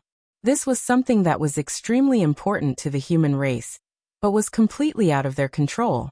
Not only would it not be beneficial to the development of the human race, but it would also restrict the development of the human race. It would also help outsiders snatch the fruits of the human race's labor. Therefore, no matter how good the Kongtong seal was, if it could not be controlled by the human race, it could not be kept. Now Feng Zichen was going to refine a human emperor's seal that truly belonged to the human race. He was going to use it as the inheritance treasure of the human race, and completely destroy the Kongtong seal. At that moment, Feng Zichen's mind stirred, and he took out the Panga's finger bone that he had obtained from the ruins of End. He had originally planned to enshrine that treasure in the ancestral temple, to increase the destiny of the human race. However, now that he wanted to refine the human emperor's seal, was there any better material than the Panga's finger bone? That was the best treasure in the primordial world. It was also the treasure that could represent the orthodoxy of the primordial world. In the primordial world, what treasure could represent orthodoxy more than the remnant body left behind by the creator of the world? No. The Panga's remnant body was the most orthodox treasure in the primordial world. As for the treasure that could represent the orthodoxy of the primordial world, it was enough to represent the orthodoxy of the Tao, not to mention the orthodoxy of the human race. Compared to the Kongtong seal, it was like a firefly compared to the bright moon. There was no comparison at all. If not for the fact that the Tao runes in the Panga's fingerbone had been completely lost, This treasure would have been enough to be refined into the heavenly emperor's seal and become the symbol of the entire primordial world. It would have been supreme and become a connate cardinal treasure in one fell swoop. Unfortunately, in order to destroy the chaos fiend celestial, the charm of the great Tao of this treasure had been completely lost. Apart from the indestructible bone body, there was nothing left.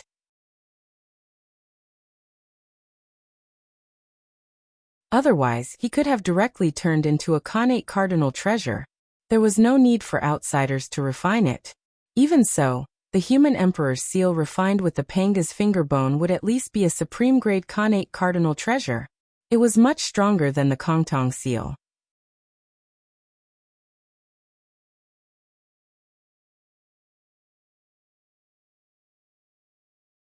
Chapter 276. Connate was naturally stronger than postnatal. The so-called postnatal supreme treasures were comparable to connate spiritual treasures only in terms of power. They were far inferior in other aspects. As for postnatal supreme treasures that were more powerful than connate spiritual treasures, there were only a few. In the entire untainted land, there were only 3: Buddha Pagoda, Sky-throwing seal, and Kongtong seal. The materials of these 3 treasures were all top grade. Naturally, they could surpass ordinary connate spiritual treasures. But because of this, these 3 supreme treasures were not universal. They could only be found by chance. Otherwise, the limit of postnatal supreme treasures would not be to go against the connate and become connate spiritual treasures.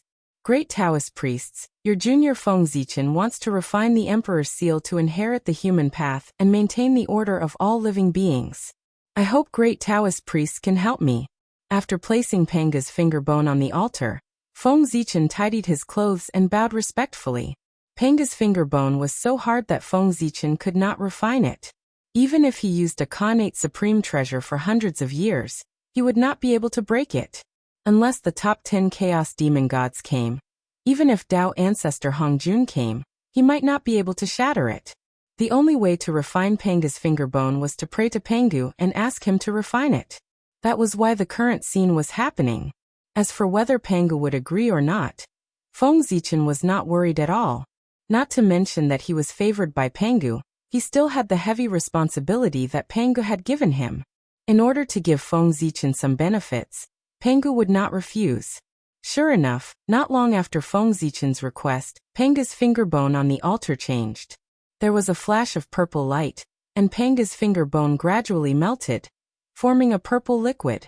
Panga's finger bone was purple, because purple was the color of the great Tao. It was the most honorable color in the world. Thank you, great Taoist priests, for your help. Seeing the changes in Panga's finger bones, Feng Zichen hurriedly bowed. From now on, Zichen will definitely protect the untainted land and repay the kindness of the great Taoist priests. After thinking for a while, Feng Zichen swore. As for words of thanks, Feng Zichen didn't say them. There was no need for him to say them. Speeding up the evolution of the primordial world and protecting its safety was the greatest reward for Pangu. No matter how much he expressed his gratitude in words, it was not as practical as his actions. Of course, even if Feng Zichen didn't guarantee anything, Pangu wouldn't care. That was because Panga's love for the primordial world was selfless. He did not need the gratitude of all living beings. The gratitude of all living beings was meaningless to him. Chaos bead. After staring at the purple liquid in front of him for a long time, Feng Zichen called softly and recalled the chaos bead from the human Tao imperial court. Although Panga's finger bone was good, he had lost his Taoist runes after all. Even if it was refined into the human emperor's seal, other than suppressing fate and being incomparably hard, it had no other abilities. That wasn't what Feng Zichen wanted. What he wanted was a powerful connate supreme treasure that could suppress all worlds. He didn't want a connate numinous treasure that was useless other than being hard. Therefore, Feng Zichen took out the chaos bead. He wanted to use the chaos bead as the core and Panga's finger bone as the main body to create a human emperor's seal that could carry the entire human Tao imperial court.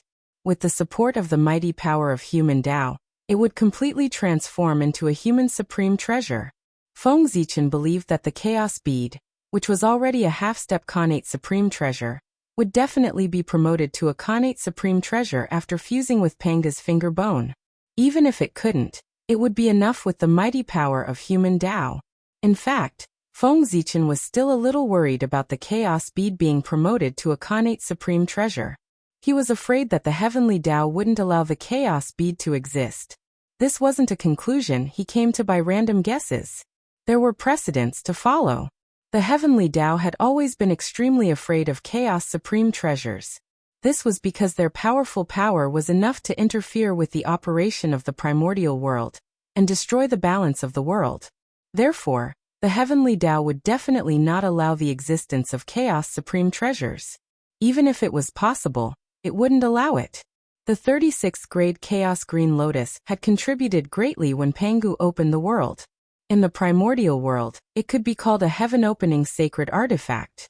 However, it was because of this that the Khanate Supreme Treasure left behind by the Chaos Green Lotus, the 24th grade Creation Green Lotus, was completely destroyed by the Heavenly Tao with the help of the three Pure Ones, because it had the possibility of growing into a Chaos Green Lotus.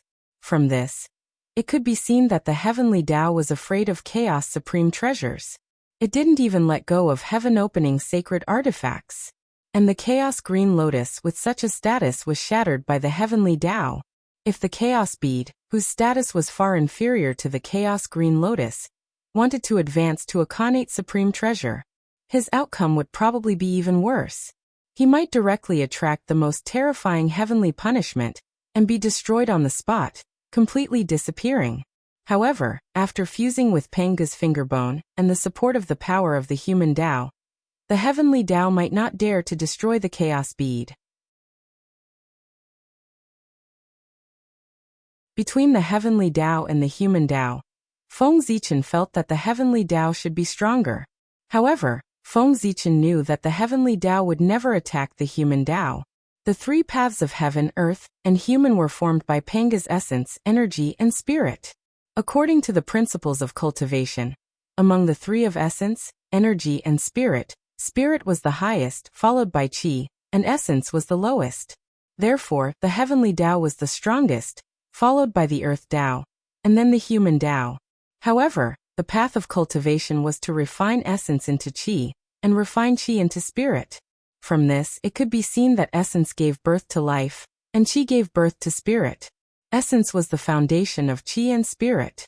In other words, although the human Tao was the weakest among the three paths, it was the foundation of the earth Tao and the Heavenly Tao. Without the Heavenly Tao, a new Heavenly Tao might be born if the human Tao and the earth Tao worked together. However, without the human Tao, the earth Tao and the Heavenly Tao would lose their foundation. They would probably lose the meaning of existence and completely disappear. The primordial world would also be destroyed. Therefore, Feng Zichen was sure that the Heavenly Tao would not attack the human Tao. Perhaps in the end, the Heavenly Tao could only pinch its nose and admit the existence of the Khanate Cardinal Treasure, the Chaos Bead. No, at that time, it would no longer be the Chaos Bead, but the human Emperor's seal. The human race will prosper. After shouting silently, Feng Zichen first placed the Chaos Bead into the purple liquid. Then he activated the power of the human Tao and began to refine the human Emperor's seal. Since he was going to refine a human Tao treasure, it was definitely the most suitable one. It would definitely be stronger and more perfect than the human Emperor's seal that Feng Zichen had refined. After thinking for a while, Feng Zichen gritted his teeth and stripped the human Emperor's Tao seat from his body, and fused it into the human Emperor's seal that was being refined. As the symbol of the human Emperor, if it did not have the imperial purple qi, how could it suppress the four seas and control the universe? Not only that, after fusing the human Emperor's Tao seat, the next person who held the human Emperor's seal in the future would be able to reach the late stage of the sage-to-be and become the human Emperor. This seal had completely become the symbol of the human Emperor. The human Emperor's seal was not an artifact of a person, but an artifact of a race. Only then could it become a true inheritance treasure. You're tuning into the Echoes of the Heart YouTube channel. Don't forget to subscribe and join us on this journey to catch the most captivating stories.